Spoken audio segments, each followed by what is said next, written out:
Welcome to Reddit Stories, where OP's mother-in-law steals his PlayStation for her grandson. Am I the jerk for threatening to call the police if my mother-in-law doesn't return my PlayStation she stole? I'm a 28-year-old guy, and I've been married to my wife, who's 26, for almost 3 years now. We used to live in a nice 2-bedroom condo, but due to rising costs and trying to save up for a house, we moved into a smaller 1-bedroom apartment last year. It's been a bit of an adjustment. The place is definitely tighter, and we had to put a lot of our stuff in storage or pack it away in closets. One of the things I packed away was my PS5 Pro. I used to play regularly when we had more space and time, but ever since we moved, between work and life in general, I just haven't had the time or the energy to hook it up and really enjoy it. So I kept it on a shelf in our closet, tucked away for when things settle down or when we eventually move again. My mother-in-law has always had this habit of pushing boundaries. She means well most of the time, but she definitely has a way of inserting herself where she doesn't belong. The other day, she was over at our apartment and asked to borrow a coat because it had started raining. My wife told her to grab one from the closet, and when she did, she apparently saw the PlayStation 5 sitting there. She came out holding it and started asking why I wasn't using it. I explained to her that I've just been busy with work and we don't really have the space for a setup right now. I said I plan to start using it again once we moved somewhere bigger. That should have been the end of it. Instead, she went on this whole rant about how it's a waste for it to be collecting dust and how her grandson, my wife's sister's kid, would love it and actually use it. I was polite but firm and said, "I get that, but I'd rather not lend it out. It was expensive and I'd just prefer to keep it." She kind of laughed and told me I worry too much and said something like, "Adults shouldn't be playing with toys anyway." I just rolled my eyes and I let it go. Fast forward to a week later. I get home from work and my wife casually tells me that her mom stopped by earlier and picked up the PS5 to bring to her grandson. I was stunned. I asked her what she meant and she said, "Oh, Mom said you told her it was okay." I told her flat out that I never said that. I immediately called my mother-in-law and demanded that she bring it back. She acted like I was being dramatic and told me to calm down. She said I wasn't even using it and her grandson would take care of it. I told her she had no right to take something that wasn't hers and that she better bring it back or I'd be calling the police. She laughed at that and told me I was being ridiculous. After I hung up, I told my wife that I was serious. I'd give it a couple of days, but if her mom didn't return it, I'd report it stolen. My wife got upset and told me I was blowing things out of proportion, that it's just a game console, and that maybe it's better if we just let her nephew enjoy it until we actually want to use it again. But I never said she could take it.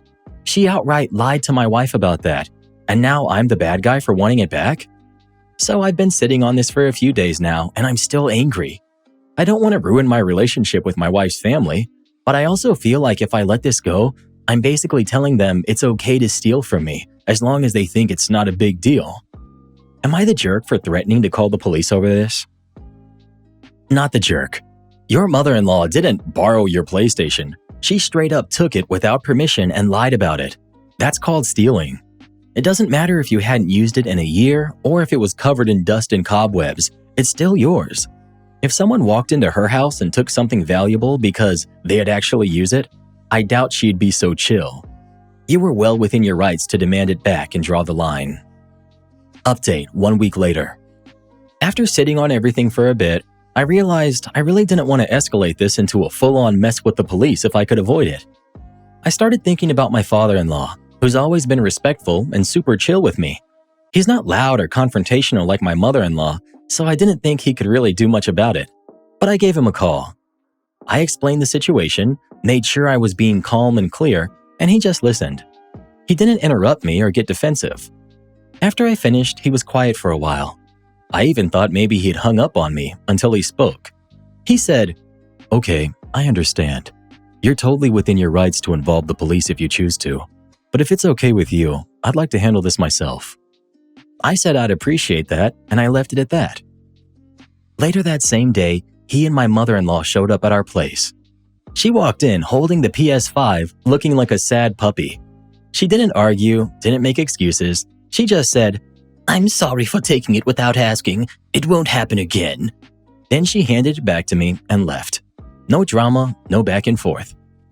My father-in-law stayed back a minute. He thanked me for coming to him and said that he loves his wife, but she can get carried away. I asked him how he got her to bring it back when she just laughed in my face before. He said something that really stuck with me. He told me, "Son, it's not the words that carry weight, it's how you say them. People like my wife can sense fear or anger from a mile away. It lets them know that they're in control of you. But when you stay calm, it takes that power away. That's when the truth starts to break through." I told him I didn't exactly understand what he meant, and he just smiled, put his hand on my shoulder and said, "That's okay." But it felt like a moment that I'll never forget. There was something so steady in his voice, like a safe feeling. I've never thought much of him before since he's always so quiet, but maybe those are the people we can learn the most from. Anyway, the PS5 is home, no police report needed, and things feel more peaceful. Thanks again to everyone who gave advice. I'm so glad you got your PS5 back without needing to escalate things. And I just want to say, it is totally okay that what your father-in-law said didn't fully make sense to you. Things like that usually don't make sense until you experience it for yourself. It's not just something someone can teach you with words. The way feelings shift among people is truly amazing. Some people are scared of spiders, some are scared of heights, and some are terrified of the truth when it's spoken from a calm, grounded place that they can't relate to. Many people have spent their entire lives being taught that all they have to do is push hard enough and everyone else will get frustrated and cave. But when you don't give them the reaction that their nervous system is expecting, it speaks louder than any argument ever could. Wow, so it turns out that the way to fix a Karen is to just remain calm and tell her the truth? We finally cracked the code, Reddit boy. If only I'd spent these last 7 years in this room with someone who spoke to me that way. Maybe I'd be a better person by now. Give yourself credit, Karen. You've grown a lot. You haven't reported anyone to the HOA in over a week. That's progress. Thanks, Reddit boy. I hadn't even realized that. Of course you hadn't. Progress isn't loud. It's quiet, but it's real. My fiance's family is acting entitled and weird. I've been in a relationship with someone who used to be one of my closest friends. We knew each other for over 3 years before we even dated, and we've been together for about 9 months now. From the very beginning, we agreed that our relationship would be built on equality and respect. No matter what came our way, our individuality and autonomy would come first before rituals, expectations, or outside pressure. We promised each other that whatever decisions we made about the future would be made by the two of us, not by our families. Recently, our parents met to discuss how things would move forward. It felt like a big step. We both knew this was coming and had already talked about finances. The plan was simple. Both families would contribute to the main wedding event and the sagai. His family isn't as well off as mine, and his parents depend on him financially, so I already had it in my mind that we would contribute more. This wasn't an issue for me. I went into this with understanding and with the idea that we could be flexible. But then we all sat down together and everything started shifting. His family said, very casually, that the main wedding event would be taken care of entirely by my family. When I interrupted to clarify, his father repeated that it was the way things are done. Before I could even process that, my boyfriend nodded like it was normal. He wasn't surprised nor uncomfortable. He was agreeing. It was the first time I felt like the equality that we talked about was slipping away. They were willing to split engagement expenses, which was fine, but then the list of expectations kept growing. They wanted us to handle the stay and food for about 15 to 20 families from their side. They also started listing other things they expected from us: furniture, clothes, return gifts, specific food preferences, how the menu should look, where the venue should be, even what type of decor would be suitable. I was sitting there thinking, what happened to making decisions as a couple? Then came the strangest part. They told me not to wear black for an entire year. I couldn't tell if they were serious at first, but they were. They said it like it was an obvious rule. I told my boyfriend many times that I want my choices to be respected in this relationship. He knows I've always believed that girls end up having to sacrifice much more than guys do in marriage. He agreed with that. He acknowledged it. But now, when the moment actually came, the balance felt completely different. Everything that was once an understanding became a list of expectations. Last night, we had a serious fight, probably the worst one so far. Our parents also had a heated conversation. And I forgot to mention something important. It's an intercaste marriage, which adds even more layers to everything happening. I'm not against giving gifts. I'm not against traditions either. We were already ready to contribute clothes, jewelry, TLOC items, even furniture and house setup after the wedding. We had no issue with that. But what caught me off guard wasn't the cost, but the attitude. The way all these demands were placed, and how my boyfriend reacted as if I should just accept it. The way his family acted like our contribution didn't matter, only their instructions did. I keep asking myself if this is normal. Is this how marriage works? Am I supposed to adjust to this without question? Is this the compromise everyone talks about? Or am I overreacting by wanting my own boundaries in my own marriage? I don't know what to think right now. I feel stuck between the relationship I believed in and the reality I'm seeing now. Please tell me if I'm missing something. I need help. Your boyfriend's family acting entitled is one thing, but him agreeing with them is the bigger red flag. His parents assuming you should pay more because you're better off is entitled enough, but calling their demands tradition doesn't make them any less unreasonable. Not every tradition deserves to be followed. If he can't stand up for you now, he won't do it after marriage either. If his family expects your side to cover almost everything and gives nothing in return, that's not culture or tradition, that's taking advantage. Before moving forward, you need a serious talk with them about what your future will actually look like. If he can't give you clear answers, you're right to reconsider. Update 1 month later. I'm back again because I honestly don't know if I'm losing my mind or if the groom's side is just living in some alternate timeline where it's still the 1950s. I'm having a love marriage. We didn't go into this expecting rigid traditions. We genuinely thought both families would act like normal, reasonable adults. But lately, it feels like only one side is expected to bend. They aren't asking for big things like a car or cash, so technically they keep saying they're not demanding dowry. But with the amount of little things they're asking for, I don't see how this is any different.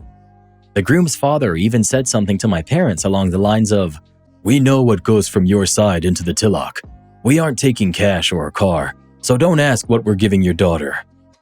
It sounded polite on the surface, but the tone underneath felt more like a warning.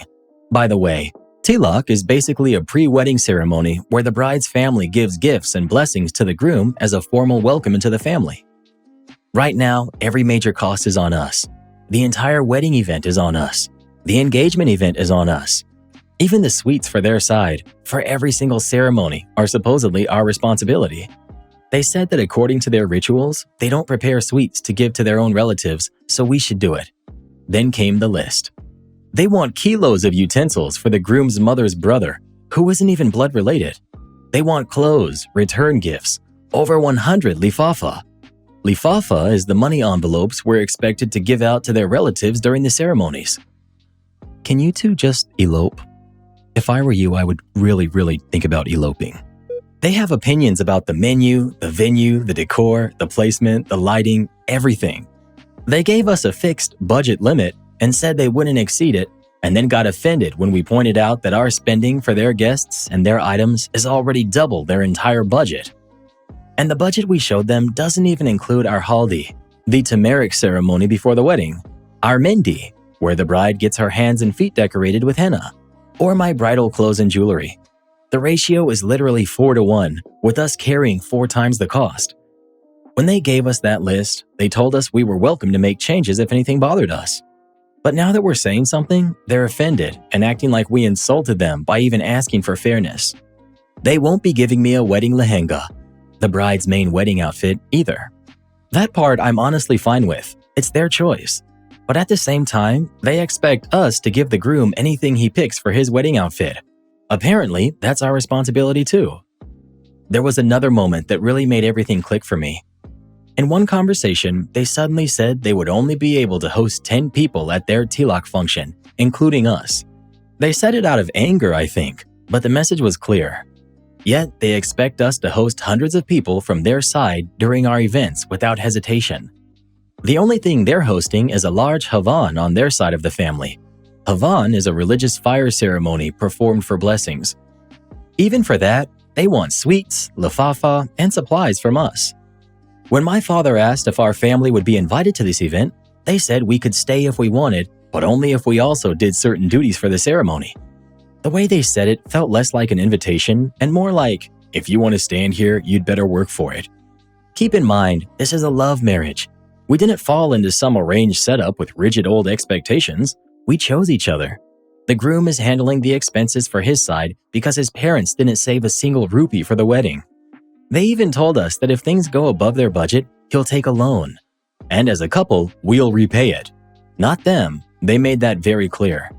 They'll make demands, but they won't take responsibility. We already had our Roka ceremony, and honestly, I've been having second thoughts ever since.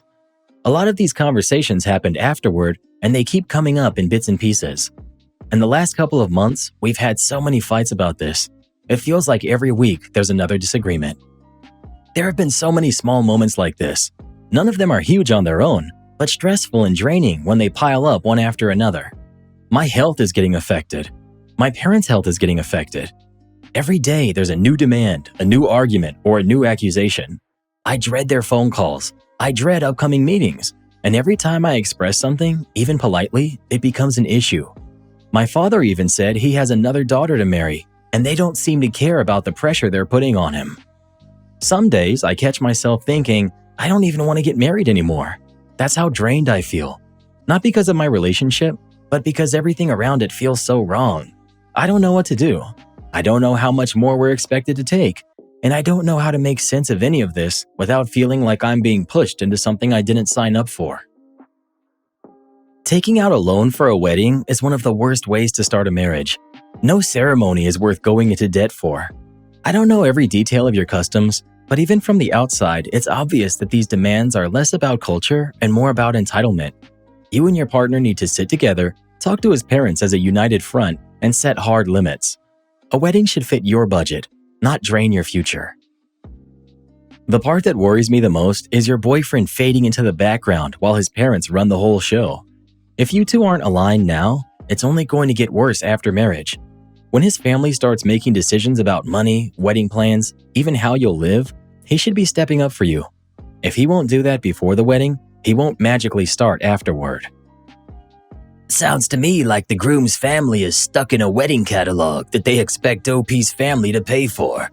Yeah, and if her fiancé can't speak up now, imagine him trying to stand up later. You don't want a marriage where the in-laws plan everything and you just get the bill. The only tradition they're following is turning the bride side into an ATM. Right, and if this is the preview, the full movie is not worth the ticket price. Better to pause the wedding now than spend the next 20 years hosting events you didn't even want. Am I the jerk for not paying for all my cousin's children's activities just because I'm paying for one? I didn't expect this to turn into a whole family debate, but here we are. I'm from a very large and extended family. I grew up close to almost all my cousins, and because we're from a small town, everyone knows everyone else's business whether we want them to or not.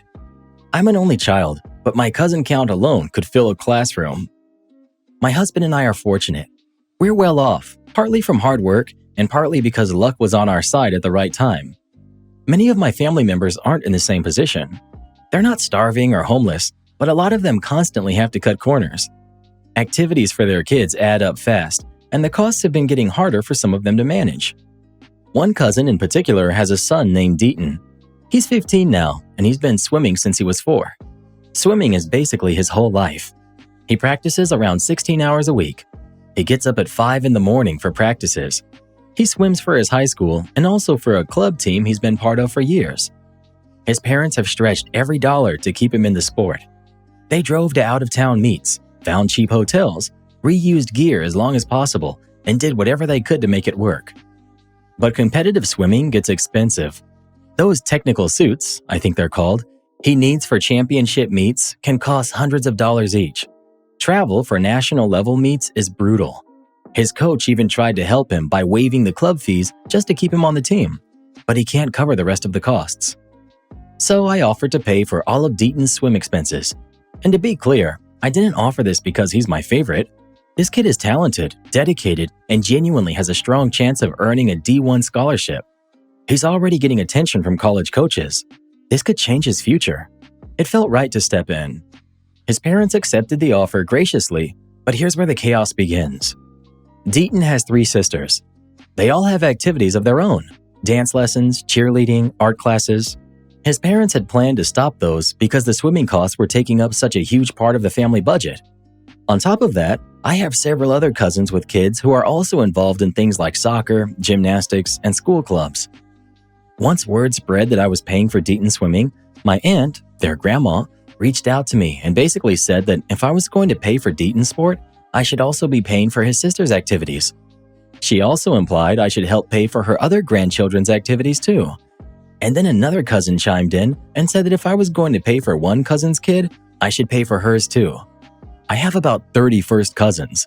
If I funded everyone's activities, I'd have to take up swimming myself just to drown the stress. No, I can't pay for everyone. And the reason the whole family found out about this is because Deaton's sisters complained to their grandmother. The oldest looked through her parents' budget ledger, without permission, and saw how much money was going towards Deaton swimming. She told her younger sisters, they all told Grandma, and Grandma told everyone. That ledger even ended up in photos on the grandma's phone because the oldest sister literally took pictures of the page and sent them to her. And Grandma is the kind of woman who uses her grandkids to collect information, so that spread fast. Now the girls believe that since Deaton's swimming costs more, they should each get the same amount of money spent on them individually. One wants better clothes, one wants upgraded makeup. The youngest wants a very expensive iPad for her art because she heard swimming is thousands of dollars, so art should be thousands too. I understand they're hurt. They saw numbers in a book without understanding the context. They're kids. But calling me unfair because I'm not buying $500 dresses for pageants or paying for every child in the family feels unreasonable. Deaton's parents treat all their kids with love and attention. They spend time with them equally. Swimming is simply a much more expensive activity than dance once a week or cheering for a school team. The girls tried different activities over the years, dance, karate, gymnastics, but none of them stuck with anything consistently or competitively. Swimming is the exception in this family, not the norm. Still, some people in the family insist that I've created favoritism. One of the relatives pushing hardest is an aunt whose daughter just got into pageants. Pageants are ridiculously expensive, and now she believes that if I'm helping Deaton, I should be helping her daughter too.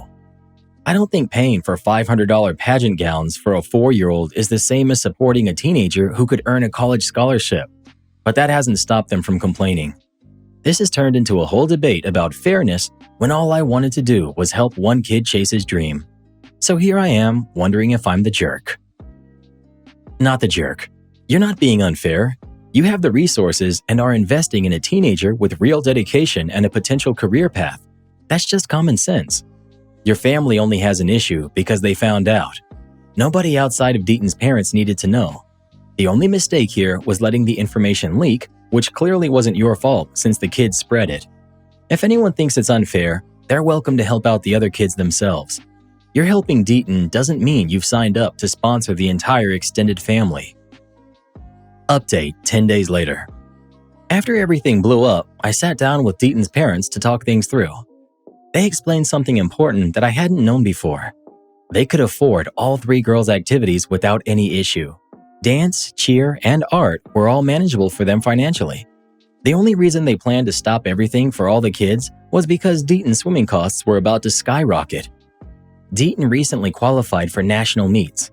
That means plane tickets instead of car trips, multi-day hotel stays, bigger entry fees, and suits so pricey, I can't believe they're made of fabric. They were overwhelmed and just can't afford it. They thought the only fair solution was to cut everyone's activities, not just his. So now, with me covering all the swimming expenses, the girls get to keep their activities. And Deaton can keep training at the level he needs without draining the family's entire budget. That part felt like a huge weight lifting off everyone. Now, about the girls being greedy. I want to clarify this because some people jumped hard on that word. They're not spoiled or selfish. They're hurt teenagers who saw, in black and white, exactly how much money goes towards swimming. They saw those numbers and thought, if this much is spent on him, why can't the same be spent on us? It wasn't about activities at all. They were just thinking in dollar amounts. They wanted the budget to match. They didn't understand that swimming is expensive because of what it demands. They didn't see the years of hard work he put in starting at age 4, or the early mornings, or how little he asks for outside of his sport. They just saw the numbers, and I get that, they're kids. As for the family's opinions, Most relatives who heard about the situation ended up supporting Deaton continuing swimming at all costs. Some even offered to pitch in what little they could, even though they're not financially comfortable either. That wasn't necessary, but it showed they understood the bigger picture. The only people still upset are the grandmother and one particular aunt, the one whose 4-year-old daughter is newly into pageants and now realizing how expensive those pageants are. Both of them believe that if I'm paying for Deaton, I should also be paying for their pageant costs. They've even managed to pressure a few relatives into taking their side, but I can handle that. A few people online questioned whether the oldest daughter really looked through the ledger. I promised she did. She even took photos and shared them with her grandmother. And yes, the grandmother is very loving, but also extremely nosy. She uses her grandkids as messengers and reporters, whether anyone likes it or not. I also want to be very clear. Deaton is not the golden child. His sisters get just as much emotional attention from their parents, and in some ways, even more. 2 of the girls have strong personalities and naturally draw more focus. Deaton is quiet, introverted, and not the type to demand space. He's not getting special attention. Swimming just happens to be a demanding sport. And no, he doesn't get top-of-the-line gear or every piece of equipment he wants. His parents buy the cheapest versions of things when possible. He doesn't even have the team's swim parka with his name on it because those are expensive. They buy him good suits only because they're necessary for him to compete. His sisters had every opportunity he had. The oldest tried dance, karate, and gymnastics. The others tried their own activities over the years. They lost interest each time. That's normal. Kids don't end up doing the same activity from age 4 to college. At the end of the day, the situation isn't about favoritism. It's not about inequality. It's about helping one kid chase something he's already proven he cares about deeply. The important thing is that he gets to keep swimming and his sisters get to keep their activities. And hopefully, our extended family can go back to talking about normal things again instead of turning my bank account into the town suggestion box. There's a huge difference between a committed athlete needing resources and a kid wanting makeup or designer clothes because they think it evens the math. Supporting Deaton is an investment in his future and his happiness. And now that you're covering the big expenses, the parents have more freedom to give each kid what they need based on their individual paths. What you did helps the whole family. Anyone who says otherwise is projecting their own financial stress onto you. So OP pays for one kid swimming and the whole extended family lines up like she opened a scholarship booth. Funny how everyone remembers fairness only when someone else's wallet is involved. Supporting real dedication isn't favoritism, it's just practical. If the others want equal treatment, they're welcome to sponsor each other too. Am I the jerk for not inviting my sister to Christmas for disrespecting my family's beliefs? I, 36 female, and my husband, who's 35, host Christmas for the family every year. My family is Christian Church of England. None of us are the type to force our beliefs on anyone else. Other people have different beliefs, and it's incredibly rude and pointless to disregard that. However, my sister, who's 32, is an atheist and doesn't want religion to be a part of her family's life. We sometimes bicker about this as she doesn't want me to do things in front of them, like say grace. She gets annoyed at me for doing that in front of her kids, despite the fact that I never asked them to join in with me. This is any time I might be eating a meal when she's present. It could be at a restaurant, it could be at a third party's home, it could be in my own home. When I say grace at her home, it's in my head, although I still bow my head and I hold my hands together as usual. When I say grace during any of the other occasions, it's the same as how I always do it, quietly and for myself, not anyone else in the room. Anyway, Christmas is a very important event for my family, and my husband and I always host it as we have the biggest house, so we can accommodate all of the guests. My family always stays over for the week surrounding because I don't live near any of them. My sister was previously always invited, and she'd get her in the afternoon with her kids, after we had all been to church, for the present giving and receiving, and then she'd stay for Christmas dinner. However, she always has a problem with everyone saying grace or singing Christmas carols together. She says she feels forced to participate and that we're influencing her kids, despite her making it clear that she doesn't want them being involved in any of this. Last year, when she put up a fuss about it, it was more intense than usual, and she said that we're all idiots for believing in this rubbish and that we always ruin Christmas. I told her not to attend events like this if she's so against it and to stay home and practice whatever tradition she wants to. She said she goes to Christmas every year because she wants to see the family, but more that she doesn't know how to refuse the invite. So I said that next year, which is now this year, she won't be getting an invite, so there shouldn't be a problem. I stuck to my word and she isn't invited this year. She called me a jerk for blocking her out from the family. Everyone is perfectly respectful of her beliefs, but she isn't of ours. So I don't want her there at this time, which is important to our beliefs. I think that's fair. But am I the jerk? Why not practice what you're preaching? You don't seem to be keeping your own beliefs to yourself. Everyone sucks here, and I'd sure love to hear her side of things. I have a feeling her being an atheist just bothers you a lot, and there's more to it than you're saying.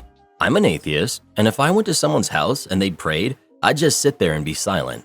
I don't say amen, and they don't call me out. You're the jerk. Your imaginary friend isn't more important than family. If you start to say grace in my house, I will remove you. Everyone sucks here. You get annoyed about her not keeping her belief to herself when she visits you. But still, you don't keep your beliefs to yourself when visiting her. Why don't you guys just enjoy the Christmas for what it really is? A time to be together with your family and enjoy each other.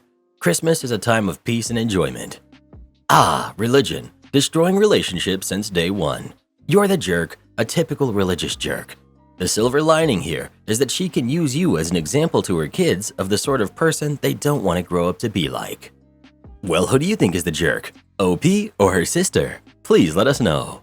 My question is, will she have a problem with us watching Home Alone or listening to Jackson 5 Christmas album? If she's against those traditions as well, I'm permanently banning her from the house. I think my husband is cheating on me with the babysitter. I'm still trying to process this in my mind while typing it out. Husband and I have been together for 6 years and married for 4. We have 2 kids, a 2-year-old and a 4-year-old. Both of us work full-time. I'm a realtor and my husband owns his own business. We've had a number of different nannies in the past. Sometimes our parents end up watching the kids. About 8 months ago, my husband told me that one of his friend's daughters, we'll call her Ella, she's 20, was looking for a part-time job during college. We live in a small college town, so her commute wouldn't be far. We tried her out one night and it went smoothly. She's always been nice to me and the kids love her. My suspicions started last month when I came home early to find my husband had been home.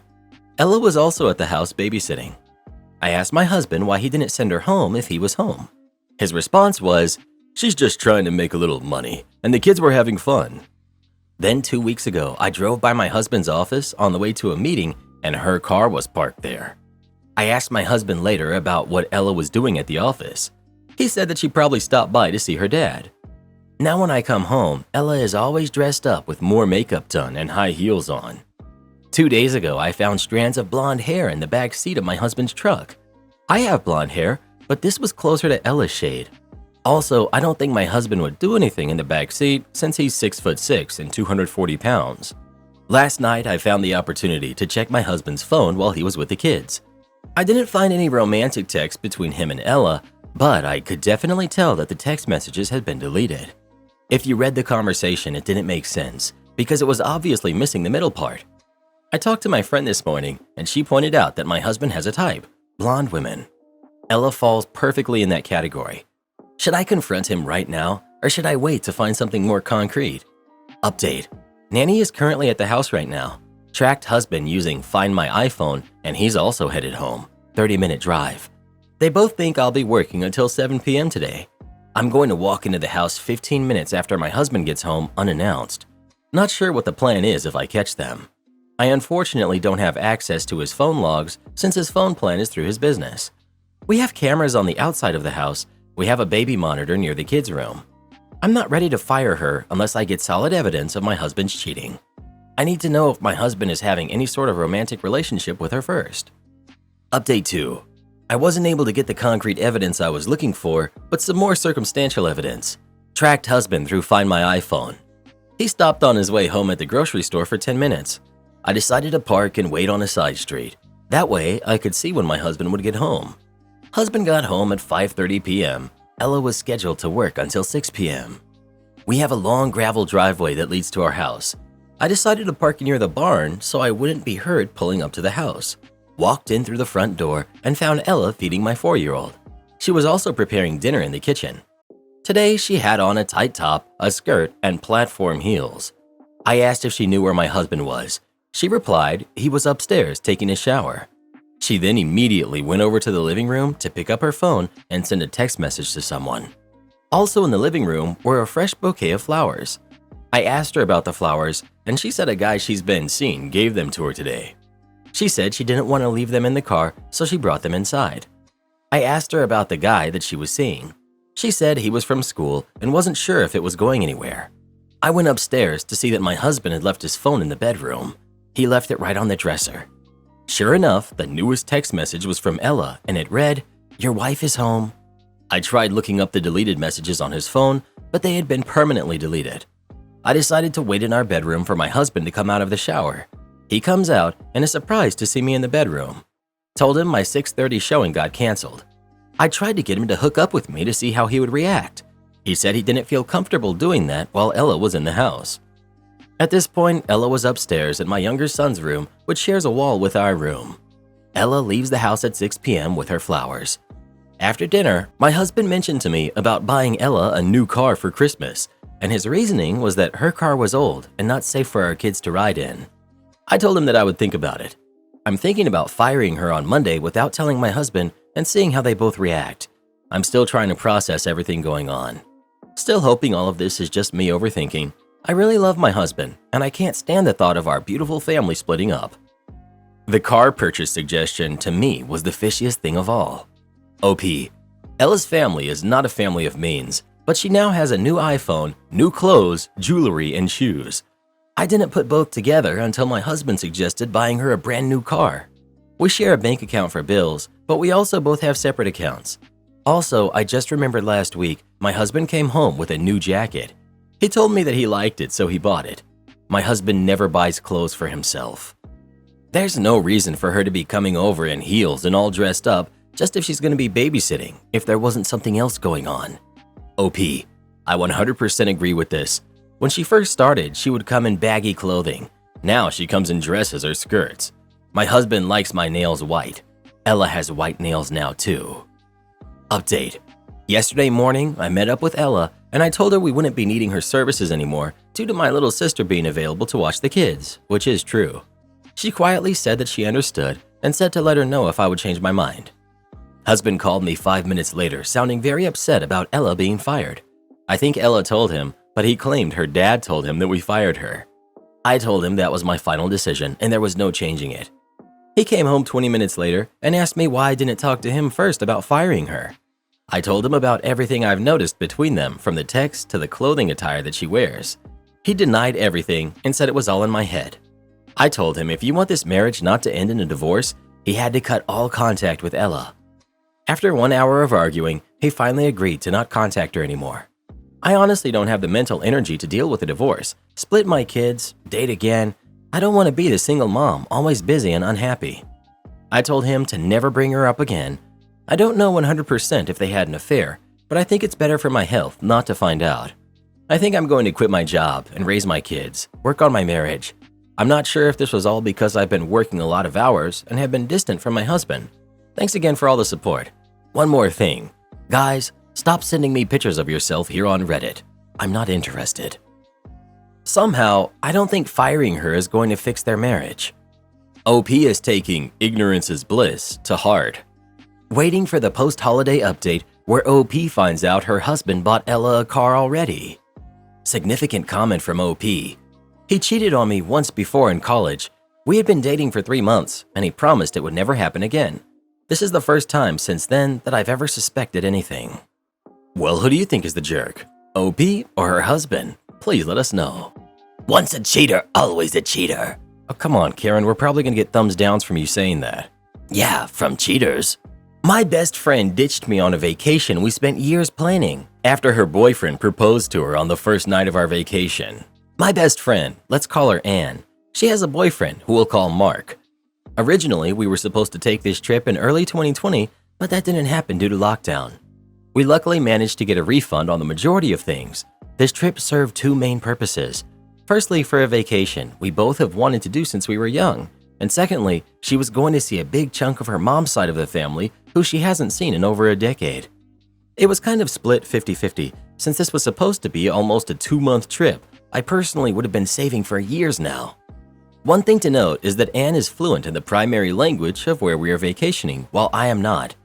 I can talk to some city people enough to get by, but once I leave and the slang and dialects start popping in, I'm lost. It was just supposed to be me and Anne, however, a last-minute addition was made, with her including her current boyfriend of 3 years with us. This was more or less dropped on me pretty much 2 weeks before we left. I was really unhappy with this, because, well, it messed up a lot of our plans. But I begrudgingly accepted him after we reworked some stuff. However, I told Anne multiple times and her boyfriend that this trip is about us, not Anne and her boyfriend. The first night we were there, Mark dropped to one knee, pulled out the ring, and asked her to marry him. Since then, I feel like a third wheel who's no longer welcome on the trip. This has changed everything. The trip is now basically about Anne and her new fiancé. Multiple times we had a lot of plans, including things we had already paid for, and instead, she ended up ditching me to go spend time with Mark. Tomorrow, we're supposed to catch a train and travel for the next leg of our trip, and she wants me to go alone. Instead, she confronted me and said that she needs at least a week to figure out feelings and organize her thoughts, so instead, they booked without telling me some fancy couple thing. Instead, she wants me to go on a trip alone as a woman in a country I can barely speak the language. Even worse, I'm basically going to have to show up to some extended part of her family alone and ask to stay there. She said it's fine, but I'm not comfortable with it at all. I tried to talk to her and she got really upset and told me this vacation isn't just about me, and that hurt me a lot. Now, pretty much, I'm going to be spending Christmas alone in a country where I don't even speak the language. I got pretty emotional and asked her, what am I expected to do? She got really defensive and said it's just a week and we're already here until early February. She'll meet up with me on New Year's Eve or the day after. My question is, how can I talk to her and make her understand that she can't just ditch me without coming off like a massive jerk? Your friendship is over, my friend. I would accept that you need to rework this trip for yourself to make it a solo trip. She doesn't care for you or your safety or your comfort. It sucks, but how are you supposed to take it? Spend that extra money to be safe, and hopefully she doesn't owe you any money. If you owe her money, I would keep track of your extra expenses and then let her know you're taking it from money you owe her. Please update me, and I hope your trip turns out wonderful. You can't make her treat you with respect. You can change your plans to prioritize how you can have a good time with the money and time you have dedicated to this trip. Bail from whatever you don't want to do by yourself. Maybe even take a flight to another country or cut your trip short. Am I the jerk for canceling my aunt's invitation to my wedding when she traveled the world to attend it? My husband and I, 26 female, got married 3 weeks ago. My husband is from South Africa, but I'm French, so our wedding in the savannah in South Africa was a huge trip for the 13 French guests. We rented a beautiful lodge where you see lions, elephants, etc. And to thank everyone for coming all this way, we rented it for 2 days. Day 1 is the wedding, day 2 is the pool party. We only invited 30 people, the people that we love. I had a huge argument with my aunt, who's 38, 8 years ago, and we cut ties ever since then. But doing the invitations, I thought about how close we used to be. I decided to invite her. There was no +1 for anyone, so I only invited my aunt, not her partner or her kid since I barely even know their names. My aunt said she was happy but insisted that we invite them. I told her no, but my mom teamed up with her and pressured me a lot during the year. I explained that the ceremony meant everything to us and we only want people we love to be present. But my aunt booked flights for her, but also for her family. She said it was a family trip, but added that she heard some of my guests canceled, so there is now space for her family. I told her that it would not be happening, but that her family could join us for the pool party the next day. After that, I got even more pressured by my mom to also invite them to the wedding itself, because they're coming all this way. But I kept refusing and tried to finish my dress without my mom. On the big day after the ceremony, my husband and I left for an hour in the savannah with the photographers to take a few photos. As soon as we came back to the lodge, my aunt came in smirking. She was holding her kid. Her partner was behind her. I'm not the scandal type. I didn't know how to react. In my disbelief, I said hello to her kid and shook hands with her partner. I immediately felt sad for not defending myself. I then heard my mom and grandma telling my aunt about the extra chairs and food we had and that her family must stay for dinner. My sister lied for me, saying we don't have enough chairs because some are broken, so my aunt announced that they were leaving. I asked why she's leaving with them, and she was supposed to stay for the dinner, and they're only 5 minutes away. She replied that she never intended to stay for dinner, but that she will spend time with us when they come back tomorrow for the pool party day. I was shocked. I replied that I had a change of plans and that she and her family could not come for the next day anymore. My mom, usually lovely, lost it and told me that I had no right to cancel my aunt's invitation to the pool party. I reminded her that we paid for the whole wedding ourselves and that she has no say in who I host, and I walked away. But she yelled at me in front of everyone. She was screaming that the conversation was not over and that I better come back. My sister had to physically bar my mom from running after me. I still stood my ground and kept my aunt from coming back the next day. Am I the jerk? Not the jerk. Based on your title, I thought, wow, that sounds terrible. But reading the context, your actions make sense. And that's what your aunt and mom counted on. They carefully planned to make you look like the villain when you just asked your aunt to do what every other guest did. Not the jerk. There was absolutely no reason that her kid and her partner could have stayed at the hotel or lodge while aunt was the one at the wedding and the dinner. Your aunt and her lovely sister, your mother, who didn't pay for anything associated with the wedding, were out of line. Kudos to your sister for having your back. Best wishes for a happy marriage. Everyone sucks here. This is petty. France to South Africa is a trek your aunt perhaps didn't want to make alone. It's wild to me when people have really difficult wedding locations and don't seem to appreciate the effort, time, and expense it takes for guests to attend. Of course your aunt was impolite here. She asked, you said no. That should have been that. It's an awkward situation. Everyone was inflexible, and everyone sucks here. This is a crazy take. You can appreciate their effort without letting them walk all over you at your own darn wedding. If you set stupid rules for your wedding, don't be surprised that the guest chooses not to go. That's 100% their choice and their right. And if you get upset about it, you're a jerk. What they don't get to choose is to completely disregard your wishes and impose themselves with the excuse that they want to unnecessarily expense you never asked of them. OP is purely not the jerk for dealing with the aunt here. My boyfriend, who's 30, of 16 years, won't commit to me, 29 female, even in small ways. I love my boyfriend. We've been together since high school, and when I picture my future, it always includes him. I'm not sure he feels the same way. My boyfriend, Rick, fake name, and I live together. In fact, we own a home together. Even though we own a home together and have been together for 16 years, I still feel like just a roommate to him, like he can't really commit to me. Here are some things he does that kind of make me question whether he's really in this or not with me. Though we live together and own a home together, we keep our bank accounts separate. He also insists on paying the mortgage by himself with his own account every month. I pay some utilities and buy groceries, almost as though I'm paying rent to live in his home. Rick has not allowed me to put any personal touches on our home. Though we've lived in it for a while, it looks the same as when we moved in, with the exception of the room his computer is in, which is now decorated to his liking. Every time I mention something we could do, like paint, or show him something I like, he either tells me it's dumb or says he doesn't like it. I don't push him because I don't want to start an argument. Rick and I recently got engaged. Now, I know that doesn't scream commitment issues, but hear me out. A few years ago, a couple of close friends of ours got engaged.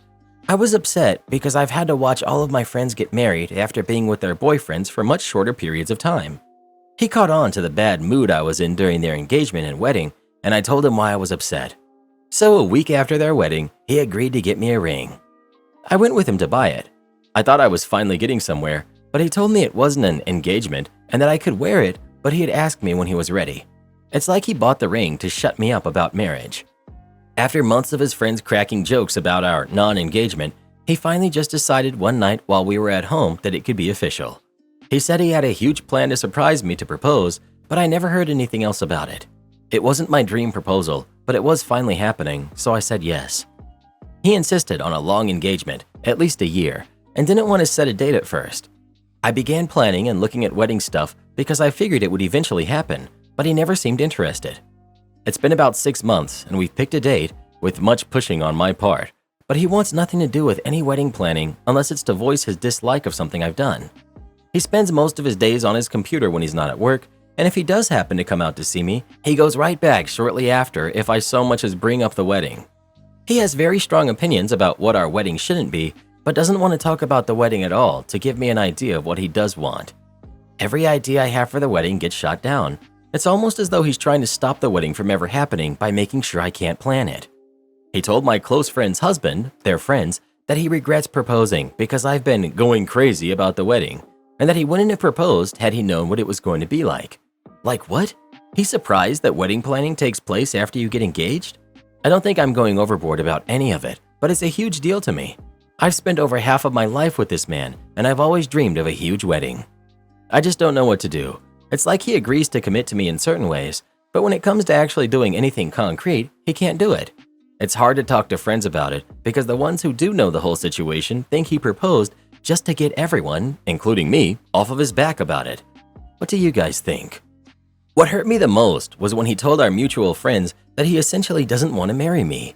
I'm afraid that he proposed because our family and friends were always asking when it was going to happen. It got to the point that when we would visit his family, they'd ask us, "So did it happen yet?" And we'd know what they meant, an engagement. I worry that he's with me because we have a semi-open relationship, and he doesn't think he can find another woman who would agree to that. I don't think I'm explaining it right, but essentially, we can hook up with other people as long as we're both there. The open relationship was his idea, and now I think it may have been his way of getting the best of both worlds without having to commit to either. Update. I hired a lawyer and moved out one day while Rick was at work. Because my name is on the title and the mortgage, my lawyer assures me he either has to sell the house and split the profit with me or buy me out. I know he can't afford to buy me out, so I assume we'll put it up for sale. I get most of my things out of the house, except for a vanity and a dresser that are too heavy for my friends and I to move.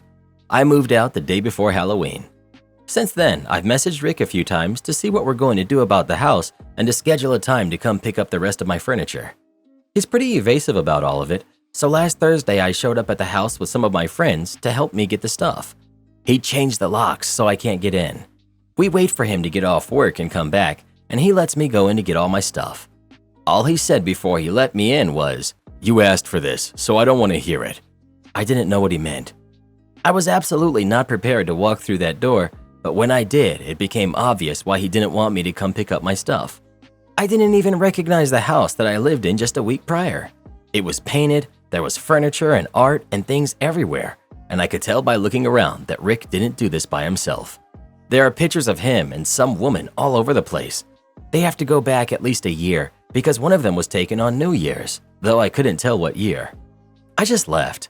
I can buy more furniture, but I couldn't spend a second more in that house.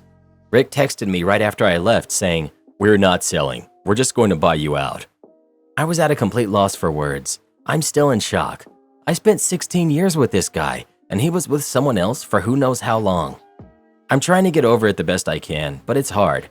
It would be hard leaving just because we've been together so long, but to find out that your life was pretty much a lie was a hard pill to swallow.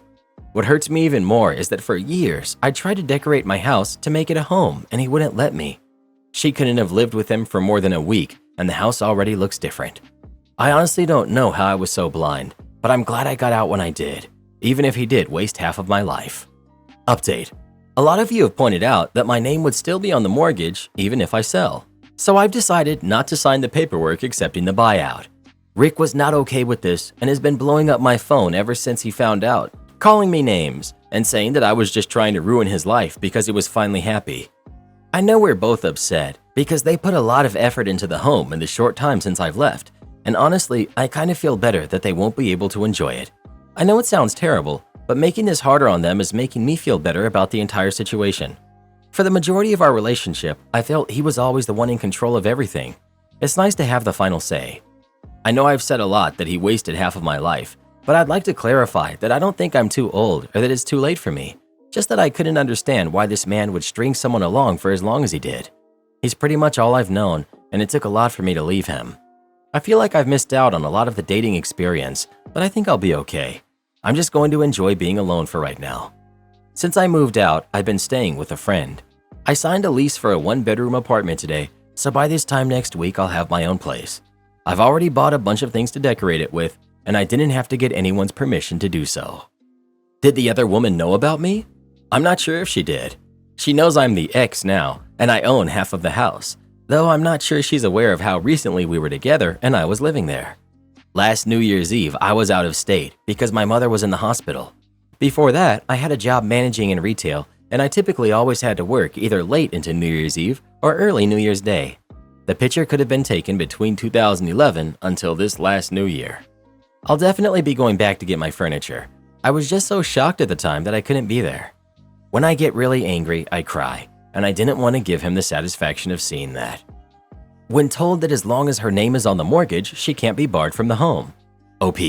I don't know why I didn't think of this. It didn't even cross my mind to mention to my lawyer that he's been preventing me access to a home that I own. I'm definitely going to speak to my lawyer about making sure I get a new key and making sure she can no longer live there. I don't care how vindictive that sounds. I've earned the right to be a little vindictive.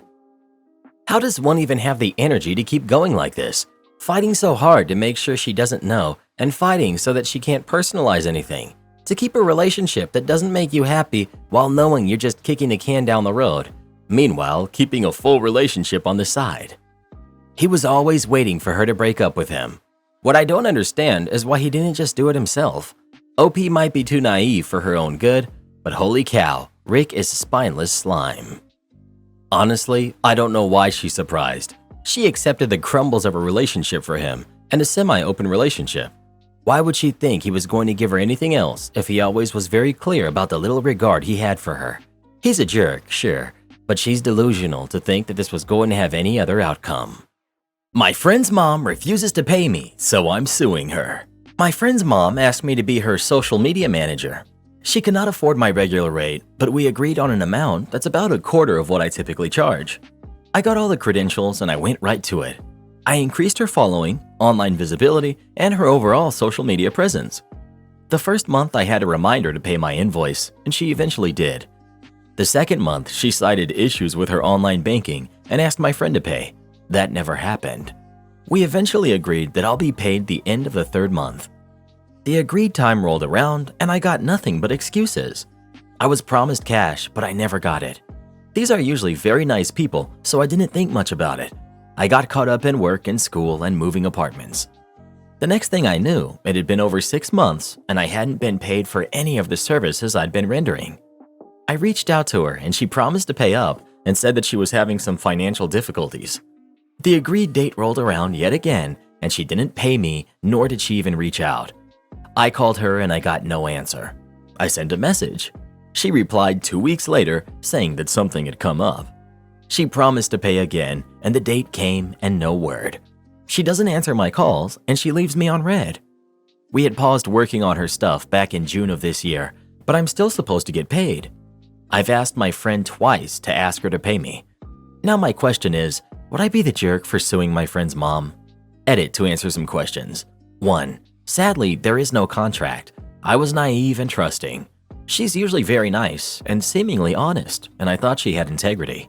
2. I'm owed for 7 months' work. I accept my part in this, but I was busy, and in the back of my mind, I'll have a lump sum to pay towards an upcoming expense that I had.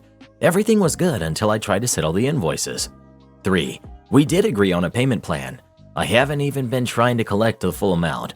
All this back and forth has been for 2 out of 7 installments owed. 4. She's not broke. She lives in a nice suburb, drives a nice car. Her bills are paid. She spoils her kids and her grandkids. Also, any advice on how to be less naive so I don't get taken advantage of anymore? I have a hard time saying no. Edit 2. By sue, I meant small claims court. It's not enough to warrant hiring a lawyer, but it's my money and I want it. It could pay for a vacation weekend, a semester in school, rent and utilities for a month, plus a trip to Costco. Not the jerk, but be prepared to lose the friend. Not the jerk. Best option is to explain to the friend what has happened and specifically show them the amount of hours that you worked on it. Explain that you need paying for these hours, as like all of us, you have bills to pay, and that if you don't, then you may need to take drastic action. That way, the friend may be able to do something, and at least will understand. Not the jerk, but seek legal advice before suing. A strongly worded legal letter may be enough to show her that you're serious. Well, what would you do in this situation? Would you sue your friend's mom or not? Please let us know. If I complete our agreed upon work and you refuse to pay me, darn right you're getting sued. My manager told me to take a break, so I did. I currently work at a Mexican chain here in Australia. A few months back, we had this really bad manager who was doing a placement at our store while her store was undergoing repairs from flooding. She's the type of person who looks down on you because you're a worker and she's a manager. When I first started, I did an opening shift with her. I hadn't done one before, and I kept asking questions, which she kept getting annoyed at, and kept acting like I should know what I was doing and kept leaving her alone. She belittled me for not getting the meats out on time, aka 2 minutes past opening. She yelled at me because I didn't put coriander in our salsa when we were out of coriander. She yelled at me for putting too many beans on one burrito, despite me following the build guide. She had been yelling at me and treating me very badly all day to the point that I'd almost walked out and left her, but I kept my cool. It's well known in the store that I have hip dysplasia, which in turn really hurts my lower back, so I have to sit down for a few minutes and rest it. Afterwards, I'm usually fine. It's on my file, and the store manager has always been fine with it as long as it's not during a rush. That day was an especially bad day, so after around 5 hours on my feet, my back was really starting to ache. So I asked her if I could sit down for a few minutes to rest as the busy period had passed. Manager: Why? Can't you just work? Me: I have hip dysplasia, so I need to sit for at least 5 minutes. The store manager has always been fine with it. Manager: That doesn't even make any sense. No, you can't sit down. Me: I'm in a lot of pain. All I need is 5 minutes. I'll come back out if it gets busy. No, I don't pay you to sit down. Go take your break instead, 30 minutes, and don't come back until you're done complaining. So I made myself some lunch and sat down in our dining room. About 5 minutes later, the busiest rush of a lifetime came through the door. We were still a reasonably new store and hype was high, so I'm talking a line going out of the door and it kept growing. My manager's face turned white as she started serving people who are ordering large amounts of food per person. She gave me these looks of distress, asking for my help with her eyes. Cue my malicious compliance. I sat on my phone, looking as relaxed as humanly possible, taking very big and dramatic mouthfuls of my food while watching YouTube very loudly. I had customers ask me if I could hop behind the counter, but I simply said, "I'm sorry. My manager sent me on break and said not to come back until I'm done complaining about my back problems, and I'm still very sore." She stared daggers at me, but I just kept eating my lunch. Customers started getting angry at her for not moving fast enough to keep up with the demand, but she knows she can't blame me because of what she said earlier, so she just keeps apologizing. She was running around the back to get salads from the fridge, swapping meats around, getting new sauces, basically things that a second employee is meant to be there to help with, all while customers kept complaining. I just sat and watched, smirking as she clearly regretted not just letting me sit down for 5 minutes, otherwise I would have been there to help. When the rush finally ended about 40 minutes later, I clocked back on and said, "Thanks for the extended break. My back feels so much better now," which incited many glares in my direction. I didn't have to serve even one of the probably 40 to 50 customers that came through the door. She treated me better after that and is now always her kindest self when she's around me, so I call that a win. Luckily, her store was repaired and she went back there. People said I was a jerk for this, but I don't care. Next week will be my final shift at that store, and I'm very thankful I'll never have to be under her management again. Am I the jerk for telling my parents they still don't have a biological grandkid? I have 3 adopted kids, and my parents have so far been good grandparents to them. They've never mentioned to me or my husband, or to the kids, anything about having a problem that I adopted instead of having biological kids. My brother and his wife have a 3-month-old son who was conceived with a donor. I know this because my brother's wife talked to me about it, but my parents were not aware. They treated my nephew the same as they treated my kids when they were babies, so I've never been concerned that my kids would be seen as lesser because they're adopted while my nephew was supposedly their biological grandkid. This is why I was so surprised and confused that my parents have been talking about how excited they are to have their first Christmas with their biological grandkid, and that they did a big expensive holiday photo shoot with my brother, his wife, and his son, something they've never done with my kids. They were the ones who suggested it to my brother. It's not like it's just because he asked and I didn't. The weirdest part was that they casually mentioned some of the things they bought for my nephew for Christmas. As far as I can tell, they're spending more on him than they are for my 3 kids combined, and it's far more than what they spent even when my oldest was a baby. In fact, when my kids were little, They used to say there was no point in buying expensive things for babies for Christmas or birthdays because they wouldn't remember it and they'd rather spend the money when they're a little older. So my nephew is suddenly being favored over my kids. At the same time, my parents are starting to emphasize the fact that, as far as they know, my nephew is their biological grandkid. I pointed this out to them and said it bothers me. They denied treating them differently. They said I was being weird about money. I truly don't even care about the money. I care about the difference in treatment and that my kids might notice how little they're getting from my parents compared to their cousin. And now for the part I'm starting to feel awful about. I told them the truth about my nephew. My parents are furious at my brother for not telling them and thank me for telling them the truth. They keep saying he tricked them and gave them false hope about having a biological grandkid, which I guess answers the question on whether biology actually matters to them. My husband says I did the right thing because it removed all the lies and secrets, and if they didn't care, it wouldn't matter. But if they did care, they deserve to know. My brother says it wasn't my secret to tell, and I jeopardized his son's relationship with our parents. Soft, everyone sucks here. It wasn't your secret to tell. You were wrong to do it that way. But grandparents are super jerks, and so is your brother. Here's what would have been better. Go to bro, tell him what you've seen and how it makes you feel. Tell him that he needs to tell his parents, and if he doesn't, you will. But you didn't. So acknowledge that you handled your part badly, but that doesn't excuse everyone else's way worse behavior. OP's brother and sister-in-law don't have to say a darn thing if they don't want to. While I agree with the everyone sucks here judgment, OP isn't a saint either. I mean, let's be real here. She only spilled the beans out of spite. She spoke about a very sensitive topic instead of tearing her parents a new one and going low contact or no contact to show that she means business. If the situation was that bad, that would have been a reasonable option. Not the jerk. I'm prepared to be downvoted, but I'm willing to bet brother knew exactly how your parents felt about your kids and withheld the truth from them because he knew how they'd react.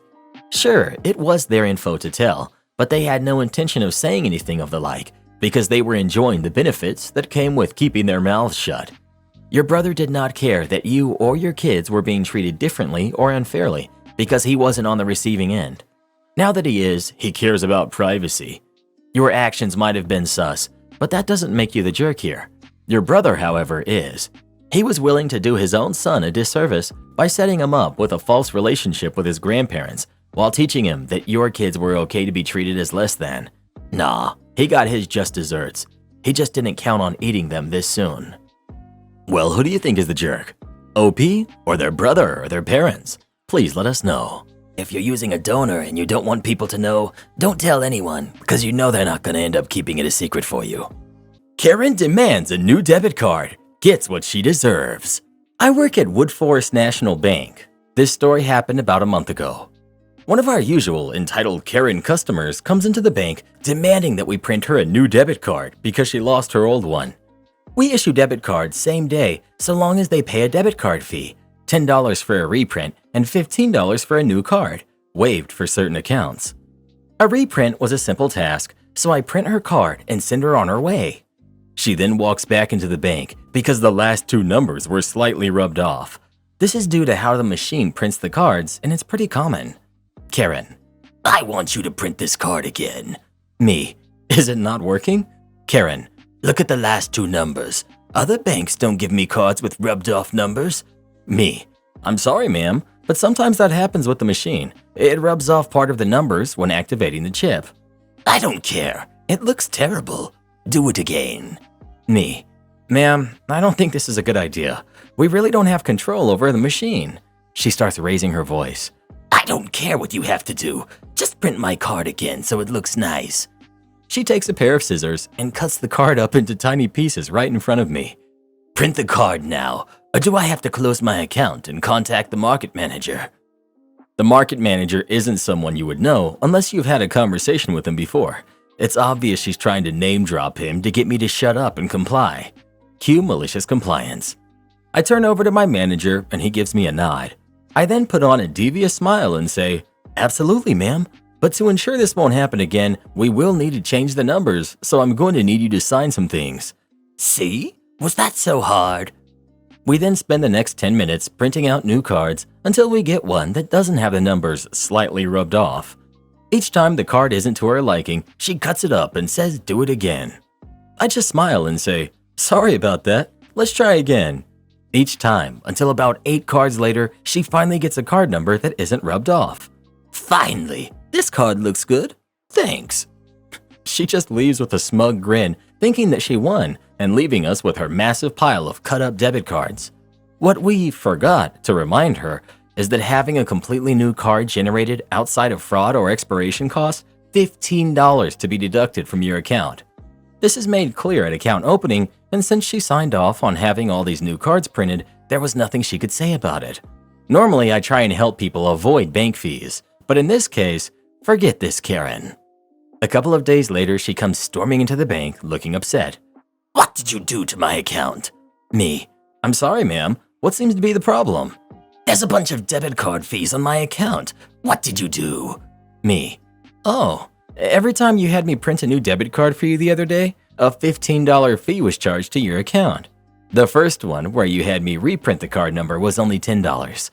You need to reverse these fees right now before I call the market manager and get you fired. At this point, my manager steps in. Manager. Hello, ma'am. What's the issue?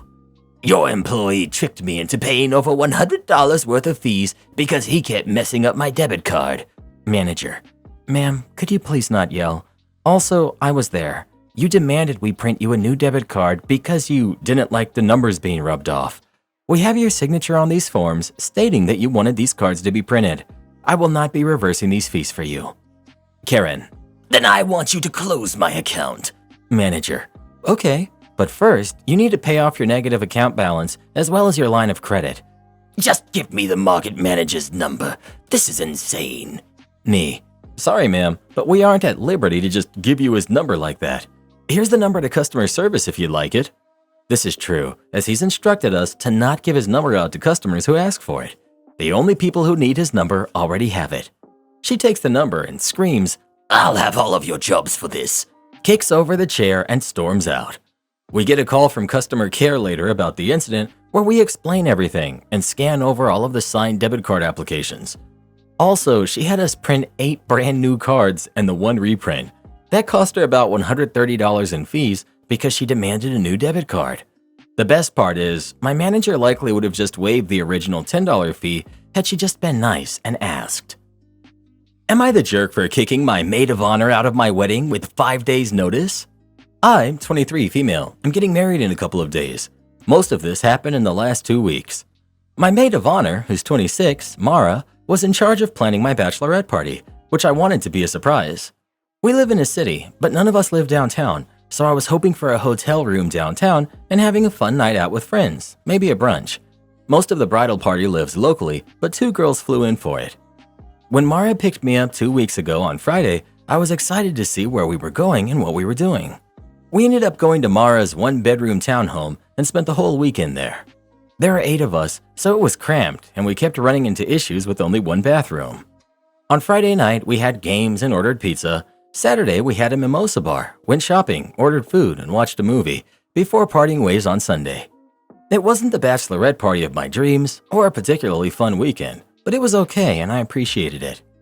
Last weekend, my fiancé, who's 32, James, had just returned from a work trip. I hadn't caught him up to speed on the party because there wasn't much to report. But when he returned, we were chatting and I told him about the party. He looked confused, but said nothing else that evening. The next day, I got a message from Mara asking to meet up to talk about something. Mara revealed that James had given her a significant amount of money over a year ago with the intention that it was used to be paid for the bachelorette party.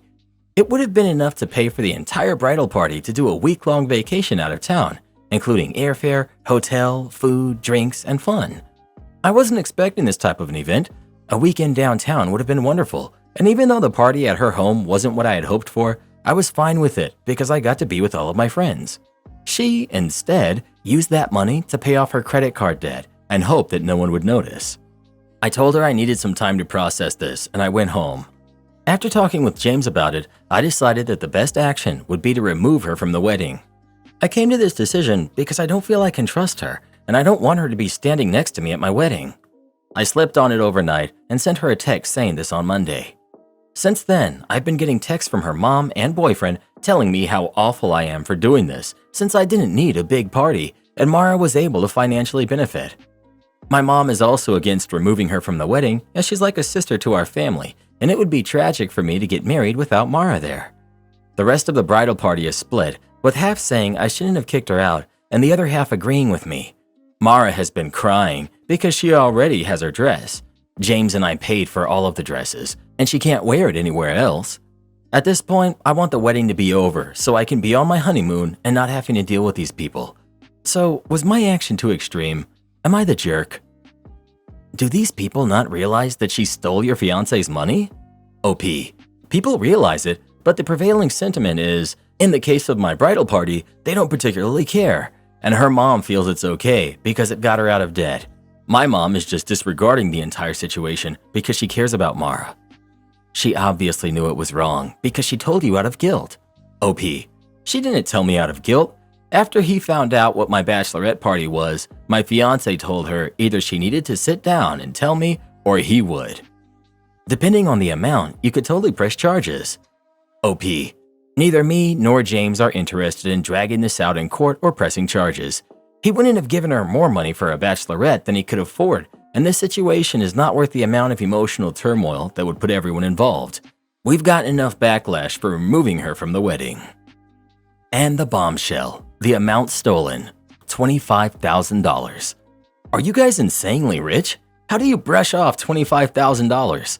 OP. My fiancé makes significantly more money than me and my friends, as well as our families do. Did you tell the others how much she stole? Because that could have helped them too. OP. I haven't disclosed the amount to anyone yet. I'm probably going to send a text out tonight with that information and stating that anyone who feels she was justified is free to not attend on Saturday. Why in the world did your fiancé give her that money a year ago? OP. I think he gave it to her under the assumption that a week-long party would take a while to plan. And that way, she could start booking things that may have limited space, as well as dispersing money to coordinate flights. She's a person who's been in my life since I was 18 and typically comes over to our house at least once a week. My fiancé considered her a close and trusted friend as well. It's technically my fiancé's money, even if it was for what was supposed to be a gift for me. He's leaving it up to me if I want to press charges and has let me know that he'll support whatever route I want to go. I'm still kind of in shock and obviously upset. So pressing charges or taking her to civil court is the last thing on my mind. He does have text messages confirming that she received it and what it was for, and she has sent me things confirming that she used it to pay off debt, and her mom and boyfriend have as well. Maybe I'll change my mind later on, but right now I just want to get married and get away from the drama. Update. To answer the most pressing question, I removed her from the wedding, and I disinvited those who continued to support her after I shared the amount that she stole. My husband and I had a lovely wedding and honeymoon, and when we got back, we got in contact with his lawyer to begin compiling information and preparing to file a civil suit. This is still in the early stages, but as so many did point out, we do have a responsibility to ensure she faces some kind of consequences to prevent this from happening to someone else. While we won't be pressing criminal charges, we'll cooperate with law enforcement should the DA wish to bring charges after information is brought forth in our civil suit. I honestly don't believe my ex-friend has the money to repay us, but we will be donating anything we receive from the trial. $25,000 for a bachelorette weekend? Time to log off of Reddit before I stare at my bank account and wonder what it's like not to sneeze at $25,000. Thinking about it, it's so out of touch of the groom to think it'll be problem-free to hand a normal person or a broke person $25,000 for the party as though it's petty cash. For most, that's a life-changing sum, and being told to spend it all on one chick's party is soul-destroying. Well, what do you think? Should OP have forgiven her friend or not? Please let us know. No way, she's a total thief. Am I the jerk for telling my uncle that I would never be a stepmom after seeing how his daughter treated my aunt? When I, 20, female, was 7 years old, I lost my parents and was sent to live with my aunt, biological, and her husband, uncle, and his daughter, Kylie. Kylie was 10 when I moved in. She lost her mom when she was 5 or 6, and my aunt had been married to my uncle for a little over a year, so it was a really difficult time for her. But I remember thinking Kylie might get what it was like a little. But she was very clear from day one we were not family. One thing that always stuck out to me was how Kylie really resented and hated my aunt. My aunt couldn't ask Kylie to do anything without being yelled at. She couldn't do anything nice for her without getting glared at. She'd accuse her of disrespecting her mom by trying to play mom. She'd accuse her of doing stuff that she had no right to do. She'd tell my aunt to know her place. My aunt always understood Kylie was grieving, and she pushed my uncle to make sure Kylie got enough time with him but was also able to talk to him. They had her in therapy as well. My aunt told me once when I got upset on her behalf that some people, kids or adults, can find it hard to see their living parent move on and have a new relationship after they lose the other parent, and Kylie was struggling. A few months ago, I saw Kylie for the first time in 12 years, and she could not hide her still existing hatred for my aunt. The way she looked at her, I even heard her tell my uncle that my aunt was nothing to her, and all she did was attempt to steal a deceased woman's entire family. It made me realize just how strong that resentment can be. I also know from my uncle's sister that Kylie is still furious my aunt ever tried to ask her to do anything or issued any kind of consequence for her behavior when she was a kid. The experience of living with them always made me say I didn't see myself ever wanting to date and marry someone who has kids. But having seen her hatred for my aunt at 30, knowing she still resents my aunt for even daring to ask her to do something in the home, it made me realize that while it can work and some people have amazing blended families, it's definitely not for me. A few days ago, I came home for Christmas, staying until the 28th. My uncle was talking about my boyfriend and then asked me about this guy at work who asked me out a couple of times and why I never gave him a chance since I thought he was cute, etc. I told him it just wouldn't work, but he kept pushing, and I told him it was because he had kids. He told me that was a strange reason when I want kids, and I said yeah, but after seeing how Kylie treated my aunt, I've decided I would never be a stepmom. My uncle was upset about it and told me I can't swear off men with kids for that reason, and he said divorced and widowed parents deserve to find happiness again.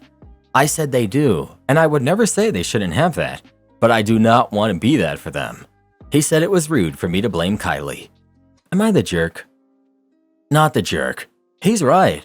Widows and widowers do deserve happiness and to find someone if they choose. However, it is your life. I wouldn't want to date anyone with kids either. Now, that might change when I'm older. I'm only 24 now. Your opinion is valid regardless of your experience. Having kids and dating is hard. Babysitters, school, parenting, etc. There are a lot more variables than there are now to introduce, and it's complicated. Also, if I was in that position, I wouldn't want to start seriously seeing someone unless my kid really liked them. How the heck do you navigate that? You don't want to introduce them too early and have one party get attached and it doesn't work out. You don't want to introduce them too late and make your kid or partner feel like you're hiding them. And what happens if they don't get along?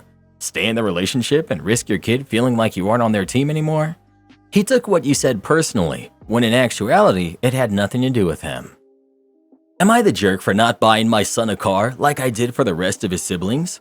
I, 49 male, have 4 kids, twin boys who are both 27, one girl who's 25, and another son who's 21. This post is about my youngest son, Jack. Since they were kids, I promised my kids 2 things. 1, I'll fully pay for all of their college expenses, housing, tuition, food, etc. And 2, once they graduate college, I'll buy them a car. I kept that promise for all of my kids, except with Jack, and now I want to know if I'm being a jerk for this. I paid for Jack's college expenses, but I'm refusing to buy him a car. Below are some of the reasons why.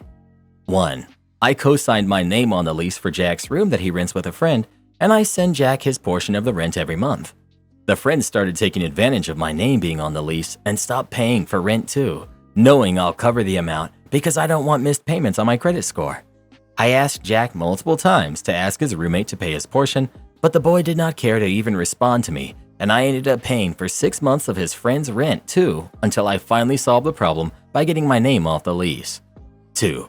Jack has a very rude and entitled attitude. He speaks to us like we are his low-performing employees. The only time he contacts us is when he wants money and goes no contact otherwise, and we don't know what we ever did to him to make him treat us this way. 3. Last year when my wife had to be hospitalized, all of my kids flew back home to be there for their mother. Jack didn't want to, but one of his siblings bought him a plane ticket and talked him into flying out. Instead of being glad to be beside his very sick mother at the hospital, he spent the entire visit making everyone run errands for him. His sister has to cook a specific type of meal for him. We had to drive him to the gym at a very specific time he demanded, and acted like it was one huge inconvenience for him to have to fly out.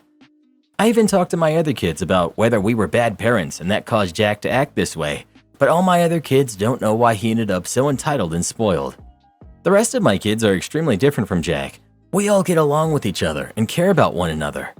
For the rest of my kids, I spent maybe $100,000 on each kid's total college expenses. With Jack's careless spending habits and unwillingness to save us any money, Jack's college years cost me a total of $180,000. So I refused to buy the promised car. Jack's upset and has gone to his grandparents complaining about me. My mother-in-law already hates me, and now she's calling me a jerk, saying that I'm playing favorites because I bought everyone a car and not Jack. Not the jerk. If I were being petty, I'd buy a junk or used car for him. If he wants to be so technical about holding you to a promise, well, that's his car. Tell him the rest of the budget was eaten up by the $80,000. Tell him to learn the consequences of his actions. Not the jerk. For people saying that you raised Jack to be that way, they're completely ignoring the fact that we're human beings and not robots. At some point, personalities start to factor in.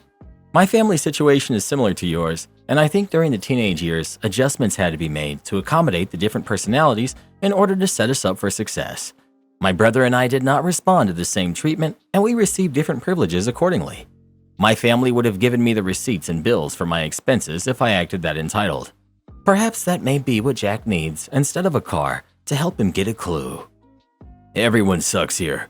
You raised a spoiled brat, and while you're not obligated to buy him a car, you should have forewarned him that dealing with the rent issues meant no car. Am I the jerk for not forcing my stepdaughter to go over to her mother's house? My husband, Tim, 34 male, and I, 33 female, have been married for 3 years. Tim has a daughter, Lucy, who's 13. Both Tim and Lucy's mother, Deborah, were teenagers when Lucy was born. Deborah wanted nothing to do with Lucy and disappeared, so Tim had full custody, and he's been raising Lucy as a single dad when we met. I've been in Lucy's life since she was 6, and I consider her my own. A couple of years ago, Deborah suddenly appeared back in our lives and contacted Tim wanting to meet with Lucy. Deborah was an addict. I'm not sure if she still is, but I wouldn't be surprised, and generally not a great person for a kid to be around, but Tim would allow Lucy to see Deborah once in a while. Lucy seems like she is just going through the motions with finally having her mother in her life. She doesn't particularly seem excited or upset, she just does as she's told.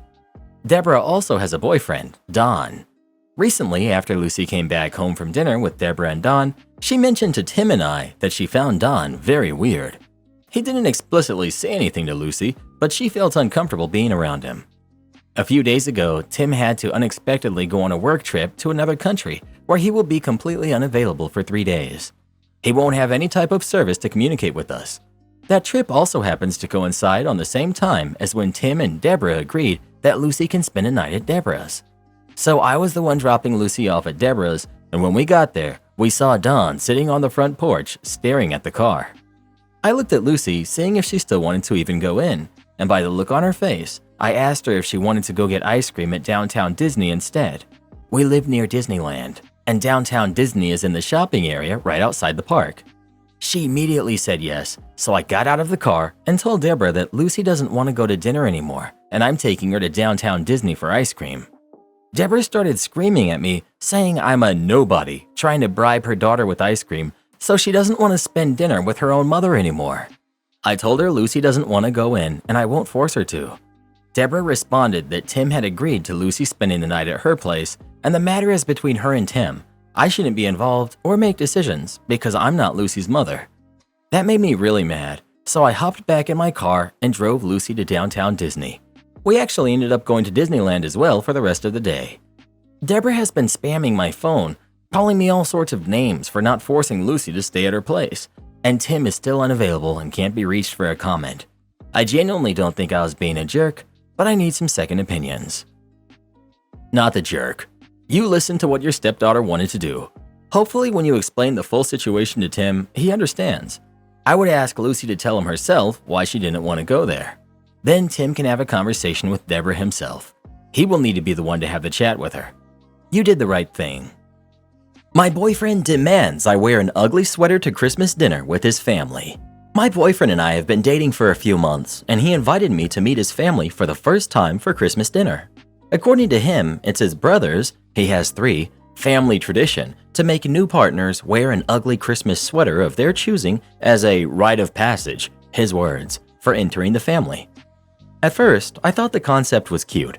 I had imagined things like Santa getting stuck in a chimney, lights, bells, etc. But when they mailed me the sweater, my jaw dropped. It was probably the most inappropriate Christmas sweater I've ever seen. Without getting too much into detail, let's just say that Santa was participating in an act that was not okay to be seen in public. I personally thought it was gross, and it was bad enough that if someone at work saw me wearing it, I'd definitely get in trouble. I told my boyfriend that in no way would I wear this, but he said I was being a wet blanket and unsupportive of his family tradition. I said I'd wear any other sweater and would even pay for one myself, but he just called me a spoilsport. I do love my boyfriend, so I actually considered wearing it and asking people to not take pictures as a compromise. But the day of the party, I decided not to wear it last minute. I had to drive separately from work, so my boyfriend didn't know about this prior. When his brother opened the door, he eyed me up and down, and I could tell he wasn't happy that I didn't wear the sweater. My boyfriend was really upset when he saw me, and we argued in the guest room for a bit. His brothers teased me for being so uptight, and I could tell the jokes embarrassed my boyfriend. I ended up leaving the party early without my boyfriend, and we've been fighting via text since. Now, I'm thinking that I was the jerk for taking the joke too seriously. Not the jerk. I honestly thought by the title it was one of those cheesy ugly sweaters, but it seems like it wasn't that.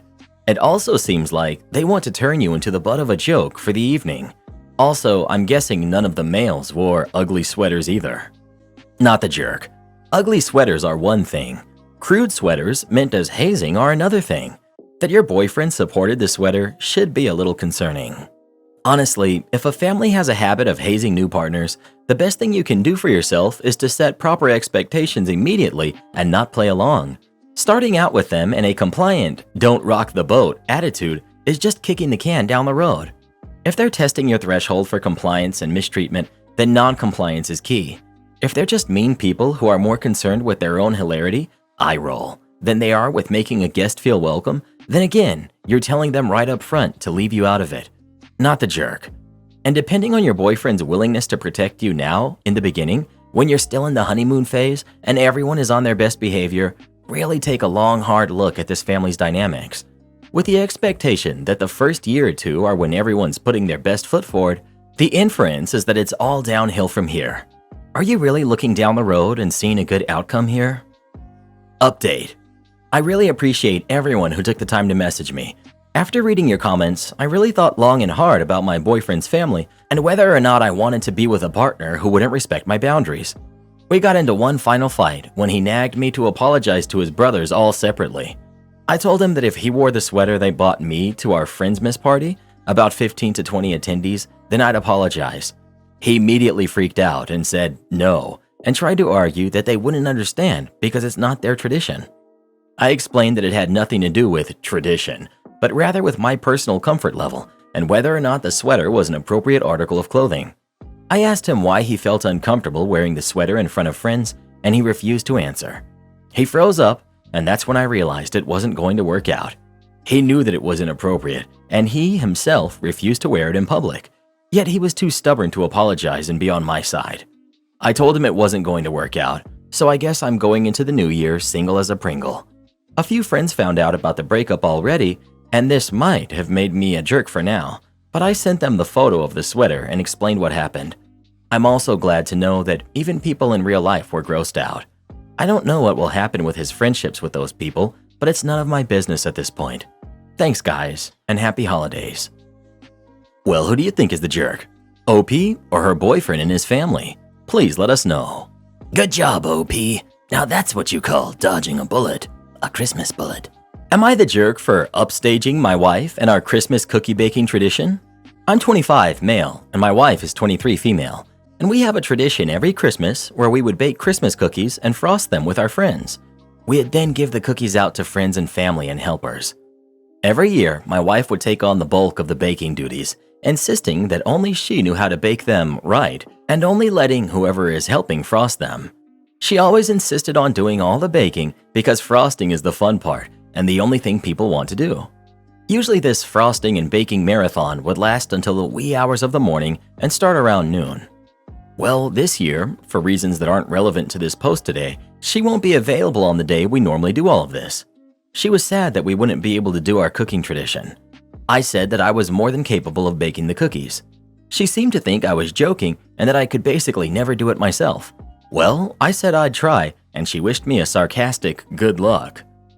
Well, in the run-up to the days of baking and frosting, I started running drills to optimize production. I started rearranging the house in various configurations, running tests on the dough we were using to see how long it took to bake, and making appropriate changes while running it by taste testers, substituting ingredients for quicker bake time while preserving taste, making the cookies as thin as possible without compromising frosting ratio, canvas space for creativity, and/or comprising structural integrity, etc. Come the day of baking, I have everything down to a science, and friends and family come in, I give them a rundown. After a couple hours, most kinks are worked out and cookies are flowing out at a breakneck pace. Eventually, we start running out of material, something that never happened when my wife was running it. We start making runs to the store for the necessary raw materials to fuel our mighty cookie forges. By the time we were exhausted around 2 a.m., we had produced at least 5 times the amount of cookies we ever had before. Well, my wife gets home a couple days later and is weirdly upset. She insists the cookies taste weird, that we spent too much money, and that I was actively trying to make her look bad by making so much more than her. In truth, I ran blind tests to see if anyone could differentiate between our old recipe and mine, and no one could. I also only spent 40% more than previous years as I slotted in some cheaper ingredients and bought some stuff in bulk, and I had absolutely zero intention of upstaging her. I simply had the goal of maximizing cookie production. She says that even if I didn't do it on purpose, that I should have thought about how it made her look to our circles, and that I have embarrassed her, and she actually called me a jerk. She's never called me a jerk in all 3 years of our marriage, so I can't help but think I am. Am I the jerk? I don't know if you're the jerk, but it sounds like you took something she enjoys and was sad about missing and did it without her. I would be sad if someone did that to me personally. Edited to add my vote, not the jerk. To me, it sounds like she didn't think he could do it, or even better than her. Also, it's a tradition. Why do they have to stop because one person is missing for that year? She liked baking and basically gatekeeping it from others.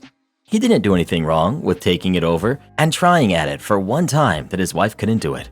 Not the jerk. If it's a tradition you do together, then yeah, you don't do it on your own. My husband and I apple pick and strawberry pick together every year. I couldn't see myself going alone. It's a tradition that we do it together. I'd be hurt if he went without me. Not the jerk. You didn't do anything wrong per se, and your methods sound fun and add a competitive edge which enhances the excitement for some people. But no one likes to discover that a tradition on which they've spent time and effort and enjoyed doing doesn't need them at all to function, and may even be better without their hard work. Maybe consider telling your wife how much you and your friends missed her at this year's event, and that you'd rather have her and less cookies than so many more cookies without her. Well, who do you think is the jerk? OP or his wife? Please let us know. So sensitive, so sensitive. I can't believe she's making a big deal of this. Blind me in traffic with your high beams? Okay, 2 can play this game. I was driving home from work and traffic was backed up pretty badly for a few miles. It was stop and go. When I get stuck in that, I'll usually back about 75 feet off the car in front of me so that I can hold a pace and move at a slow but constant roll, like the semi-trucks do. This way, I'm not participating in the bumper-to-bumper move and brake like the rest of the smooth-brained drivers. Some dude in an Acura crossover was behind me, and I guess he was getting upset because I wasn't 2 feet from the car in front of me, driving like a smooth brain. So he gets up on me and starts beeping his horn at me. I think to myself that it's funny as I turn up my radio. But then he starts flashing his brights at me, which is where I get annoyed. He's in one of those Acuras that has a super bright LED headlight. My car is much lower than his, so his low beams are already pretty bright in my mirrors. Bright enough that I don't want to look in them. The first time he flashed his high beams, it put spots in my vision for a moment. It genuinely hurt my eyes. After the first flash, he waited for about 10 seconds, beeps his horn, and then flashes again. Now I'm getting upset. I'm thinking, Where do you want me to go? Do you really think being 2 feet from the car in front of you will make traffic move faster? Then he does it a third time, but this time he held them on for about 15 seconds. Time for the gloves to come off. During those 15 seconds, as I'm looking away from my mirrors, I see my 14,000 lumen searchlight sitting in my passenger seat, at which point I'm immediately overcome by a wave of chaotic, lawful excitement that he is just set in motion and cannot be stopped. I think to myself, oh buddy, you just opened the wrong can of worms. You're gonna learn today. I grab the flashlight and set it to its absolute max, 14,000 lumen brightness setting. The flashlight has a sensor in it to automatically dim the light if facing down on a table, because otherwise the diodes would get so hot they would melt the lens. The 14,000 lumen setting is so intense, the 57 watt-hour battery can only hold it for 180 seconds before the flashlight automatically notches down to a measly 9,500 lumens. During those 180 seconds, the light will burn through 15% of its battery power. For reference on just how bright this is, the literal sun emits a luminosity of 11,000 lumens per square foot on a bright and clear day. I turn it around and aim it straight at the back of my rear window. My car is pretty noisy, so before I turn it on, I rev up my engine to make sure that he's facing directly towards me when I flash the full force of an afternoon sun at him. I hit the power button and can only imagine the freight train of shock and pain that plowed over him. It was so bright, his automatic headlights shut off because the car thought it was daytime. With the lights on, I could see him clear as glass through his tinted windshield. He was covering his eyes and looking down, probably screaming. I watched him try to flip down his sun visor, but his hand couldn't find it, as I thought to myself, "Burn, you jerk." I imagine my facial expression was similar to that of a 5 or 6-year-old roasting insects with a magnifying glass on a bright summer day. After about 5 seconds of blinding light, I took mercy and shut it off. He proceeded to back way the heck off and move over to a different lane. Was this an unsafe thing for me to do? Absolutely. Was this illegal? Almost certainly. Was it warranted? Without question. Possibly the highlight of my year. Drive safe and don't be a jerk to the car in front of you, because they might just have the tools to teach you a lesson. Am I the jerk for sulking during my birthday trip that my boyfriend's parents hijacked? There's a lot to unpack here, but I've done my best to keep it to the essentials. In preparation for my 20-something female birthday that recently passed, my boyfriend, who's also in his 20s, male, booked an overseas trip. It was a surprise, so I left everything to him. A month before the trip, he informed me that his parents, who are in their 50s, would be tagging along. This was unexpected to me. I was uncomfortable, but the booking had already been made. I probably asked if we were sleeping in separate rooms, and he replied no due to financial constraints. Fair, but I later forgot that I asked. He did assure me that his parents would have separate activities and we would have alone time. The trip came around, a 3-day, 2-night trip. Day 1, while in transit, I asked why the arrangement. He disclosed to me that his mother had made a big fuss when she found out about this trip.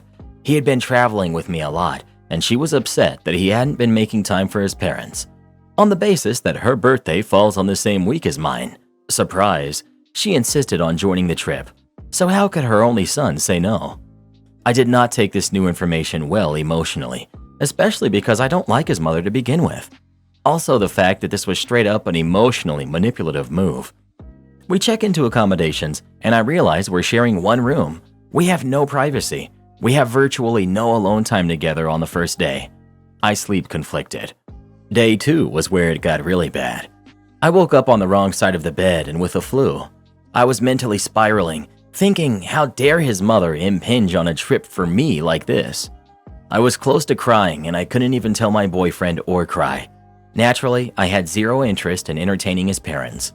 Later, I was told that I was frowning the entire day, unreceptive, disengaged, and when his mother spoke to me, I replied to her brusquely and avoided eye contact. I avoided conversations and slept whenever I could in the car. Day 3 and until now.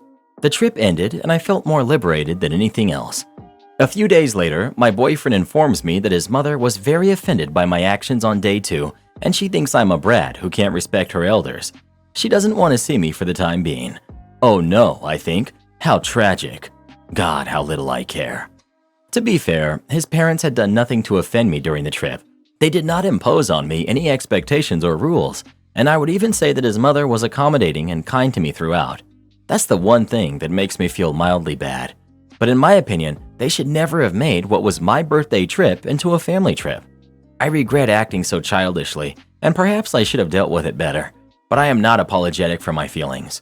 Maybe she didn't deserve it, but she shouldn't have come, and maybe my behavior during the trip was because I wanted to punish everyone, scorched earth style. Am I the jerk? Not the jerk. Dear Lord, this whole thing is the biggest red flag of all time. Run now, or start mentally preparing for them to tag along on your honeymoon. Not the jerk.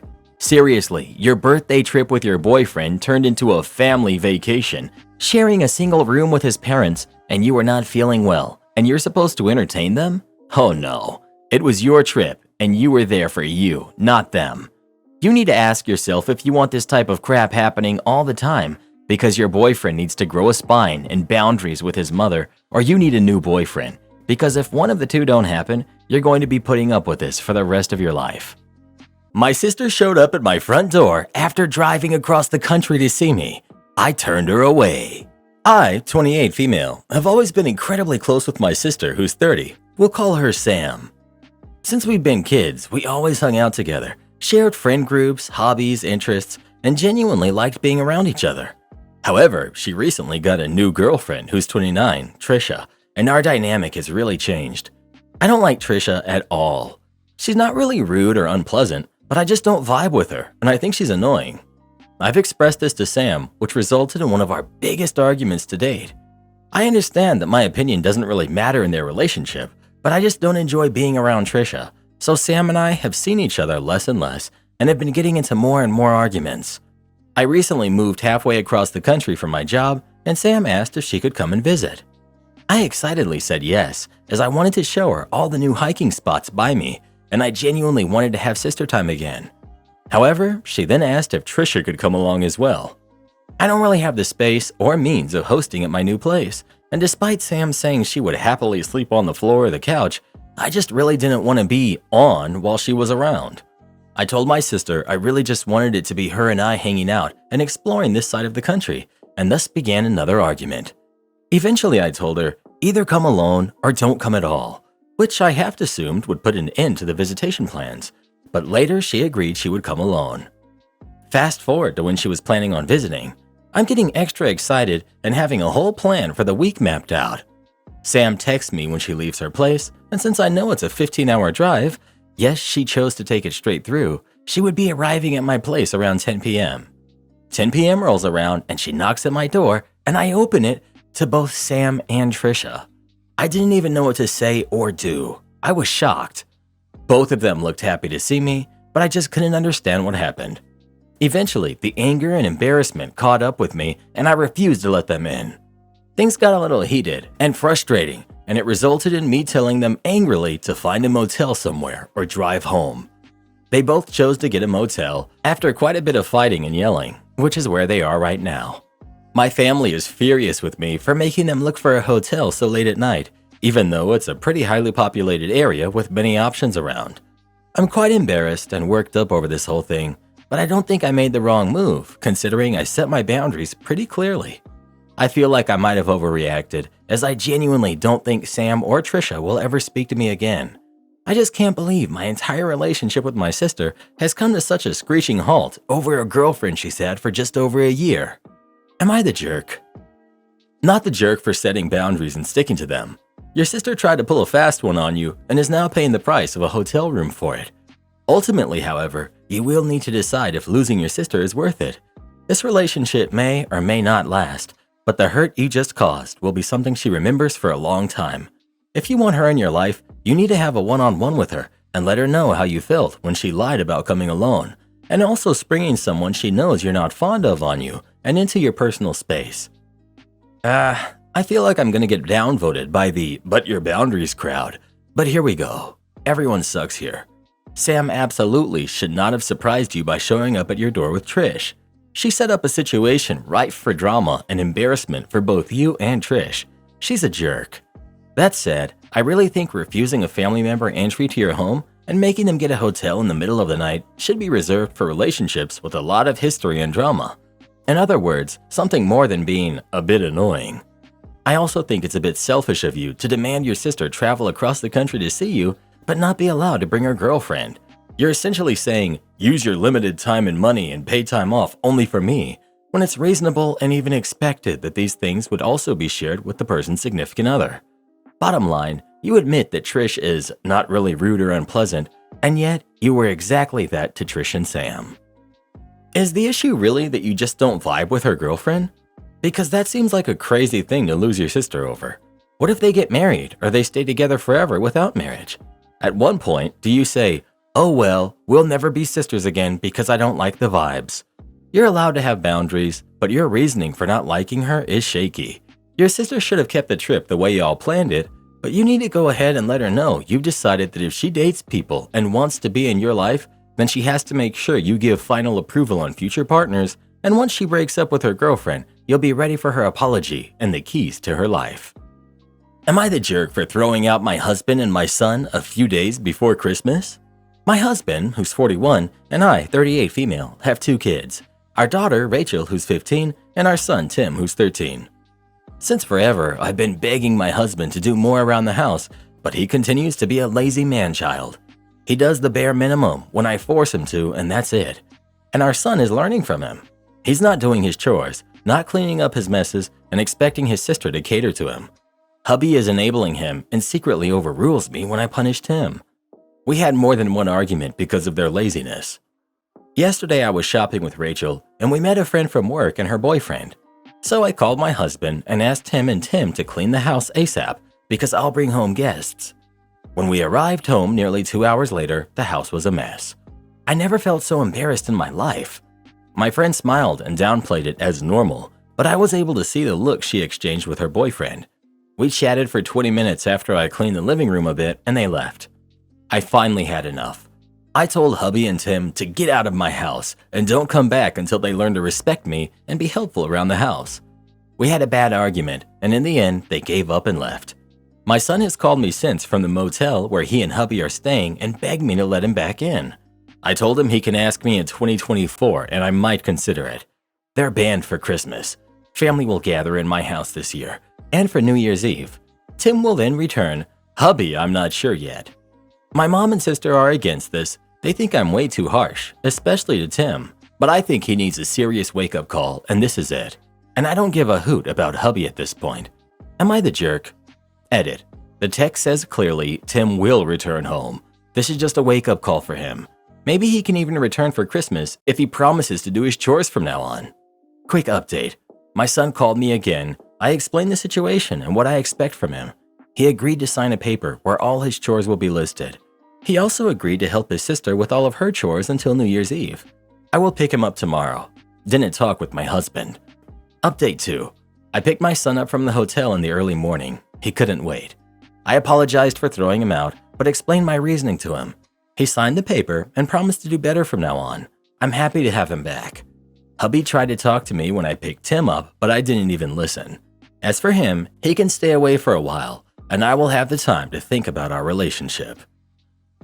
Just curious, how did you get them to actually leave? Asking for a friend. This is a perfectly reasonable question.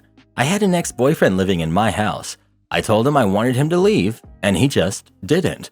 I had to write up a formal eviction and take it to court. Merry Christmas. Laughing out loud at the lazy slob who wrote, and then deleted, honestly, if it had been me, no matter how justified you felt or actually were, your next conversation with me would be to tell you to sign the papers. Oh no. Imagine being a lazy deadweight slob and thinking that saying you'll get a divorce is a threat. Throw out the husband and keep the son. There's still a chance you can influence him to be a better human. If left with your husband, that chance is gone. You're a hero to your daughter for sure. Way to take a stand. You're the jerk. Being lazy and not doing chores and being a crappy dad is not okay, but kicking out your 13-year-old son. Also, I hate last-minute events. You can't make a dinner date or friends come over and expect everyone to shift their time. You should plan accordingly. You're the jerk. You kicked your 13-year-old kid out of your house and banned him from Christmas. You're a monster. What kind of mother does that?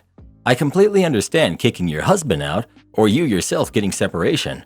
But to punish your 13-year-old for that is beyond messed up. You're teaching your daughter that it's acceptable to treat your son like this, even though it's your fault he's acting up. Be a better mother. I can't believe you get the privilege of motherhood and so many wonderful women never get to be moms. Laughing out loud. Imagine if a man had wrote this story. I decided to have friends over, so texted my wife telling her and our daughter to get the house spotless before I got home. They failed to do that, so I kicked my wife and daughter out and won't let them attend Christmas. Reddit hypocrisy as usual. Am I the jerk for telling my brother if he's going to be late, don't show up? I, 31 female, and my husband, 29 male, got married a week ago. Yay! I spent 2 years planning my wedding and everything was great except for my brother, who's 36 male, his tardiness with every event that he came to. For context, my brother and I don't get along. We never have. I only invited him for my parents. Also, I was adopted, so he's not biologically related to me. He's always late, and in the past we've had to tell him an event was 2 hours earlier than it really was, so that he'd be on time. He was late to my high school and college graduations, and he missed me walk both times. When I was sending invitations, I put in an extra note in his that read as follows: I know Mom, Dad, and I would love for you to attend, but if you're going to be late, don't bother showing up. Your girlfriend and her daughter are welcome to attend with or without you. He called me for the first time in years and lost it on me. I held my ground and said I would still appreciate him coming to the wedding, but I won't allow him to interrupt the ceremony by being late.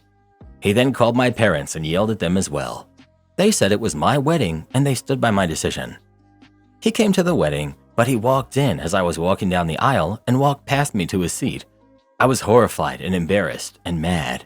I didn't know exactly what I was feeling in the moment, but it was a mixture of things. After the ceremony, my dad and my biological father, who I'd become close with over the years since I met him, both spoke to my brother about how that was inappropriate and rude.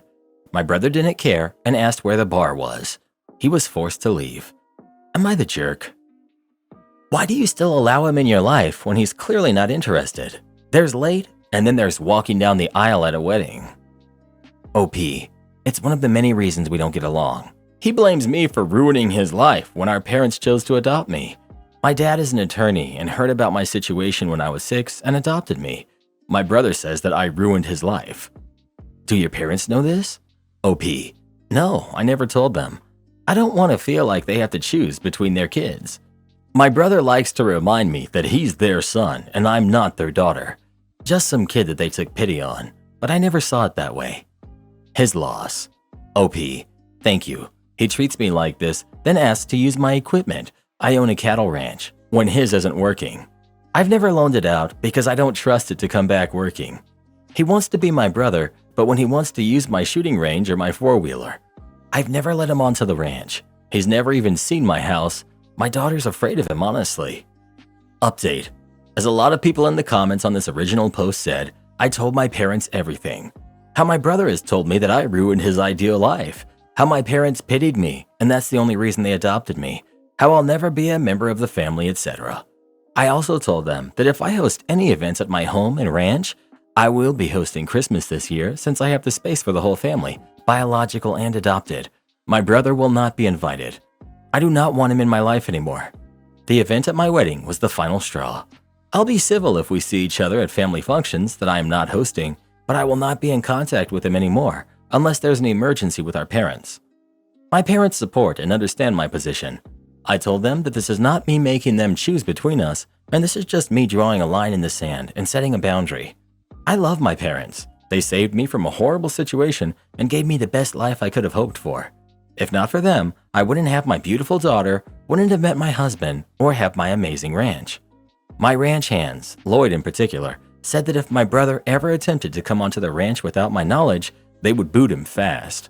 Of course, his wife and daughter are welcome anytime. I want to thank everyone for the support and kind comments and helping me see that he does not treat me like family and I should stop trying to extend the olive branch since he keeps burning it. Am I the jerk for not putting a stop to my stepdaughter correcting the food the host made? I, 32 female, have been dating a widower with a daughter, Nara, who's 12, for a year. We currently moved to a new city because of my boyfriend's job promotion. I freelance, and we're in the middle of settling down. Nara and I get along very well. Nara plays tennis. Since the move, she's been in the school team and competed a bit.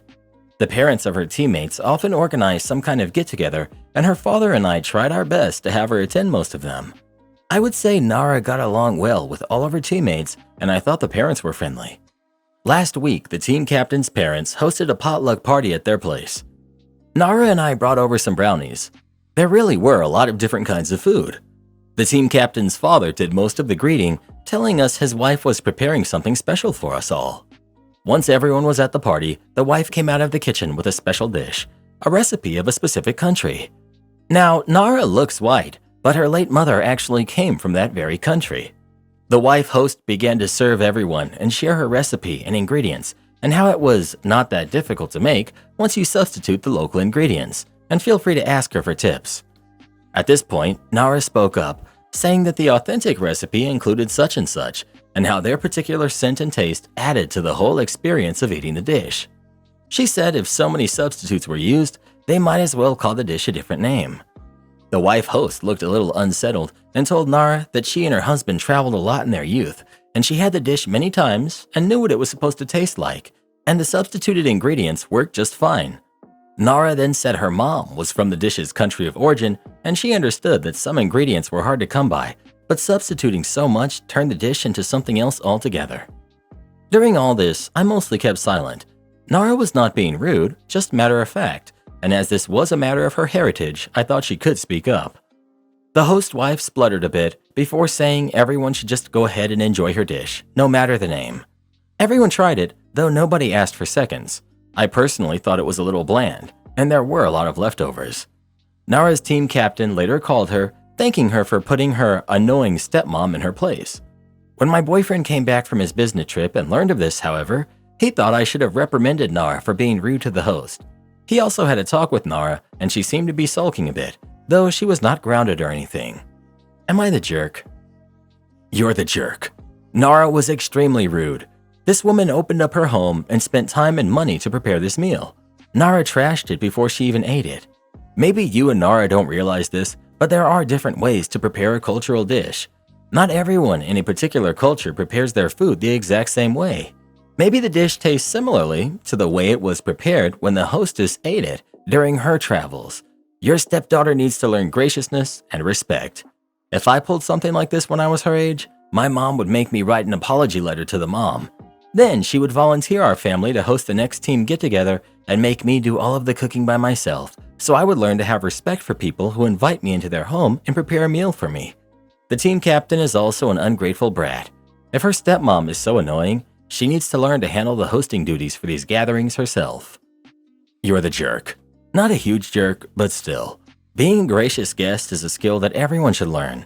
Was your stepdaughter technically right? Probably. But she made the host uncomfortable unnecessarily. I get that it might be a pain point for her, given her mother has passed on, but she was actually being rude. The host wanted to share something with her guests that she obviously was proud of, and your stepdaughter called her out in front of everyone. My boyfriend gives me horrible gifts, and I'm fed up. We've been together since 2019. Our first Christmas together, I got him an Alexa, with the accessories to make his apartments a smart home. He moved into an apartment around his birthday, so I got him a microwave, toaster, silverware, etc. His most recent birthday, I got him an at-home golf set because he recently became obsessed with golf. It cost more than I expected, but I was happy to give it to him. Our first Christmas together, he gave me a video game and the money he owed me. For my birthday, he got me another video game. My birthday and Christmas are coming up, the same day. I bought him a signed Steelers football because that's his favorite NFL team. He just told me the gift he got me, and this might be dramatic, but I had to stop myself from crying. He went on a solo vacation earlier this year, and my birthday present is that he printed the pictures from his vacation and put it in a photo book. This is his gift to everyone, his mom, sisters, brothers, friends, and me. He mentioned it before, and I politely told him I did not want that gift. I actually told him I would hate it, and he laughed it off. I've been telling him since we started dating that I like jewelry, and I would love that as a gift. He tells me he hates going into jewelry stores, and more recently, a couple days ago, said, "You already have so much jewelry. Why would I buy you more?" At this point, it feels disrespectful. After finding out my gift today, I told him to just not get me anything, It literally feels like he doesn't care about me or my feelings. He calls me materialistic because I like to buy myself things, and I feel like if I tell him how I truly feel, he'll just call me materialistic more. And maybe I am materialistic. Maybe this is a sweet and thoughtful gift, and I ruined it for him. My jaw dropped at the multiple photo books of his vacation. Is this something that people do? Why would I want a coffee table book of someone else's vacation pictures? If someone in my family got us all this gift, they would never live it down. The issue isn't the gifts. The issue is that he makes no effort to do something you would like. He sounds like he's in his own head. This isn't going to change, so it's up to you whether or not you want to be with him long term. Stop buying him sweet and thoughtful gifts. Give him a framed picture of himself. You need to consider if you really want to remain in this relationship. It feels like he doesn't care about you or your feelings because that's what his actions are showing you. I'm sorry. I wish I had walked away from men like him in the past, and I hope you do too. My boyfriend now gets so excited about buying me gifts on Christmas that he always overdoes it. There's partners out there that will match your efforts if you only make the space for them. Well, who do you think is the jerk? OP or her boyfriend? Please let us know. Am I the jerk for making my nephew apologize immediately in front of his friends? I, 33 male, am staying at my grandparents' house for the holidays. My grandparents passed away, and the house was maintained by their kids, making it a communal space for all family members to use. The rooms are usually saved for those of us who visit from out of town, like me. I have a cousin, Frank, who's 34, who also visits but stays elsewhere. We were close growing up. Frank was married to his high school sweetheart, Kim, for around 10 years, and they had a 6-year-old daughter. Kim passed in an accident just a little over a year ago. Frank was more than devastated. What set Frank apart from most guys is I know how deeply he loved his wife. He was an exceptionally happily married man. His goodbye phrase to me in private or in public was, "See you later, miserable single loser." He was making fun of how I never had a long-time girlfriend. I always took it in good fun. It was nice to see a guy so devoted, given that my parents and more than half of my aunts and uncles are divorced. A few days after I stayed at my grandparents', my nephew Tom, who's 17, showed up with a few friends wanting to watch a movie. Tom lives with his sister nearby. I ordered the boys some pizza and I joined them. A bit later, Frank dropped by, wanting to catch up with me. We stayed in the same room and talked. Frank seemed to be doing much better since the last time I saw him a month after Kim's funeral. Once the movie was over, Tom asked if they could hang out in the room for a while, and I said yes. Frank, however, excused himself, saying he needed to go pick up his daughter. We hugged goodbye, and Frank was about to leave when Tom said, "What? None of that miserable single loser stuff? Welcome to the club. Guess now you're a miserable single loser too." I could see the colors drain from Frank's face, and he looked like he was going to pass out. I immediately turned to Tom and told him to apologize, and now. Tom said, why should he apologize? And I only raised my voice with, "Now." Tom glared at me, but finally looked away and softly said sorry to Frank. Frank just left. Tom's friends mumbled about how they had to go and quickly cleaned up and left. Tom left with them. Later that night, Tom's father called me from across the country, reprimanding me that I should not shame Tom in front of his friends like that. He said he understood what Tom said was insensitive, but being scolded like a kid in front of his friends was not how I should handle this. I could wait and have Tom apologize later. Am I the jerk? No. What you did was absolutely the right thing. Tom needed to be told immediately and in no uncertain terms that what he said was absolutely and completely awful, and that he needed to apologize immediately. Tom literally could have walked up to Frank and sucker punched him, and it would have hurt Frank less. Not the jerk. If you haven't already, spend some time talking to Tom's dad and make sure he knows what really happened. Tom may have described what happened in a way that made him less of a bad guy. Karen closes down my street so her kids and dogs can play in the road. I live on the end of a cul-de-sac in a newer built neighborhood. I've been here for over 5 years now. I'm the only person in the cul-de-sac that doesn't have kids, as I'm a single female. The mamas usually close off the cul-de-sac every morning, sometimes during the day too when it's nice out, and they allow their kids and dogs to play all over the street and my yard, driveway, and porch. There are 8 kids in total, ranging from ages 1 to 6. The problem is that this is usually when I'm coming home from work after a long day. The mamas expect me to park on the street and walk to my home and then come back later when they're done and get my car in the garage. and I'm not doing this. There's typically toys and various types of tricycles laying all over the road. The parents and kids are also on the road, and nobody will move from my car as I maneuver around all the obstacles. I've installed security cameras and planted barriers around my property to discourage the trespassers. However, they just throw my mulch, ride bikes through my flower beds. Their dogs have urinated so frequently on my plants that they are now deceased, and they defecate in my yard and leave it. The kids have messed up my cars and broken many things, electrical items. Their 1-year-old is frequently found on my porch, and I mean multiple times a day. It's only my yard this happens to. However, yesterday was the last straw. I was coming home and the road was closed as usual for their makeshift mommy and me time. I drove around the obstacles and pulled up in my driveway. 2 kids, maybe about 5 or 6, ran up in my car between me and the garage door, and they held out their hands so I couldn't pull up. They were blocking my path. Yes, they were in my driveway about a foot from my garage door. The mamas see it happen and do nothing. Next thing I know, a mama is running over, screaming at me that I'm driving too fast up my driveway. She was referencing how the kids play in the yard in the driveway, and I'm putting them in danger and banging her fists on my door. I then woke up this morning to find she had made a large sign that said, "No speeding, kids at play," and put it in my yard facing my front door. I did make a call to the police, but they said there's really nothing they can do for neighbor disputes, even though they're trespassing and closing roads. Is this right? How else can I handle this? What would you do? Am I truly in the wrong here? I've spoken to them before, and they've just suggested that I move if I can't be in the village that helps raise the kids. Should I report this? The neighbors all agree that I'm the problem here, and they're ganging up on me, as they feel I should park and wait and allow the kids to play on my property. I even have security footage of a parent instructing their kid to steal from my property to teach me a lesson because I planted barriers. Call the non-emergency number and ask about road closure rules. This is a major safety issue because emergency vehicles will be impeded by the road closure and all of their stuff on the roads. Also, report all property damage and trespassing. They already can't stand you, so no need to worry about rocking the boat. Tip it over and drench them. Drive up with the most annoying gangsta rap music you can blaring from your car. Give the moms a concert until they move their crap. Teach their kids some new vocabulary words. This is why I live in the country. Neighborhoods just suck, and I don't know why people put up with living there.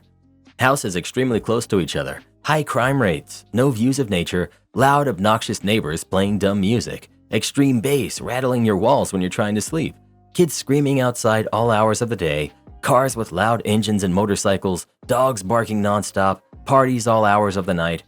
I'd pick these snakes and coyotes over that mess any day. Most people want to stay in the city so they're closer to their job, but a longer work commute has always seemed worth it to me to save my sanity. Nothing is better than sitting on the back porch in the morning drinking my coffee without another soul in sight as far as the eye can see. This is how we were meant to live, not in boxes stacked next to each other or on top of one another. How I complied my way out of a parking ticket. A few years ago, I parked in a paid parking lot, but forgot to buy a parking ticket. When I came back a few minutes later, I discovered an $80 ticket on my dash. While I was frustrated about my own forgetfulness, the ticket itself was fair. However, I came to discover that the amount they had charged me was not. Before leaving the lot, I noticed a small detail on the terms and conditions sign at the entrance of the lot. It said that a failure to pay for a parking ticket would result in a $70 ticket, not the $80 ticket that I was charged. While I'm no lawyer, I do know that those signs essentially create an implicit contract upon entering the lot. Therefore, the company was technically violating their own contract by charging me extra. I appealed the ticket, stating that I would be happy to pay the agreed upon $70, but it was rejected. I then reached out directly to customer service, explaining the same situation. They rejected my request to pay the valid $70 because their ticket amounts are non-negotiable. Cue the malicious compliance. I realized that by their own words, they are the ones attempting to negotiate the price by charging me an extra $10.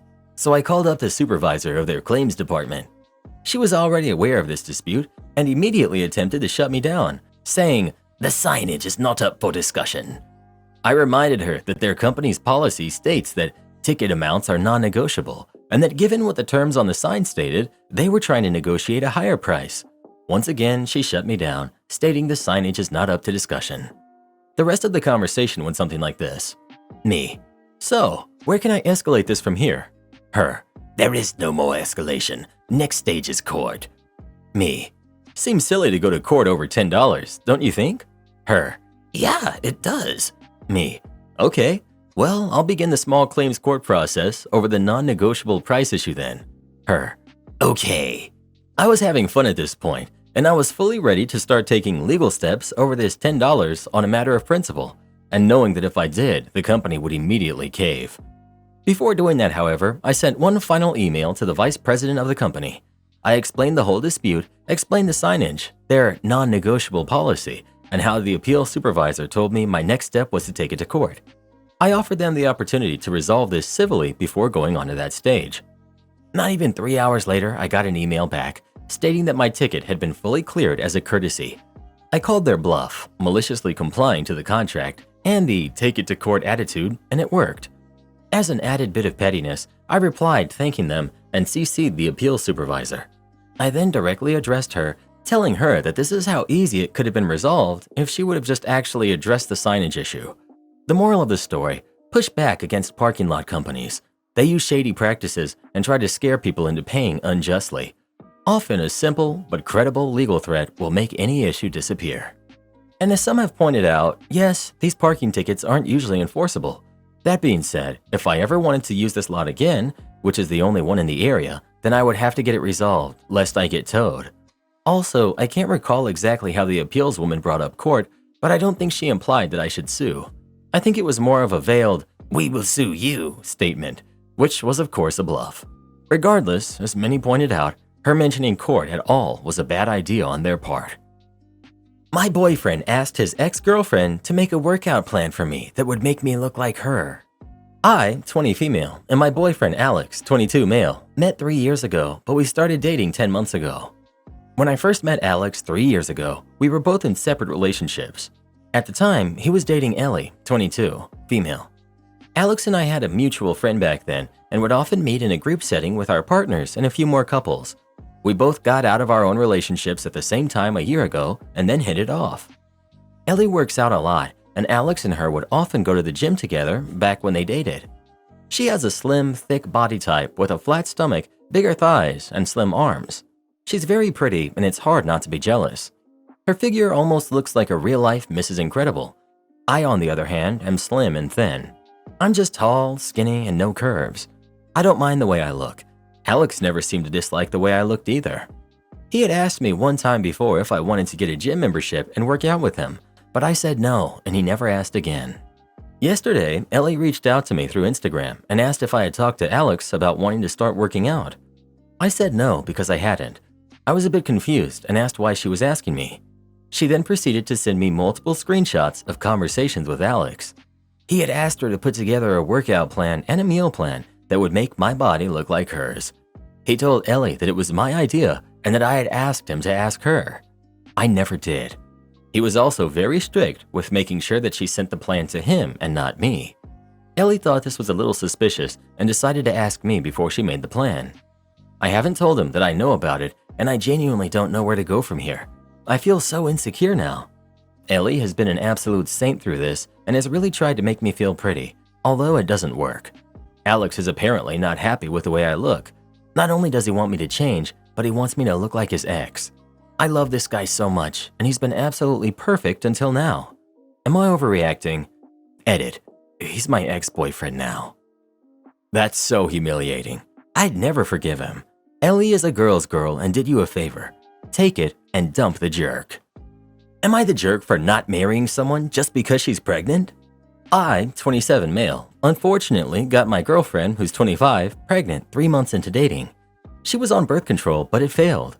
In hindsight, I should have used other precautions as well, but I figured that birth control was supposed to be 99.9% effective. I never thought I'd be that 0.1%. She said if she had an accidental pregnancy, she wouldn't have it. After getting pregnant, she changed her mind and wanted to keep it. I won't lie that I'm not happy about this decision, but I realized it's her choice, and I don't get a say. It is what it is. She's now almost 7 months pregnant and very much showing. Her parents are very traditional, and her dad is a relatively well-known person in his community. He has a somewhat high-profile job as well, even has a Wikipedia page. To say her parents are trying to get us to get married before the kid is born is putting it lightly. It started off just expecting. So, when are you getting married? And now it's more, you better get married before this kid is born, because my grandkid won't be born without married parents. Personally, I'm not interested in marriage. My parents are both married and divorced twice. Most marriages in my extended family have gone the same, and I just don't really care for the institution. Not knocking it for people who choose it, but it's not for me. Even if it were, I wouldn't feel ready to marry my girlfriend anyway, because we still haven't even been together for a full year. I'd want to date her for at least 2 years before getting married. I'm not even sure if I'd still be with my girlfriend if she hadn't gotten pregnant. I'd rather see if we can make it work than not try, but I'm not keen on jumping into marriage just because there'd be a kid in the picture. I think she's a great person, but I wouldn't say I feel like I'm in love with her. The girlfriend started off indifferent, but is now trying to get me to get married as well. I don't think it's so much she wants to be married to me as much as her parents have convinced her she'll be an embarrassment to have a kid out of wedlock. In a twist, last week, her father offered to buy the ring, pay for the wedding, and give us $100,000 to get married before the kid is born. Not to be nice, but save himself from what he feels is an embarrassment. The whole thing just feels slimy to me. We both have good jobs, and while the money would be nice, we don't really need it. I make enough in my job to provide for the kid, as does she. Am I the jerk for not just sucking it up and marrying her, even if I'm not really in love with her? I've been in this exact same position a couple months into our relationship. Told my parents that we would rather be happy, good parents than married parents, and maybe someday we could be both. We reiterated that we wanted to marry for ourselves and not for our circumstances. We were engaged on my son's first birthday. We have now been happily married for 21 years. As long as you're there for your kid, there's nothing wrong with not getting married until, if, and when you want to. Not the jerk. You should never get married to someone you're not sure about, even if there is a baby in the picture. Also, you need to be there for your kid. I don't mean married or even dating the mom. The kid didn't ask to be born and deserves to have a father. My husband was in this exact situation with his ex and opted to not marry her. If her father is truly a man of God, he should not be basically bribing someone to desecrate the sanctity of marriage. You can still be a great father without getting into a marriage you don't 100% want. You're the jerk. Stop having kids with people you're not married to. When you look at prison statistics, kids growing up in fatherless homes will always be at an extreme disadvantage and are 8 times more likely to end up in prison. I grew up with a great mom and a dad who are married and still are. Guess what? I'm extremely successful and have a great life. My friends who grew up this way, they also are very successful now. All the friends I had who grew up without a dad, none of them are doing well in life now. I hope one day we can evolve to remember how important marriage and family structure is, but at our current rate, I don't think it will ever happen. My sister's daughter ruined my daughter's birthday. My daughter's 5th birthday was 2 days ago. It was hectic to say the least, but I wanted to make her happy. My husband and I informed the rest of the family that she would be having a birthday party because she did not have one the previous year. She asked if some of her friends could come over, and I said yes. She had planned her entire birthday, but her father and I needed to get the supplies. It would be too small inside my house, so we did it in the backyard. My mother and aunts came over for her birthday, and my husband left to go pick up his mother, who had traveled from Guatemala to see her grandkid. My husband's sisters took our daughter out shopping. My sister arrived with her kids. I don't want to sound like a mean aunt, but her kids are bad, disrespectful, and unconcerned about others. She stands by and lets them get away with everything. As everyone arrived with bags of gifts and treats, I assisted my daughter in putting on her dress and heels. We wanted to do something special for her, so my mother laid out a red carpet in front of her door so we could photograph her.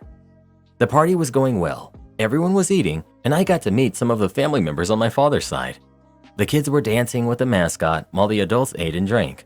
The family was filming a happy moment when the kids became fussy and were ready to eat the cake. My daughter sat in her high princess chair, and my sister's daughter stood on a chair next to her, so I asked everyone to turn off the lights and take out their phones. We lit the candles and sang happy birthday. However, just as my daughter was about to blow out her candle, my niece blew it out. My daughter pushed and hit her cousin, causing her to cry and fall off the chair. Both of the girls were crying. My sister yelled at me for being immature and saying that my daughter was out of control. I told her that it was my daughter's birthday, not hers. I may come across as harsh, but I believe she deserved it because I don't understand why some parents think it's amusing for their kid to ruin another person's birthday. My mother got everyone to stop arguing because she hated seeing her family fight. I lit my daughter's candle again and made sure to stand by her side so my niece wouldn't do it again. The cake was enjoyed by the kids after the commotion. I didn't think my kid was right for what she did, and at the end I did discipline her by taking away her iPad and not letting her play with her toys. She's never done that before, so I don't know why she did it. Am I the jerk? Not the jerk. Your niece is a brat, and your sister enables her behavior. It's only going to get worse from here. Am I the jerk for refusing to give sister-in-law's daughter my cotton candy? I'm female 35. My boyfriend, Francis, is 43, and we're on shaky ground right now because I walked out on our date in front of sister-in-law. Part of it is that he's in the habit of inviting people on our dates without even asking me first. Because of this, I briefly asked for a break last summer. I've told him many times that I don't feel heard and that this makes me feel like my needs don't matter. For background, we're both very close to our families. I'm very understanding about his love for them. What I don't like is that many times his idea of making them happy is in conflict with my well-being. For example, we could plan a pizza and a movie outing and he gets a call from his brother and he tells them exactly where we're going so that brother-in-law, who's 30, can show up. Or having my other brother-in-law, who's 36, pop in while we were having a very romantic date at my favorite sushi restaurant. It's not that I'm against seeing his family, but sometimes I feel misled. His brothers almost always end up not paying, so he pays for brother-in-law, but then I have to cover for him. His sister, who's 41, is an entirely different story. She's always sour and angry looking and very petty. She's very quick to do Facebook Lives to instigate conflict, even with her own family. Her theme nowadays is her ex, who broke up with her for how she was mistreating him, demanded that he return to her house or else said cryptic insults about his family on social media. So he met someone later on and got married, and she has a chip on her shoulder. I intentionally stay away from her and he knows it. I don't have many hobbies, and I'm not really into going out because I'm an introvert most of the time. I've tried to talk to him about how his constant disruptions of our plans really upsets me and causes emotional distress. I'm happy going to the movies by myself, but he doesn't understand that I'm choosing to share my experience with him. Because of my job, very mentally demanding, I love spending my free time doing goofy stuff, like the arcade or the local fairs. I love having the opportunity to watch people's talents. So we went to the local state fair. I was having a blast until all of a sudden, he said that sister-in-law can't find us. What? So sister-in-law showed up with her 3 kids, angry-faced as ever, and hardly returned my greeting. Not only this, but he announced that I needed to buy him his food because he was short on money. I didn't mind, so I got him a burger. Then he says sister-in-law's kids are hungry, but she's short on cash. I'm starting to get upset because how is this possible? Who brings their kids to a place full of food and toys knowing that they won't buy anything? I ended up buying the kids, who are 5, 12, and 8, 2 slices of pizza each and a soda because at the end of the day, it's not their fault that their mom acts this way. I had Frances hand sister-in-law some pizza because I was uncomfortable making her the only person not eating. But her "thank you" sounded like an aggression because she said, "Thank you, Frances," with a cutting tone, knowing darn well that I had purchased it. I don't like their relationship because it's like he gets things for her and his family no matter what. This situation made me angry. I love buying state fair trinkets, but I couldn't do it in peace knowing the kids kept eyeing me. Francis came to show me some inflatable toys, but honestly, I was aggravated because it sounded like he was coercing me to purchase stuff for his nieces and nephew. So I tried to separate from the group. I bought 3 pieces of cotton candy, my main reason that I attend fairs, that I ate immediately. Then I bought another 4 for the road that I was putting inside my backpack when my niece, who's 12, Mandy, had a massive tantrum. She said she wanted cotton candy and started walking very fast towards me. I was mortified. I started walking in the opposite direction, trying to still be polite because I wasn't trying to reject her or anything.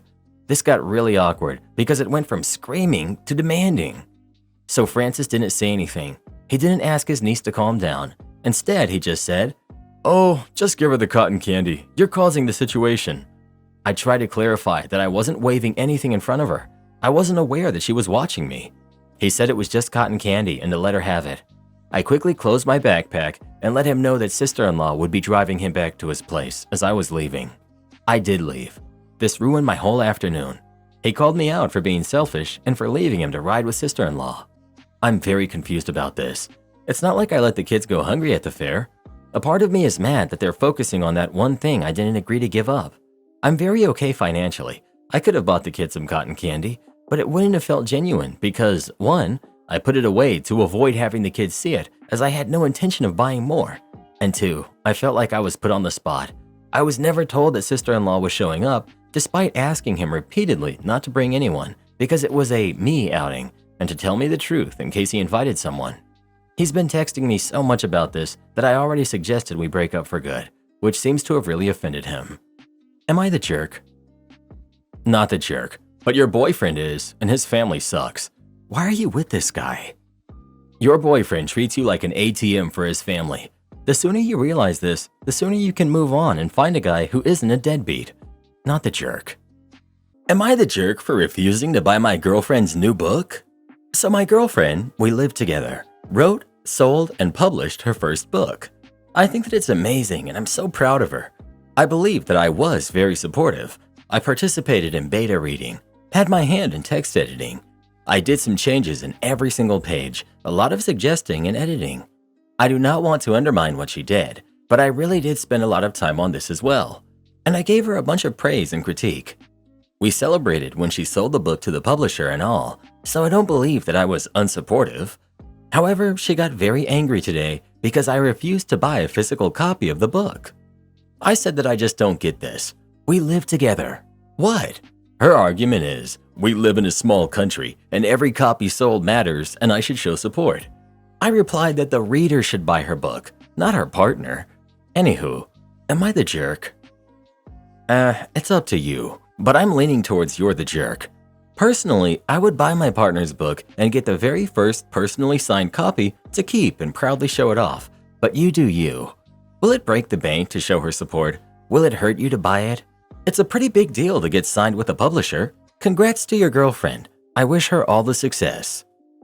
Not only that, I would buy additional copies to gift to friends and family to show them how proud you are of her. He's definitely the jerk. Any normal person in a relationship would get a copy and have their girlfriend sign it. The dude's missing the point. You're the jerk. It's a shame she has to ask you to buy it. You're the jerk for not doing this without asking. You're the jerk. It's a gesture of support. She doesn't care if you never read it again. She only cares that you believe in her enough to buy a copy. There's no point in giving someone flowers either, as they just die after a couple of days. It's about the gesture and what it means to the person you bought them for. If I were you, I'd be buying copies for friends and family to show my support, but that's just me. Not the jerk. Pressuring your loved ones to buy a book you wrote is not mature at all. She's acting like a spoiled brat, and you can either enable her delusion, the way these Reddit losers want you to, or you can hold your ground and be a man. If anything, she should be gifting you a signed copy instead of expecting you to buy it yourself. No authors become successful by convincing their loved ones to buy their books. It's pathetic, honestly, and I'm not surprised at these idiots shaming you for not being a pushover. Am I the jerk for wanting to break up with my girlfriend after her ex's funeral? Plus updates. So my girlfriend and I have been together for about 4 years. She used to be close friends with her ex, however, he tried to make a move on her while she and I were together, so she cut off their friendship. They knew each other for about 10 years. They were high school sweethearts and stayed together throughout college. They broke up because he did not want to have kids. He passed recently, and my girlfriend was invited to the funeral. While I wasn't happy, so to speak, to see my girlfriend cry about this guy, I swallowed my emotions and offered my full support. She asked me to come with her. Here's where things got messy. She kept talking about how she wishes they never broke up in the first place, and that she never met anyone who she loved as much as him. She made a speech about how she says that if things had been different, they'd be a happy family with kids. I had to force myself not to say anything then. Now we're back home, and she hasn't said anything about what she said. I'm so close to just leaving, but I just don't know if she only said that out of grief. Update. It's been a couple of days, and my post got a lot of attention. It's been a week since the funeral itself, and I've been talking to some friends, as well as reading comments on my last post. Truth be told, I've been hesitant to talk to my girlfriend about this because she's still depressed. She's not talking to me at all, and I've been taking care of everything around our place. She's just been laying in bed. I've tried to talk to her, but she just shuts me out. I've been reflecting on our past relationship, and I realized a couple of things. My girlfriend was never as passionate with me as she was with her ex. She never did anything as romantic or thoughtful for me when compared to her ex. For example, She's never gone traveling for more than 3 days with me, but she traveled often with her ex, sometimes for years. It's not like I haven't offered. I was simply told to get over it and that each relationship is different, and people said crap like, if she wanted to be with her ex, she would be. Something also to note is that some of you actually pointed my attention to another post, one that's about a girl going to her ex's funeral. I read that post, and I don't know if it's actually my girlfriend or not. Some of the details are different, like our age. We're both 30. Also, I never said anything about breaking up with her for going to the funeral. I wasn't exactly happy to see her mourn the guy who wanted to hook up with her while she was with me, but I didn't actually say anything. Now, that post admitted that she actually cheated. I thought about this for a second, but it doesn't matter. Because if she cheated or not, I already broke up with her. I did have a talk with her, and she refused to at first by not responding to me. But when I told her I was leaving, she finally said something. I basically told her that I feel like crap ever since she said those things at the funeral. How I feel like she would rather be with her ex than me, that I felt like her second choice. She started to yell at me, calling me selfish, and that she's lost one of the most important people in her life, and I shouldn't make this about me. I was too tired to try to yell back. My things were already packed up. I'm staying with my parents for a while. Our lease doesn't expire for a few months, so I don't know what she's planning to do. I don't know what to do now. I thought I was going to marry this girl someday and have kids with her, but she wanted someone else all this time. I appreciate the comments. I don't know what I'm going to do. Man, you're doing the right thing. You absolutely deserve someone who will love you as their first priority. I wish you all the best for your future. Not the jerk. I'm so sorry, brother. It's going to hurt a long while. Take your time and mourn the girl in the relationship you thought you had. One day, you will find a woman who makes you her priority, who really wants to be with you and loves only you. Then you will realize how lucky you were to have this happen to you. Keep your chin up, champ. For her to scream that she lost one of the most important people in her life really dodged a bullet. You're the jerk. Honestly, you sound pretty pathetic. Your girlfriend just lost someone that was very important in her life, and instead of worrying about her and her grieving, you make it all about you. Boo-hoo. Not sure if you've ever lost someone you were in a relationship with, but it brings up a lot of emotions, second thoughts, and what-if moments. This was her first love and high school sweetheart, so there's going to be a lot of reflecting and self-doubt over why they broke up. You can either hold it against her or understand it's part of the process she'll have to go through. Do realize if you break up with her now, you'll be a hero to a lot of randoms on Reddit, but most of the people that you know in real life are going to judge you based on breaking up with a person that's in a state of mourning. Well, the most important thing is, he'll be a hero to himself because he's feeling miserable just by being with her. She is absolutely disgusting. She still has feelings for her ex, and she's obviously not over him. That's a battle you can never win, so why should he stay in the relationship? He's treating himself good now. He will be hurt over this, but in the end, he will hopefully find a girlfriend who treats him better and loves only him. Well, who do you think is the jerk? OP or his girlfriend? Well, ex-girlfriend now. Please let us know. Always remember that there's over 8 billion people in the world. If you look hard enough, you'll find someone who will show you the respect that you deserve. Am I the jerk for telling my husband, I told you so, and laughing when we got the paternity test results? I, 27 female, have been married to my husband, 28 male, for 2 years and gave birth to our daughter 5 weeks ago. I'll try to keep this short so I don't waste your time with details. What happened was that our daughter came out with blonde hair and pale blue eyes, while my husband and I both have brown hair and brown eyes. My husband freaked out at this and refused to listen to my explanation that sometimes babies are born with lighter hair and eyes that get darker over time. He demanded a paternity test and threatened to divorce me if I didn't comply, so I did. After my daughter and I got home from the hospital, my husband went to stay at his parents' house for the first 3 weeks to get some space from me, while I recovered and he told them what was happening. My mother-in-law called and informed me that if the paternity test revealed that the baby wasn't his, she would do anything within her power to make sure that I was taken to the cleaners during the divorce. I had my sister to lean on and help me take care of the baby during this time. We got the results back yesterday, and my husband came home to view them with me.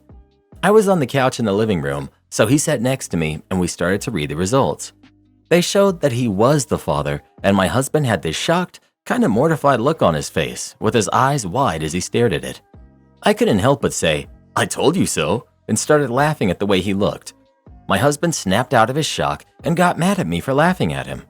We argued for a bit, which was mainly him yelling at me, before my sister came downstairs and my husband shut up. After that, my husband went back to his parents' house to clear his head, and 2 to 3 hours later, my mother-in-law called to scold me about laughing in his face because apparently it was kicking him while he was down. She's also left a couple of nasty texts, essentially saying the same thing this morning. I don't think I'm the jerk, but I'd like some outsider perspective on this.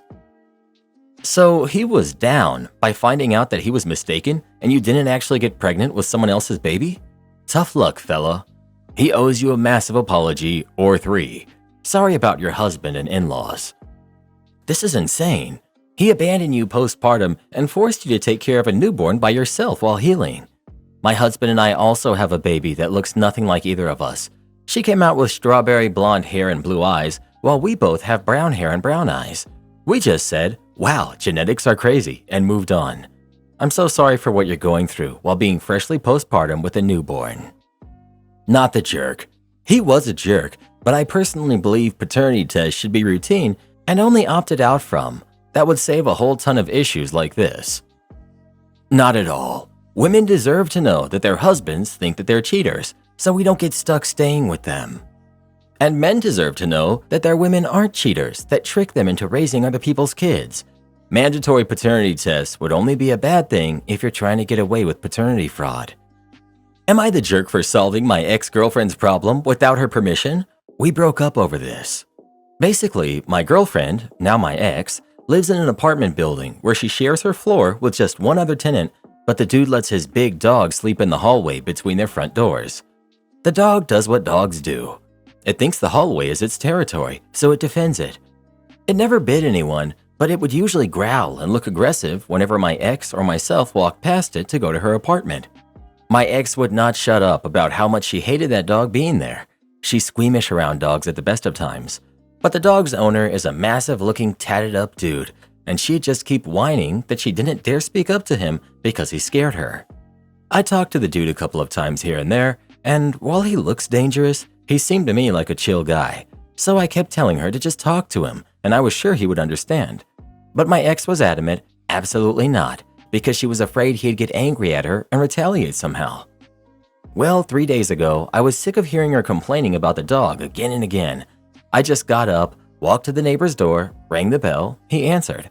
I asked if he could avoid leaving the dog in the common area because it makes my girlfriend uncomfortable. And his reaction was, "Oh gosh, I didn't realize. My apologies, it will never happen again." Boom, solved. Back when I got back to my girlfriend's apartment, she was enraged with me. Said she wanted an apology from me for helping her without her permission, and that she thought I was putting her at risk because she lived next to the guy. And what if he was a secret psycho, and by telling him to keep his dog indoors, I made her the next one he goes after? I tried to be patient, but she was screaming at the top of her lungs and completely freaking out, and not listening to me telling her that her neighbor is a normal dude who would have removed his dog earlier if she had politely asked him to. No, she just needed to screech at me about her paranoid fears of making an enemy out of her neighbor, and how I'm the one who started the war, but she's the one who will be a victim of it. I repeatedly told her that there is no war, no conflict, no nothing, and that she should just calm down. But she screamed at me that she never wants to talk to me again until I sincerely apologize. I believe I have nothing to apologize for, so I guess we'll never talk again. I've heard earlier today from my ex's sister that my ex is waiting for me to call and apologize, and that I'm apparently a pig for not doing it yet. I told her that I have nothing to apologize for, and the sister blew up on me, saying that I absolutely need to apologize after all I did to my ex. Never got the chance to even ask her what those horrible things I supposedly did are, because she hung up on me. I used to be good friends with ex's family, and I hate to lose not only her, but them too. So, am I in the wrong for believing that I did nothing that requires apologizing for and being stubborn about that? Am I the jerk? I just don't understand what made him think it was okay for him to let his dog sleep in the hall of the apartments. That should just be common sense. Probably that no one complained, and as a dog lover, he assumed that no one would dislike the dog's presence. And probably he didn't realize how territorial his dog was being, as surely the dog didn't act like that towards him. On the way out, you should have rung the guy's doorbell and said, "My bad, she's good with the dog in the hall." Not the jerk. You, my friend, have dodged a bullet. That kind of irrational behavior is not a one-time occurrence. Not the jerk. I understand her fears because I met a seemingly harmless-looking neighbor who ended up being a jerk after my sister complained about his trash. Plus, it's scarier for a girl who lives alone. Am I the jerk for kicking my friend and her husband out for eating and wasting my food? I, 34 female, made the mistake of allowing my best friend, Mary, who's 33, and her husband, Carl, who's 27, and their 2 kids to crash at my place after showing up without being invited. She showed up for a visit and later complained that it was too late to drive back home, 5 hours.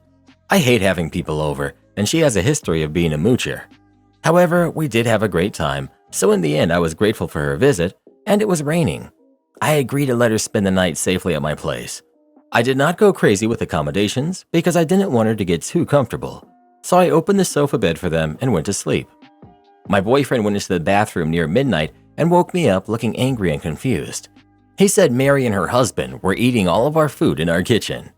I immediately went there and found her by the dinner table with all of our trays of sushi laying around, while she was sampling it and handing it to her husband. The wastebasket was right next to them because he was taking a bite and spitting it into the trash if he didn't like it. My sushi sampler tray was left with just a few pieces, and most of my boyfriend's tray was thrown away by them without even asking my permission to eat it. They also cut a brand new and store-sealed artisan cake and opened juice cartons straight from the pantry, despite me having left juice in the refrigerator in case they wanted some. The garbage bin had lots of chewed rice. It looked like they had been chewing on it and just spitting it out into the trash. I found this especially infuriating as I left those dishes to the back of the fridge and inside 2 tightly knotted bags for privacy. I served them dinner. I showed her where the sandwich supplies could be found in case they needed anything. I don't understand why she wanted to take more than she was given. I also found a complete box of chocolates gifted by my boyfriend, emptied out, and an entire 6-pack of Coca-Cola all gone into the garbage. Her excuse was her wanting her husband to have a taste of nice things, because he's not familiar with sushi, and she's always talked about the food I like to buy. I immediately kicked her out. She begged, but it was 12 a.m. and said they would leave very early in the morning. I went to bed crying in anger. I woke them up at almost 4 a.m. She started clicking her tongue like a sleepy cartoon character, and her husband protested that it was too early. I pulled the sheets from him and had them leave. As clarification, they both have jobs, and shame on me for allowing her to come in because I've had to create boundaries with her multiple times because of showing up unannounced, playing the I lost my wallet game when the check comes at a restaurant, and constantly trying to stiff me with bills. She called me hours later, but I didn't pick up, so she left a message. She said I spoiled her Christmas because her intent was to come visit her family nearby, but having to go back home, they couldn't contact family members to ask them to let them in because it was too early. So she and her husband had a fight, and they drove back, and now he only wants to spend their 10-day vacation with his own family. She sent me another message a few hours later. She says that he's still very angry because he had to drive while groggy and that being sleepy causes him to be grouchy all day. She said he's so mad at her that he moved his stuff into the other bedroom. I don't know when she's lying, and her tears sounded really desperate. She's begging me to call him and talk to him, but I don't want to and I won't do it. I sent her a cash request for $500 to cover the sushi trays, the cake, and other foods plus replacements, also for inconveniencing me and for their night over. It sounds petty, but I'm still fuming. She whined and cried but paid for it, then said that because of me, her kids won't have Christmas. Not the jerk. They were chewing up your food and spitting it in the trash at midnight in your house? I wouldn't have let them stay until 4 a.m. I would have bounced them at midnight before they started gnawing on the walls. Goodness, they sound feral. Am I the jerk for referring to my cousins as my brothers in a post when I never refer to my stepbrothers that way? I, 18 male, have 3 stepbrothers through my dad, Blake, who's 20, Chris, who's 17, and Dave, who's 13. We are not close at all. Blake, Chris, and I aren't close because of a sort of mutual agreement, I guess, and I'm not that close with Dave because he was always following his brothers everywhere, as is to be expected. My stepbrothers lived primarily with their dad and his wife and spent every other weekend here at their mom's and my stepdad's, before Blake and Chris went out of state to uni. Now during Dave's every other weekend visits, it's just him and I. I used to want to be brotherly with my stepbrothers. I actually remember the moment it changed.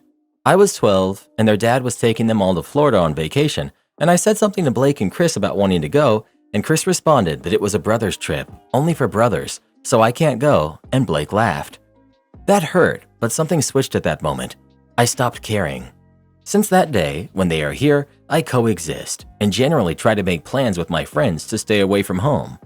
If it wasn't a forced family thing by my dad and stepmom, I didn't hang out with my stepbrothers. Cut to the present day, we just aren't close. They come over for Thanksgiving to see their mom. I say hey and went to my room. Chris came in to talk to me to say that Dave was upset about my Instagram post. It was a picture of me and my cousins from last night and a caption about them being the best brothers. Truly, I didn't even know Dave had me on Instagram. I don't think the other two do, but I don't know. It was not a slight at my stepbrothers. I honestly wasn't thinking about them at all and told Chris that.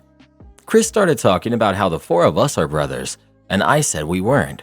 He said of course we are, and I was like, no we aren't, and I reminded him of how they excluded me growing up, his brother's trip comment, and us not being friends. He called me petty for holding on to grudges. He wanted me to apologize to Dave, and I told him I won't. We got into an argument, with him insisting I apologize and move on. It ended with Chris leaving my room, saying this is why they never liked me, and I shouted back at him, my cousins like me, so I have all the brothers I need, which Dave heard.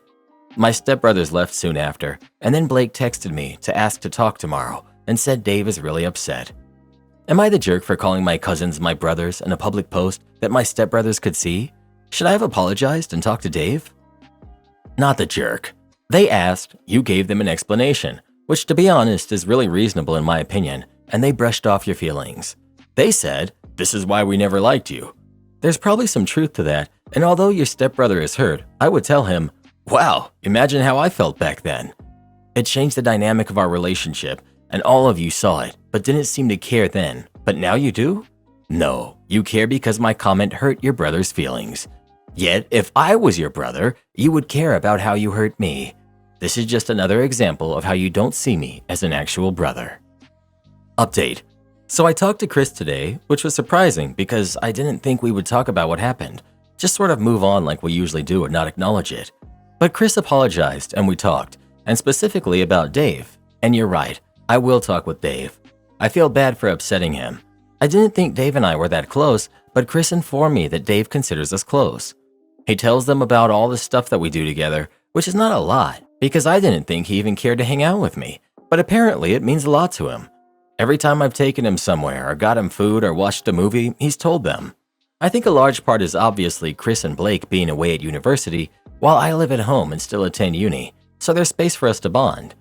But he really cares for me. I feel terrible about making him feel rejected, so I'll speak to him. I seriously was not trying to hurt any of them with my post, especially not Dave. My new coworker demands to be called Miss Potter. I've been with my company for 6 years now. We are very informal with each other and have a fairly laid-back culture. The company president is Dave. My boss is Lou. I tell employees who call me Mr. Smith, fake name, that my name is Dennis and that there's no need for formality. We recently hired a new employee. The fake name that I will give her for this post is Jenny Potter. In coming on board with us, Jenny signed all of her emails as Miss Potter.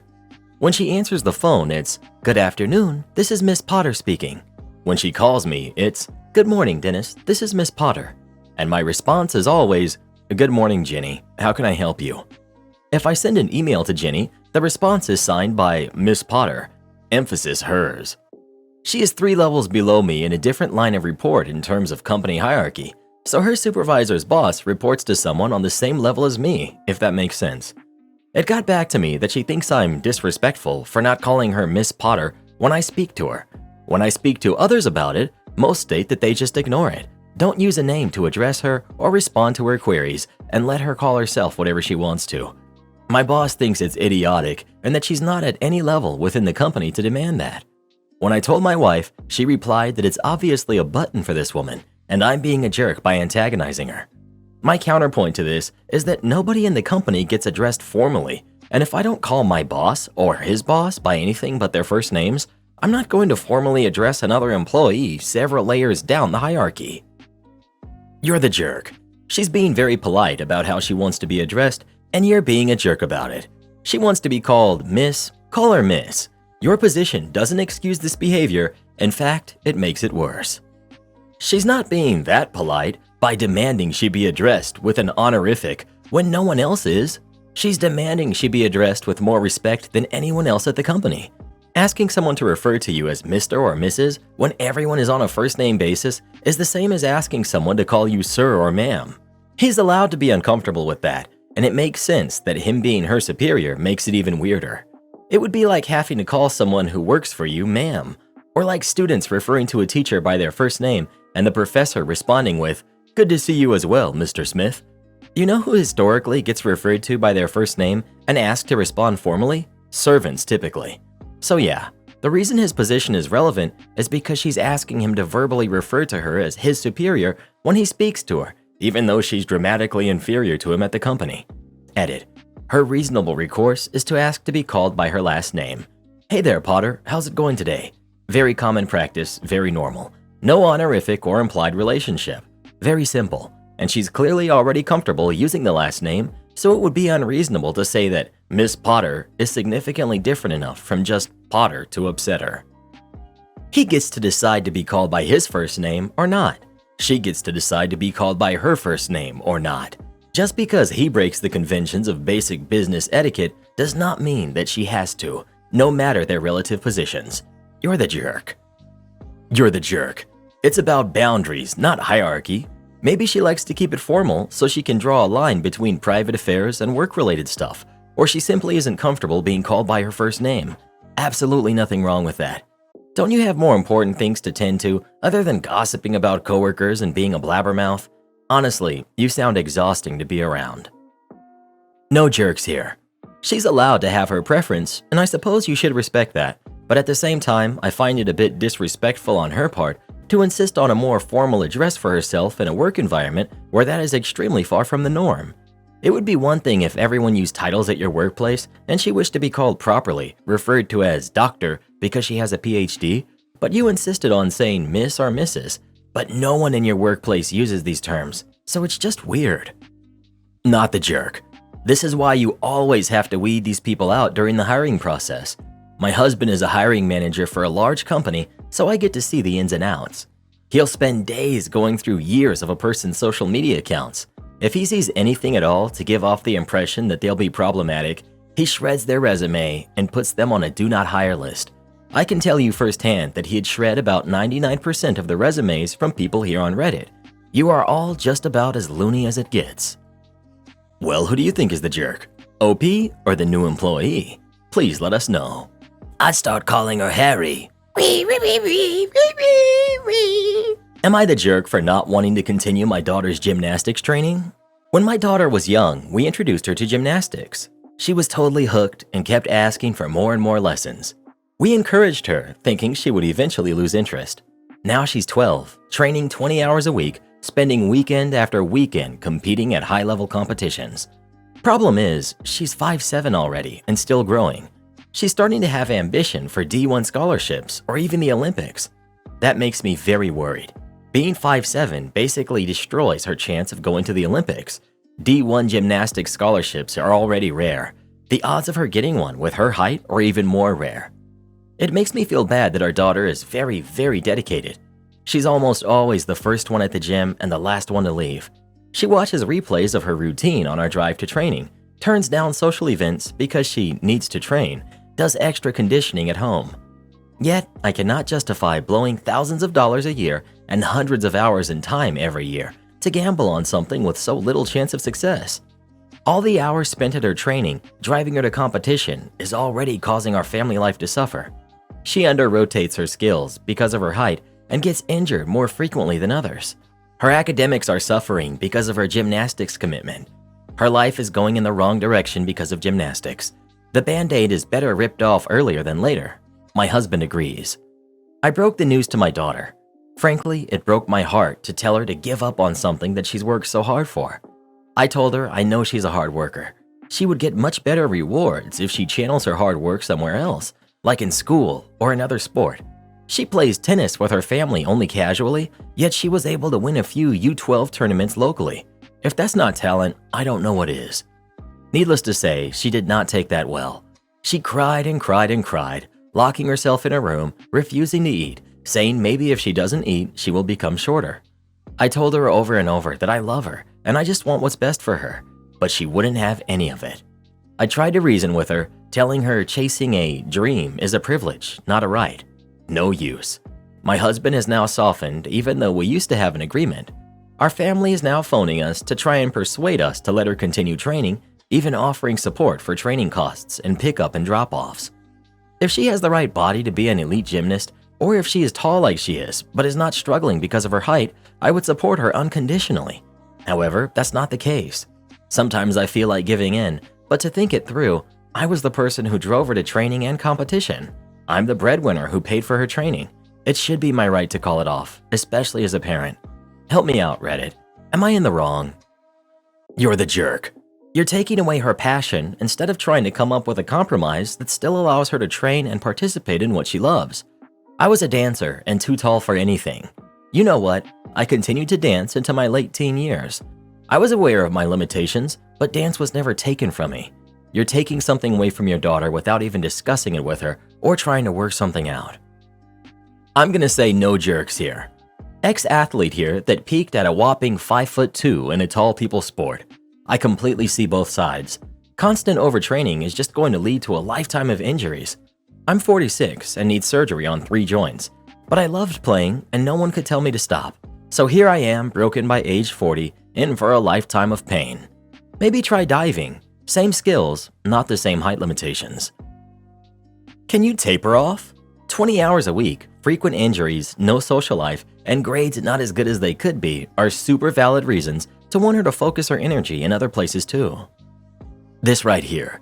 The people commenting, "You're the jerk," clearly have no idea how much time, effort, and sacrifice it takes to be a serious athlete.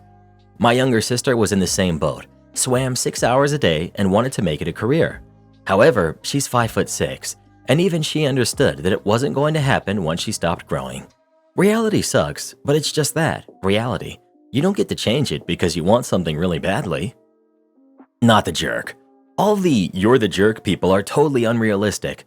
You're spending thousands of dollars and hundreds of hours, and commenters are like, "But she loves it." Her grades and social life are suffering, and she's getting injured, and commenters are like, "But she loves gymnastics." That's irrelevant. Parents are supposed to step in when necessary. Well, what do you think? Is OP the jerk or not? Please let us know. Parents need to be realistic with their kids. Reddit boy used to want to be a rapper. Imagine if his parents had just encouraged his delusions. Come on, Karen, can't you keep anything a secret? Take me to my job. I don't care if the car has no gas. This happened a few weeks ago. I've been with my boyfriend for almost a year. He's a sweet guy with a big heart who loves me a lot. The thing is, he has a narcissistic mom who thinks she can do no wrong and everything bad in her life is somehow my boyfriend's fault. The thing is that she is also very stupid and constantly forces my boyfriend to do things that go against a regular person's common sense that instantly backfires. My boyfriend, if he wanted to, could write a post in this sub every week, but he doesn't know how to write in English, so here I am. I was spending the weekend at his house like I usually do. His mom's health these last few months has been terrible because of a bug bite on her leg. She hasn't received instant medical care because she was more focused on her work than her well-being, and the bite ended up rotting a hole into the flesh. So she now has to be forced to take proper medical care. This woman is so incompetent that she's a danger to herself. Anyway, their car has been broken for many months, but my boyfriend finally managed to make it work again. I know nothing about cars, but it's a Ford Fiesta from I think 2010 or older. His mom can't drive, so as soon as the car was working again, started to use my boyfriend as her personal taxi, just as we expected. She wants him to drive her to work at 5 a.m. and sometimes also wants him to drive her back home, which is a pain because our workplace is far away in the middle of our city. But if he refuses, she throws a childish tantrum until he says okay.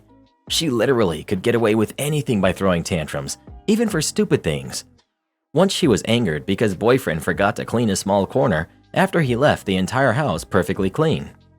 Back to the story. Friday in the afternoon, he picked me up at my workplace and we got to his house. We took a highway when the car started to lose some power until it shut itself down. We ran out of gas. He was angry because of all the times that his mom had made him waste so much gas that week. Tried to turn it on, and after some trying, he did it. Every few hundred meters, the car would shut down again, and we had to turn it back on. We barely managed to get to the house, and we had to call someone to give us 2 liters of gasoline that I paid for in cash so we could arrive. His mom came back at 8 p.m., and we told her how we ran out of gas. The next morning, we were asleep when she aggressively knocks on the door at 5 a.m. to wake my boyfriend up. This is usual. After he got out of the room, she told him to drive her to work. I was buried in the bed and then heard the loud tantrum outside that my boyfriend told her that the car had no gas. She was screaming for about 10 to 15 minutes. Yes, the car will make it. Son, I can't ask you for a favor without you being ungrateful. Why can't you take me to work? What an inconsiderate son I have. You want to make me walk with this leg? You will see that the car still has enough gas to get there. My boyfriend got into the room, took the keys, shoes, jacket, and stormed out. I didn't get out of bed. He was back in like half an hour. He told me that after the car shut down the first time while going uphill, she went quiet. The car did shut down 3 more times and she said nothing, maybe realizing that no, the car won't make it. They only managed to get to a bus stop where she could take a bus directly to her work, left her there and came back. The thing is that this woman never learns from her mistakes because it's somehow always someone else's fault. But at least she might feel quietly ashamed this time. And don't worry, my boyfriend and I have an exit plan so he can cut contact with her. We both have had enough. Am I the jerk for not wanting my ex's son at my Christmas? Trying to be concise. I was with my ex for about 7 years, never married. Lived together the last 4. Broke up 3 years ago. She has a 21-year-old son, Shane, who is now going to college in a town that I have since moved to that his parents do not live in, about a 6-hour drive. We've moderately kept in touch since the breakup, mostly just when he reaches out to me. I would have preferred a clean break from both him and his mom, but I've had a hard time totally shutting people out. I've not seen Shane in person since he was 18. Anyway, I got married last year and welcomed my first child 6 months ago. This will be my first Christmas with my wife and our child. Shane was going to go visit where his mom lives now for Christmas, but due to a pending storm, it's uncertain if he will be able to travel there. He called me last night and asked if he could spend Christmas with me. I was definitely caught off guard and told him while it's good to hear from him, it will be my first Christmas as a whole family, and I'd prefer to keep it to just us and maybe her parents who will stop by later. Shane was very upset, told me I was replacing him. I tried to reason with him that this is just what happens when adults move on in life. I said we could still keep in touch, but I wanted Christmas to be just with my family since it's our first one. He hung up and then later sent me a long text saying some super not nice things. My wife is glad I said no, but at the same time says she empathizes with how he feels and I should apologize but not necessarily have him over, but would support me if that's what I want. Am I the jerk for not wanting him to come over for Christmas? Edit. Shane's mother and I were never married. Shane's father is active in his life, he is just often out of town. I only had met Shane a few times until he moved in during his high school years. He was very active in sports and extracurriculars, so he wasn't actually home that much for us to spend time together. Them moving in was supposed to be temporary after his mom got laid off, and it just kind of dragged into them staying. His mother was very adamant that Shane had a father and she didn't want me to attempt to parent her kid. While he lived at my house, I was basically an adult roommate. We got along well, but it was never a father-son type relationship. Can't believe the people that are voting you're the jerk. OP, you are not the jerk. You and your ex broke up years ago. You have your little family now. Yeah, the baby might not remember their first Christmas, but you and your wife will. Happy holidays. Not the jerk. An unbelievable number of people commenting you're the jerk don't seem to have actually read the post. 1. OP did not take on a fatherly role. He was explicitly told by Shane's mom she didn't want that. 2. Shane's father was and still is in his life and regarded by him as his father. 3. They weren't married. Not that important, but people can't read. 4. Everyone crying that Shane has nowhere to go, will be left alone on Christmas, etc. OP states he could travel to spend Christmas with friends or family. 5. Lots are criticizing OP for letting the situation go on as long as it has, but then want him to double down and have him over for an awkward Christmas with a family he's no longer part of and make it even more difficult to separate properly? Shaking my head. Yikes, dude. He was your stepkid basically for 7 years. He's stranded for Christmas. Would it seriously hurt you if he came over for Christmas? I'm grossed out by this, not gonna lie. If virtually anyone I have a stable relationship of any kind with asked if they could come to my house for Christmas, I would say yes, because it's Christmas. You're the jerk. Well, what do you think? Is OP the jerk or not? Please let us know. It's an awkward Christmas. My ex's son that I haven't seen in years came over. I found my girlfriend cuddling with her male best friend. I've been dating my girlfriend for 6 months now, and I wanted to surprise her on her birthday, which was this month. So I talked to another friend of hers where they were supposed to have a birthday party for her. I coordinated with her, but my flight was delayed, and I reached there at 3 a.m. in the morning. I texted her friend and asked her to keep my girlfriend away from the door so I could sneak in. When I got there, her friend met me outside and gave me a look. At that time, I just thought she was tired, so I asked her where my girlfriend was, and she answered in the upstairs bedroom.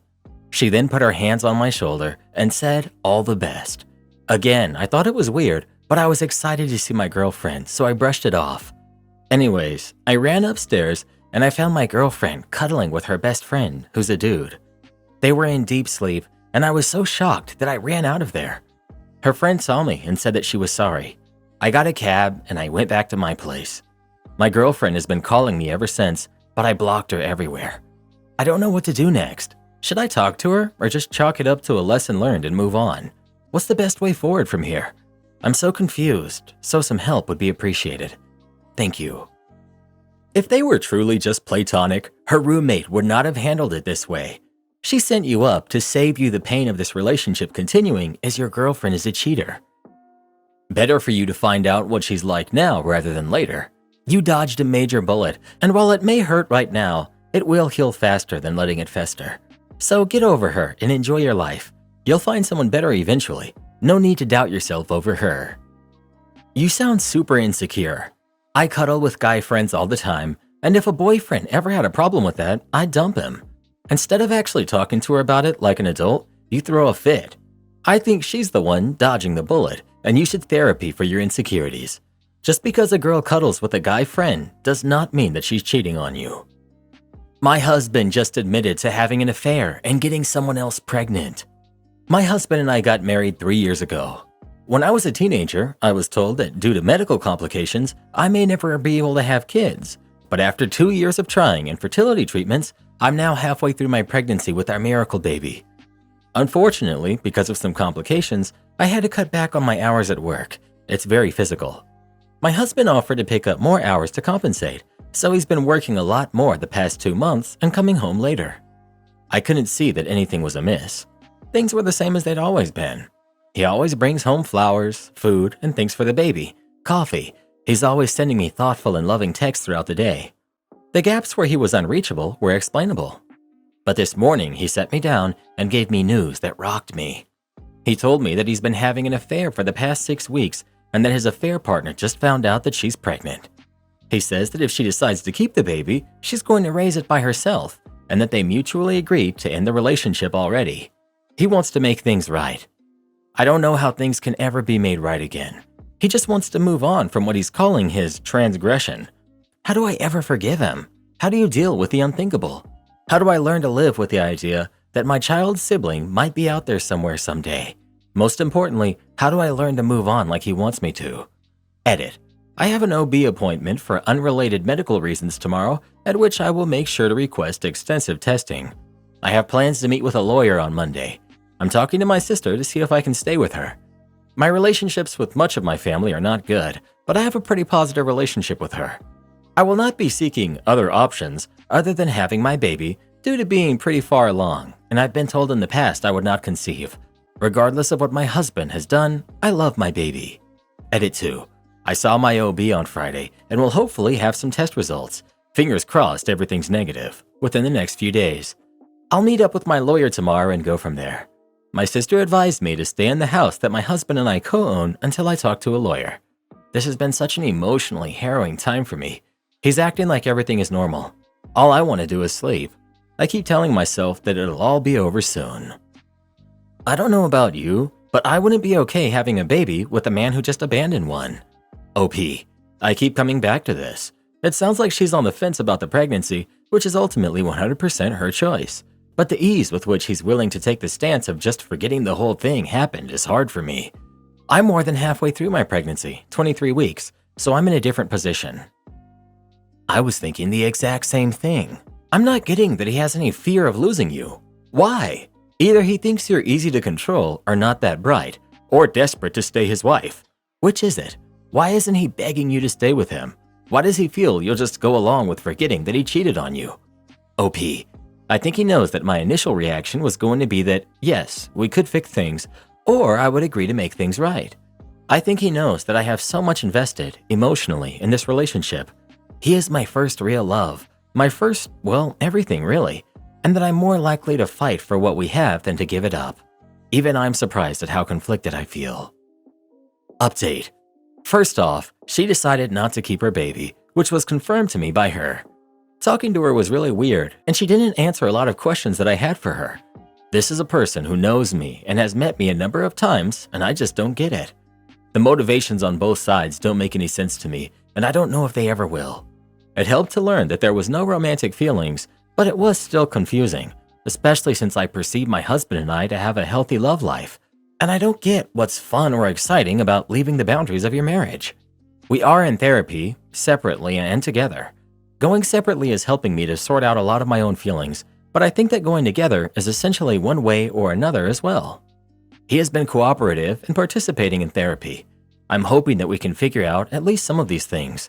We've had a lot of conversations about why it won't be easy for me to just forgive this and why I need answers and changes in behavior, and I do feel that I've been heard.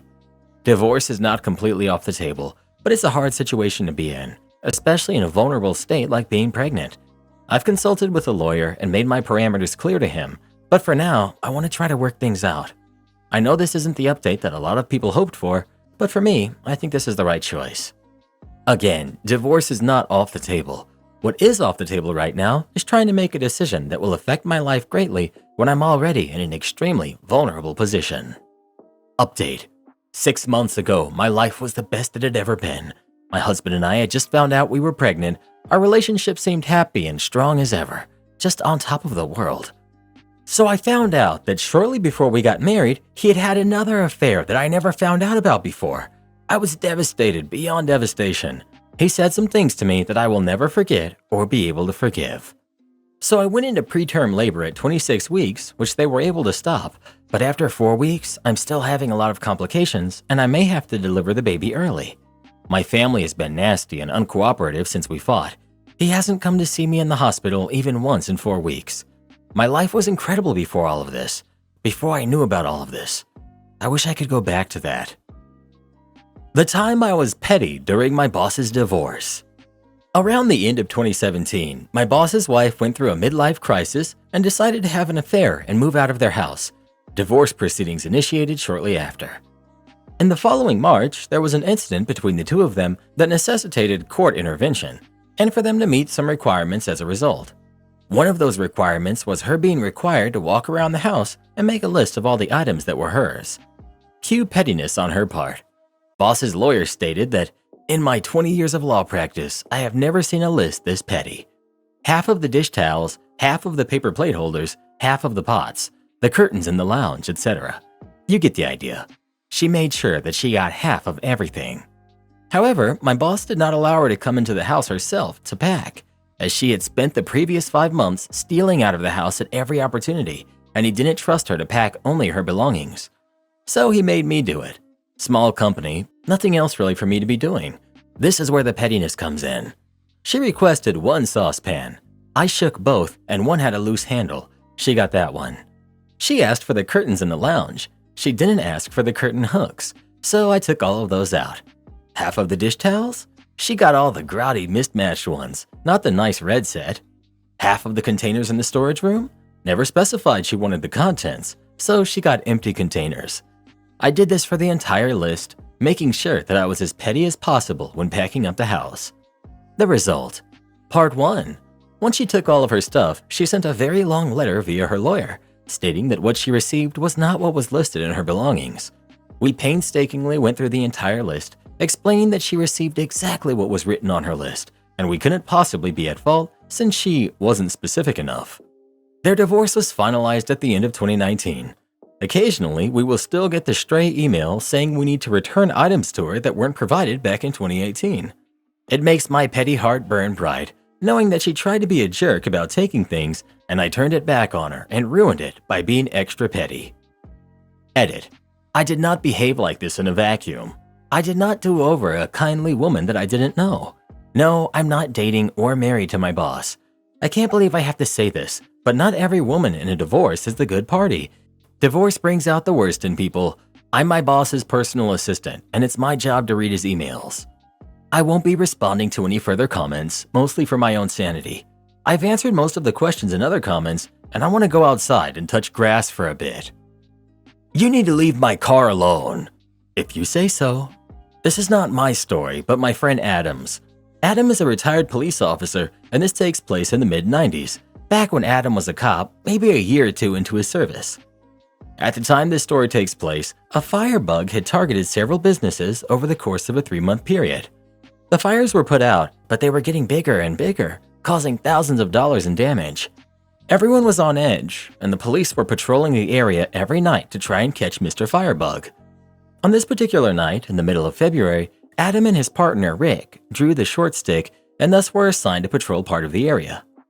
While on patrol, he notices a classic Mercedes-Benz pulling up to a house and a familiar lady dressed in a thick fur coat steps out. He groans. It's the wife of a local business owner that every officer in this town has had the displeasure to ticket for various parking and traffic violations. It would have been fine if she were a nice lady or something, but no. Her 3 default sentences were, "Don't you know who I am? Where's your manager?" and "I'll have your job." Seriously, she was a Karen before Karens were even a thing. Rick points out to Adam that Karen had parked right by a fire hydrant. Par for the course. Adam gets ready and steps out of the squad car.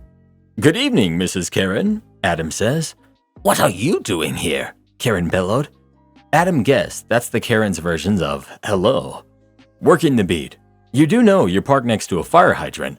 "So?" Karen said. "I'm suggesting you move it before I write you a ticket. I'm not in the mood for extra paperwork tonight." "Listen, you need to leave my car alone, or I'll have your job." With that, Karen storms off to the house, goes inside and slams the door. Adam thought, "If you say so," and proceeded to check the outside of the car for any more violations, and wishing that being a jerk was a federal offense. As he's putting the ticket under the windshield wiper, the call everyone's been dreading comes on the radio. A fire alarm has been triggered. The address? Right across the street. Adam looks over at the building and can see a faint orange glow in the window on the 2nd floor. He reports the glow. He and Rick get ready in case Mr. Firebug decides to cross their path. Several officers arrive and set a perimeter around the building as the glow gets brighter and brighter. Unfortunately, by the time the fire department gets there, flashover happens and all of the windows on the 2nd floor get blown out. It was so hot that Adam felt sweat form on his face. The fire department needs to get the hoses set up, but Karen's car is in the way. Using safety hammers, they break the windows and run the hoses through, getting everything set up in record time. During all of the chaos, Karen comes out and she sounds like a banshee that had swallowed an air raid siren. She runs over and tries unhooking the hose from the hydrant. "What are you doing? My car's ruined." It took 2 officers to restrain her and bark at her to go inside and let everyone do their jobs. She actually listened and returned inside. Adam spent the rest of his shift helping with the fire and investigation. It was close to dawn when he returned to the station to finish up. All he wanted was to go home and crawl into bed. That's when his supervisor calls Rick and him over and reports that Karen reported several $1,000s worth of damage. Not only had her windows been broken, but water had gotten in and froze because it was the middle of February. The supervisor asked them what happened, and they reported everything. Fortunately, the dash cam caught a recording of the event. The supervisor shook her head, laughed, and said, "Well, you had nothing to do with the car getting damaged, so I consider this closed." A few weeks later, they caught the firebug, a different business owner who was trying to commit insurance fraud. He figured that if several other buildings caught fire, nobody would think he was responsible for burning down his own business.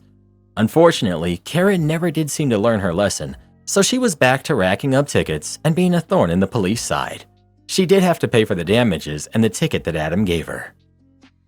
Am I the jerk for asking my wife for a paternity test because she cheated a few years ago?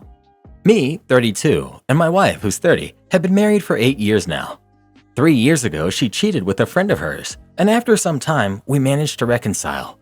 She found out she was pregnant a few days ago, and while my initial reaction was happiness, then the thought that it could be someone else's crawled into my mind. The thought, she's done it before, popped into my head. When I asked her to take a test and explain my reasoning, we had a huge fight. She said that I shouldn't hold that against her after all the work we've done to repair our relationship. I still feel strongly about the paternity test. Update. Things to clear up. After my wife cheated, we had counseling, and it's been a hard road for both of us, but we managed to build something new, so to speak. Also, we weren't actively trying for a baby. We both wanted kids, but since she cheated on me, that wasn't something we thought we should do for a while, at least not before we reconciled. Also, I tried to be as tactful when I brought up the paternity test, but I think tactfulness can only go so far when essentially accusing your wife of potentially cheating on you. It went like this. Honey, we need to talk about the baby. What's wrong? Look, I need some reassurance. I love you, but I can't just shake this thought off my mind. What thought? I'm worried that it's not mine. After that, things got louder and we had a fight. Update. After our fight, I slept in the other room, and we didn't really talk for a while. We waved goodbye when we went to work, and we had small talk about our days, but didn't really address what we fought about. She eventually came to me and apologized for her reaction. She says she understands why I asked her for the test, and she got mad because she thought the whole cheating thing was over and we wouldn't need to ever bring it up again. She said she was mad because this made her realize that this is something that will always be part of our relationship's history, and it reminded her of how much of an effect this had on me and how much she hurt me. She told me she was mad at herself. She says she hates the fact that she gave me a good reason to ask for it. We simply hugged it out after that. She agreed to take a paternity test, but from some research that we've done, it seems to be a bit early for one, but we'll schedule it later on. I'll be honest, I think the test is just a formality for now, but I still want it for my own peace of mind. I do love my wife and want us to start building our family. What are you going to do if it's not yours? If the kid isn't mine, then I'll leave. I made my mind up on that before I even asked her for the test. Update. So we waited a few weeks before the test and the results came back in. And yes, the baby is in fact mine. Besides that, there's not much to tell. My wife has been very accommodating and has not gotten angry at me over this again. We're both very excited to be parents. Also, to those of you who asked me to wait until the baby is born, how am I supposed to do that? Not only do you think I should lie to my wife, but also you expect my wife to not notice the birth certificate lacks my signature? This is sad. He still can't fully trust his wife. The baby will make it more complicated. I give it another 2 years. Excited to be parents? This whole relationship sounds like a ticking time bomb. It will probably go off again. Good luck to your kid. No man is ever the jerk for asking for a paternity test. They should never be put in the position to have to ask. A paternity test should be standard. The biggest part of this is it just shows that no matter how much counseling, how much time, and how much work you do to repair a relationship after cheating, it never ever completely goes away. That little voice is always back there to remind you that they have proven to you they will cheat, and since it has happened before, it could happen again. I was told that our company's Christmas party's theme is ugly sweater when it wasn't. I work as a preschool teacher. My company has about 20 people, counting internships, and hosted a Christmas party at a local restaurant yesterday. I've worked there since May. Weeks ago, I was told that the theme for the party is ugly sweater, which is fantastic since I really enjoy wearing those. But to top it off, I ordered a knitted dress in the style of an ugly sweater and some thermo thighs. I was excited and even showed some people screenshots of the dress, to which they all responded positively. Yesterday evening, I arrived at the restaurant and was greeted by a very formal office look among my coworkers. Small black or red dresses, formal jackets, skirts, white button-down shirts, high heels, and me wearing my knitted dress in the middle of it all. I felt underdressed at best until I tried to ask a new colleague about the dress code. She started working just 3 weeks ago, and she told me it was business, but people assured her everyone knew, so she didn't need to write it out in our WhatsApp group where I could have seen it. Through snippets I got from many of my conversations, I learned that only I, the one who wears ugly sweaters to work, was told about this theme, and one colleague literally asked my boss if she doesn't pay me enough for nice clothes. On Monday, work will start again, and I have no idea on where to find the courage to go. My husband wants our baby's name to match the names of our other kids. My husband, Jack, fake name, and I have been together for 4 years and we're expecting a baby girl due in February. My husband already has 2 boys from his previous marriage who are named after fictional characters that he and his previous wife were big fans of, and for the sake of this post, I'll name them Chandler and Joey. When we found out we were expecting a girl, he suggested we pick a name that is also from the show and suggested Rachel. I vetoed it because I wasn't a fan of the name. It's not actually Rachel, so don't be offended. Rachel's of the subreddit. He told me he wasn't as big of a fan of the other names on the show, so I told him it didn't have to be from the show. But he believed that since the boys were both named after characters from the show, it would make sense to name our daughter after someone from the show too. I told him I don't like the name Rachel, but if he thought of a different character whose name I liked, I would consider it. He said he probably wouldn't, but fine, and I thought that was that. Come to today, I check my Facebook while on break at work, and I see that my mother-in-law has posted, Baby Rachel, due February 2024, and I hit the roof. I considered leaving work because I was so angry that I managed to finish my shift without hurting anybody. When I got home, Jack was already there, so I asked him why his mom thinks the baby is going to be named Rachel, and he told me that his mom asked about it and it was the name that he wanted. He said he thought I would learn to love it, and if he told his mom, there wouldn't be any way to change it now. I have a tendency to avoid contacting people when they're wrong, so he knew I would absolutely hate telling his mom that Rachel wasn't the name. He also said that the baby might feel left out if she's not named after a character from the show. I think after this, I hate the name Rachel even more. I don't know why he can't understand that I don't like the name and I don't want to pick it. I looked at the characters from the show as well after our initial conversation, and there were some names I actually liked. So Reddit, how do I get my husband to agree to a different name? How do I get him to stop telling people our baby's name is going to be something it's not? How do I tell my husband's family, plus everyone that saw my mother-in-law's Facebook post, that the name he told them is not the name? You need to woman up and tell everyone yourself. Stop letting others walk all over you. It's now your job to stand up and protect your kid. And be careful with the birth notice they give you from the hospital. That's all a married man needs to register his child. So if you're worried he'll take the paper and go alone to the registrar and name your daughter Rachel, then make sure he doesn't get his hands on that bit of paper. Also, personally, I would post under mother-in-law's post, "Lol, that's not the name we've chosen," and leave it at that. Am I the jerk for breaking up with my pregnant girlfriend because I don't want to be a father? I, 25 male, had been with my ex, 23 female, for a little over 3 months. I always took all the precautions necessary. She was on birth control. I wanted to avoid having a baby. I've known for a long time that I don't want to have any kids of my own. I find them annoying, and they would severely limit my ability to do things I enjoy. Traveling, outdoor stuff, etc.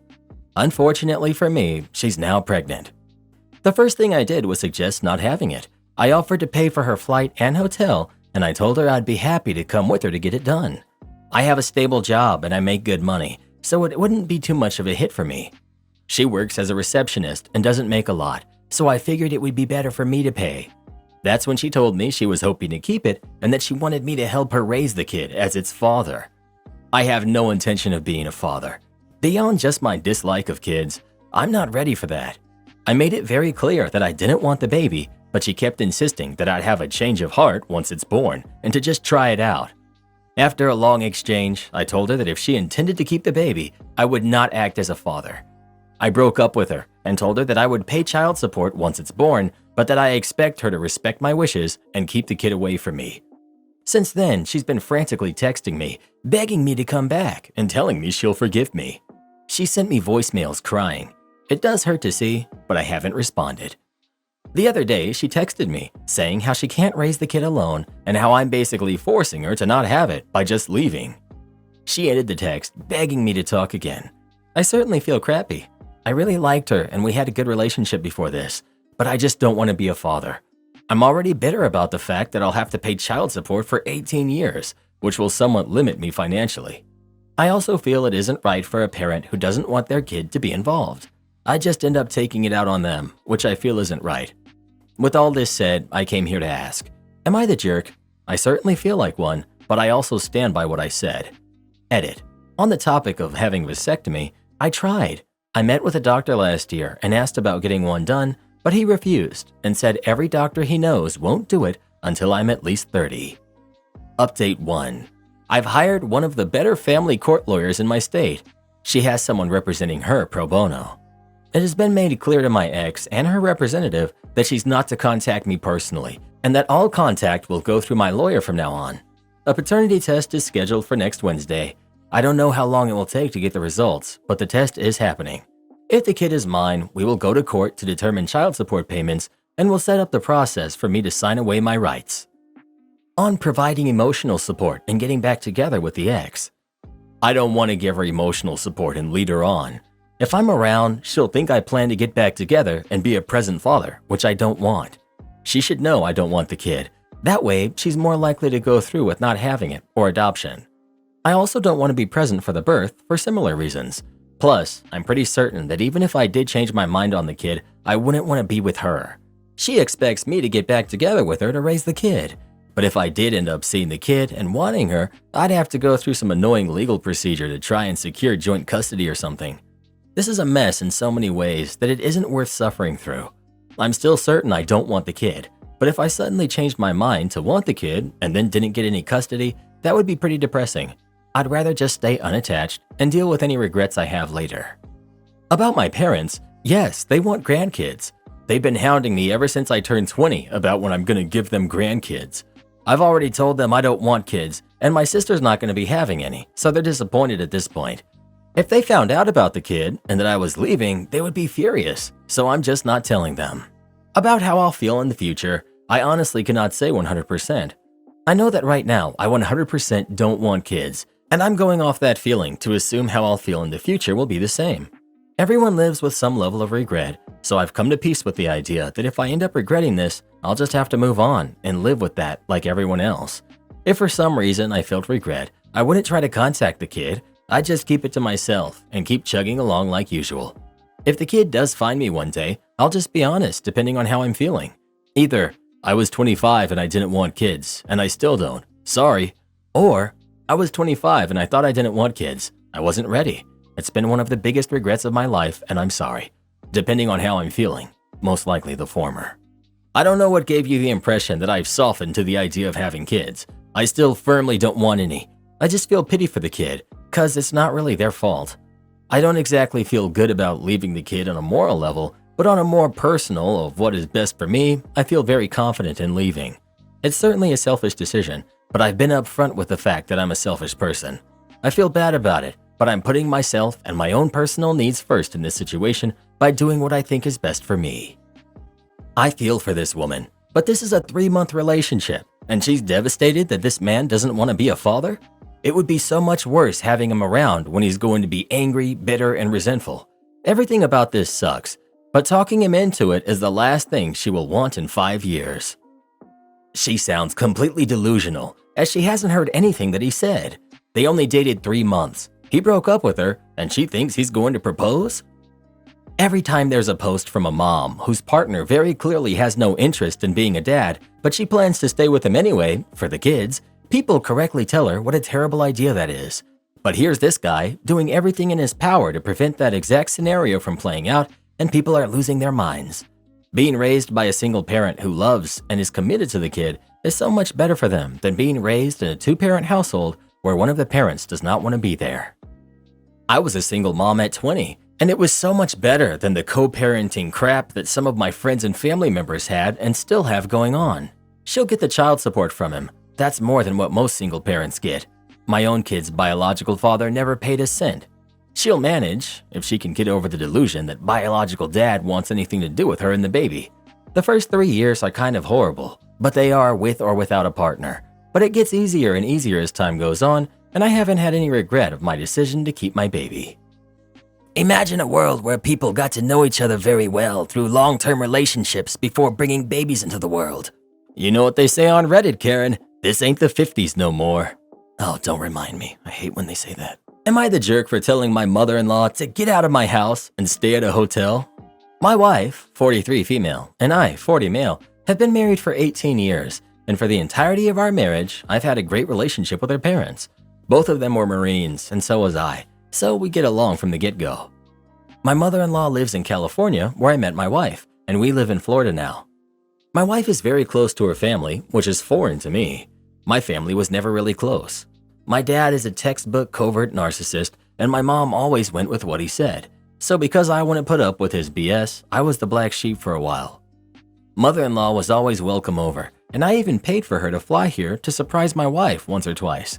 The only downfall is when she would come, she would stay for a month or two, but it never caused a problem until last year. Incident. Last June was my oldest daughter's sweet 16, so my mother-in-law came out in May to help plan the party, and as usual, she stayed with us.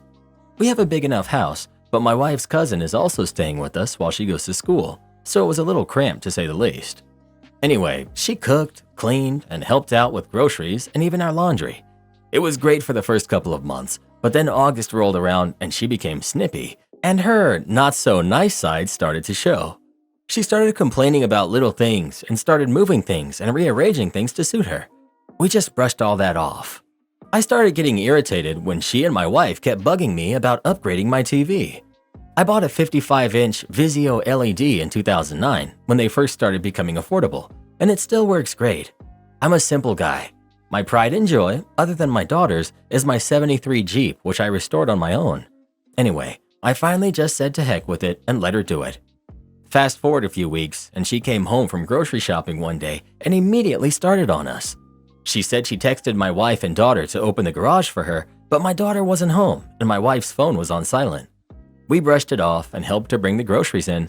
Then she saw a dish on the kitchen counter that was dirty and not put in the sink, and she started complaining about how our kids don't do enough and we aren't raising them right. That's when I lost it. She and I started on each other while my wife sat in the other room and didn't say a word. Her two 30-plus-year-old sons live with her, so I went off. My daughters are A and B honors students in high school and are already either working or playing sports all the time. Finally, I told her if she doesn't like how we live and raise them, she can get out and stay at a hotel. She went to a hotel 2 days later, and I haven't heard from her since.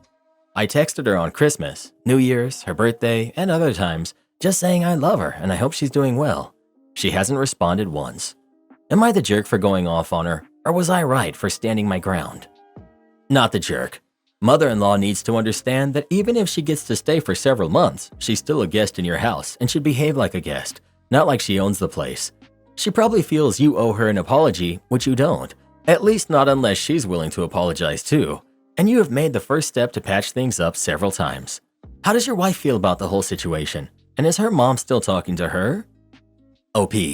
My wife took her side and said I should have handled it better. I agree, but it kind of bugs me that she didn't say anything to her. They still talk on a regular basis.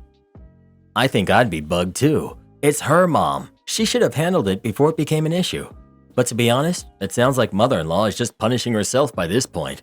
If she wants to keep doing that, then that's on her, as long as she's not cutting off your wife as well. Am I the jerk for letting my wife do 7 hours of cooking by herself to prove a point? My wife is a neurologist.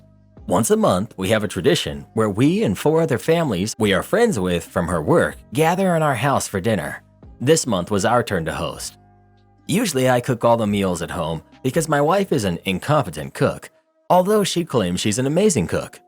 When she cooks, she would crank up the heat to the max and claim that doing this makes the meals cook faster and that it doesn't make a difference in the taste. It does. Friday night, I was doing prep work on the vegetables since I was going to be cooking for around 7 hours yesterday.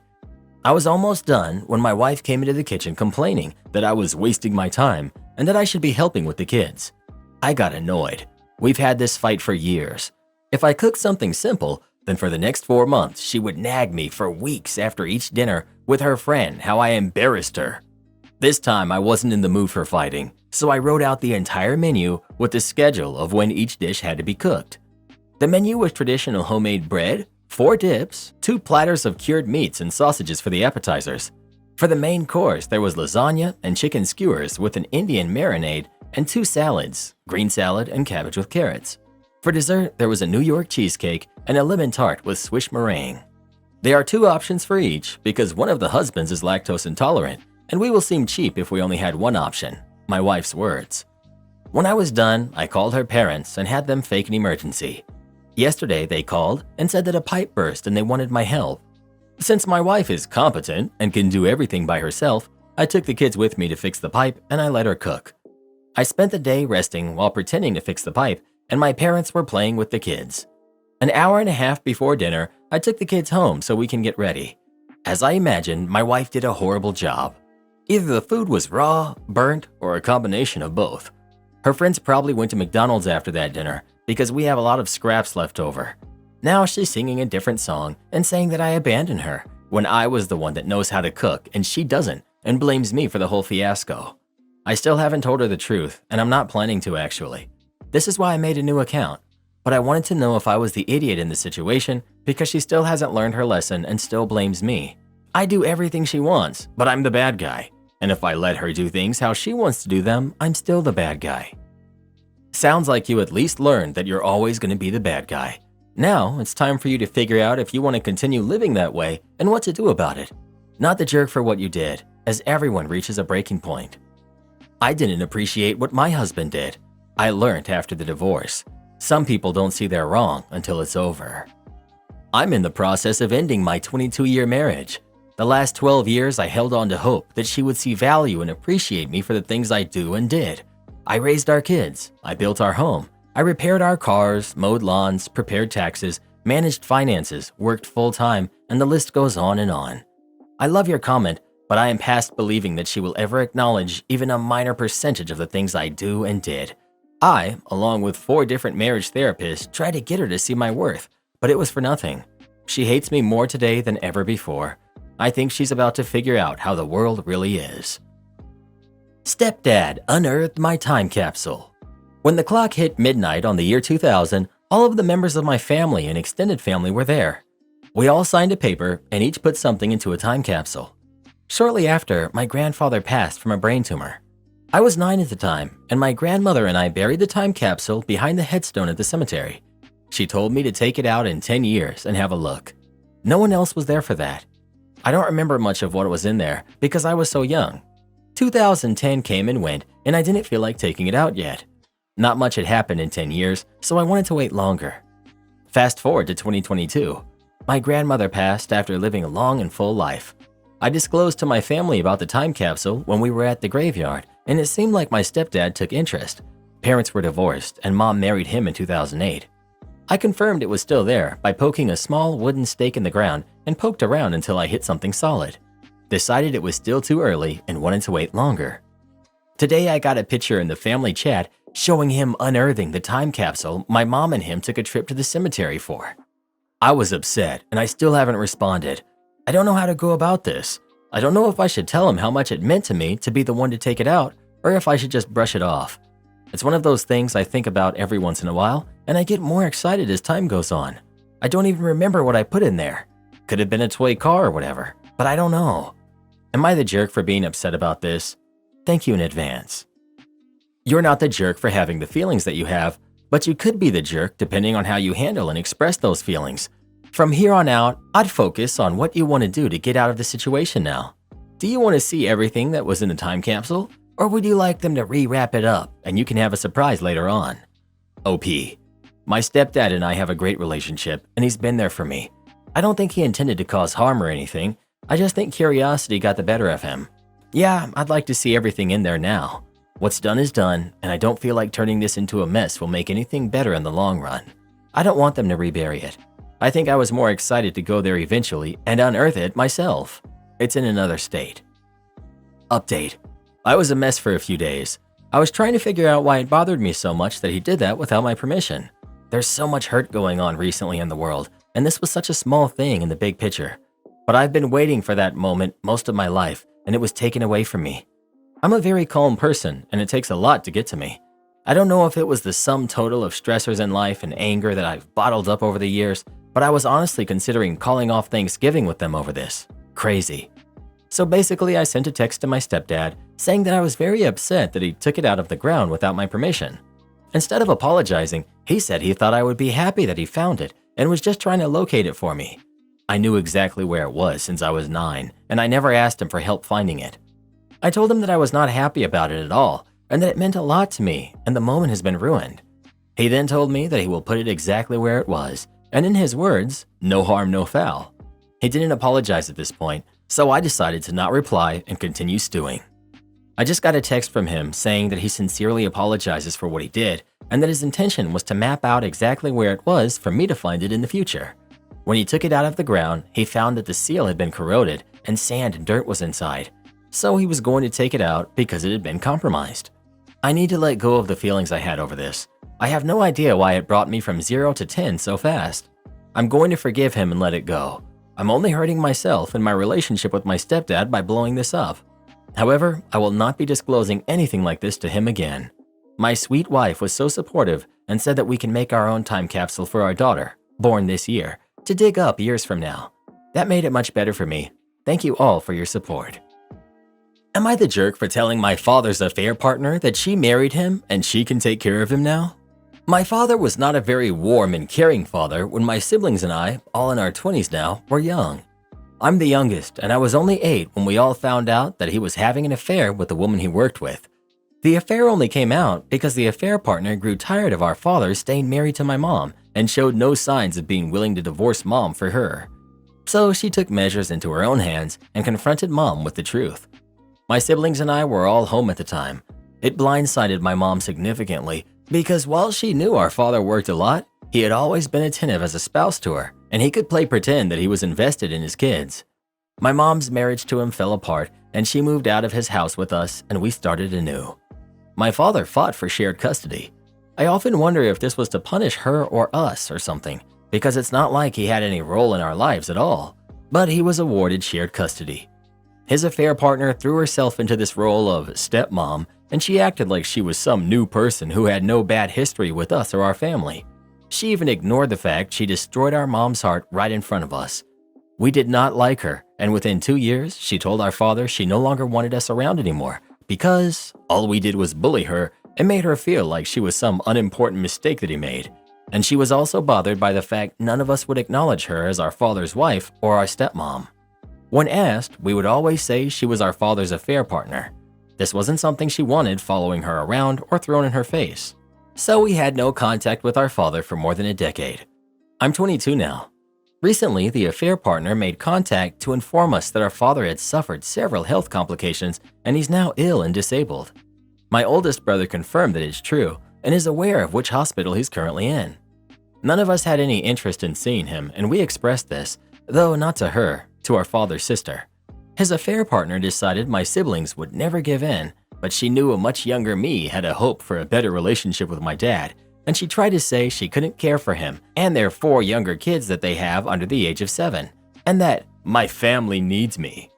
I told her clearly that they were not my family, and that she married him so she was responsible for caring for him now that he can't care for himself, and I told her I would not help and I did not care how tough it was for them.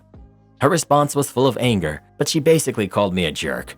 I ignored her, but she again insulted me and claimed that I was sick and cruel for my stance. Am I the jerk? Not the jerk.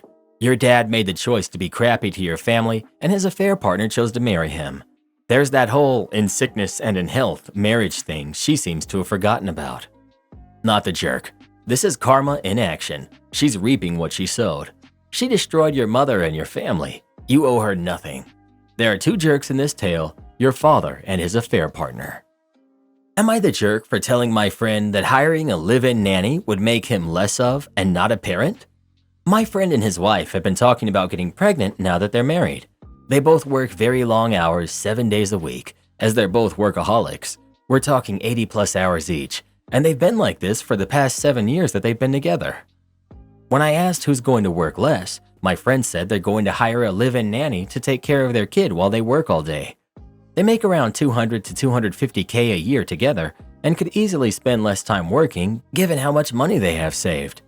When I asked how much time they expected to spend with their kid, he said he'd probably get around 1 to 2 hours a day, and that neither of them liked the idea of changing diapers or waking up at night to take care of the baby, so they'd be happy to pay the nanny to essentially be the 24/7 caregiver.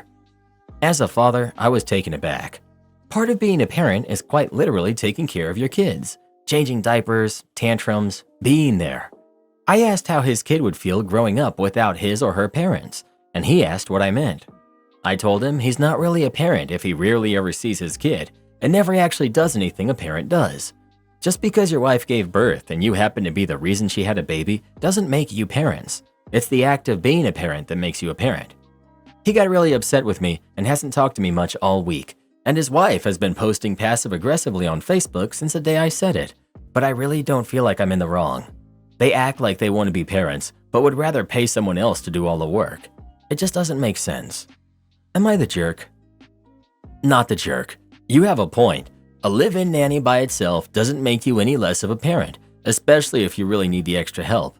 But hearing about how often they work, how they can easily afford to take time off to be with their newborn baby, and how they both just aren't willing to, yeah, you're right. The kid is going to grow up thinking the nanny is their parent and mom and dad are just people they see a little bit before bed. They're not going to have a proper bond. You're the jerk. Plenty of people have live-in nannies and still raise their kids. My parents both worked full-time when I was a kid. They were usually gone like 11 to 12 hours a day. We had an extra basement bedroom, so their childcare solution was live-in babysitters who got a smaller paycheck and room and board, which wound up being cheaper than other options. My parents 100% raised us. We spent a couple hours together on weeknights, but always had dinner together. We spent weekends together. Our family is super close. The babysitters were like fun bonus adults. Don't judge other people's parenting decisions. You make the ones you want. Other people can make the ones they want. Doesn't mean that yours are better. Sounds like this couple loves what they do, which can also be an amazing thing to model for a kid. Am I the jerk for not wanting to take care of my aunt's kids while she's in surgery? I, 17 female, was kind of nudged by my step-uncle, who's in his 50s, to come and take care of his 3 kids while his wife is in surgery. My family is now angry at me because I said no. Backstory. Both my mom and aunt have had bad blood before I was born, and it has worsened in the past couple of years due to my grandpa passing away. In the late stages of my grandpa's life, Aunt never really was around to help or support my mom when their dad was passing. She never made trips to see him, never offered financial support, never got involved in his medical care and medical power of attorney. Nothing. Aunt married a very stereotypical neckbeard, overweight, no job, doesn't contribute to house chores, has more STEAM hours than I do somehow, and really doesn't parent his kids whatsoever. He was a lot more fun to be around when I was a kid because I didn't realize how immature he was. Whenever they come to family functions, Aunt usually tells me, never asks, that I'm now watching her kids while she hangs out with cousins, which I was probably going to do anyways because I do enjoy hanging out with my younger cousins. Recently, she had complications with a very safe, non-life-threatening condition and had to go back to the hospital. This means step-uncle has to watch his kids by himself because she's recovering. My parents are out of town, and he keeps sending me videos of all 3 of them, they're 2, 7, and 11, misbehaving inside the hospital, climbing on furniture, saying stuff like, "Really need some help right now," or "I don't know what to do." I have a pretty mean concussion right now, so I really don't want to leave my house or do anything for that matter. Extended family keeps telling me that I should just go help them because I'm the closest, but I live 2 hours away and I really haven't ever driven that far before. Am I the jerk for saying no? Edit. I blocked my grandmother who keeps asking me to help and stopped being on my phone up until now. Thanks for all the advice. He kept texting me, so I kept the text open for evidence and screenshots. He started calling me ungrateful and lazy and told me not to talk to him or his kids unless I apologize. Aunt came out of surgery and agreed I should have been there.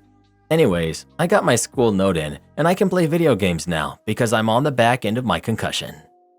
The fact that you have a concussion and they're expecting you to drive 2 hours is absolutely wild and completely unsafe without even mentioning the fact that you've never driven for that long before.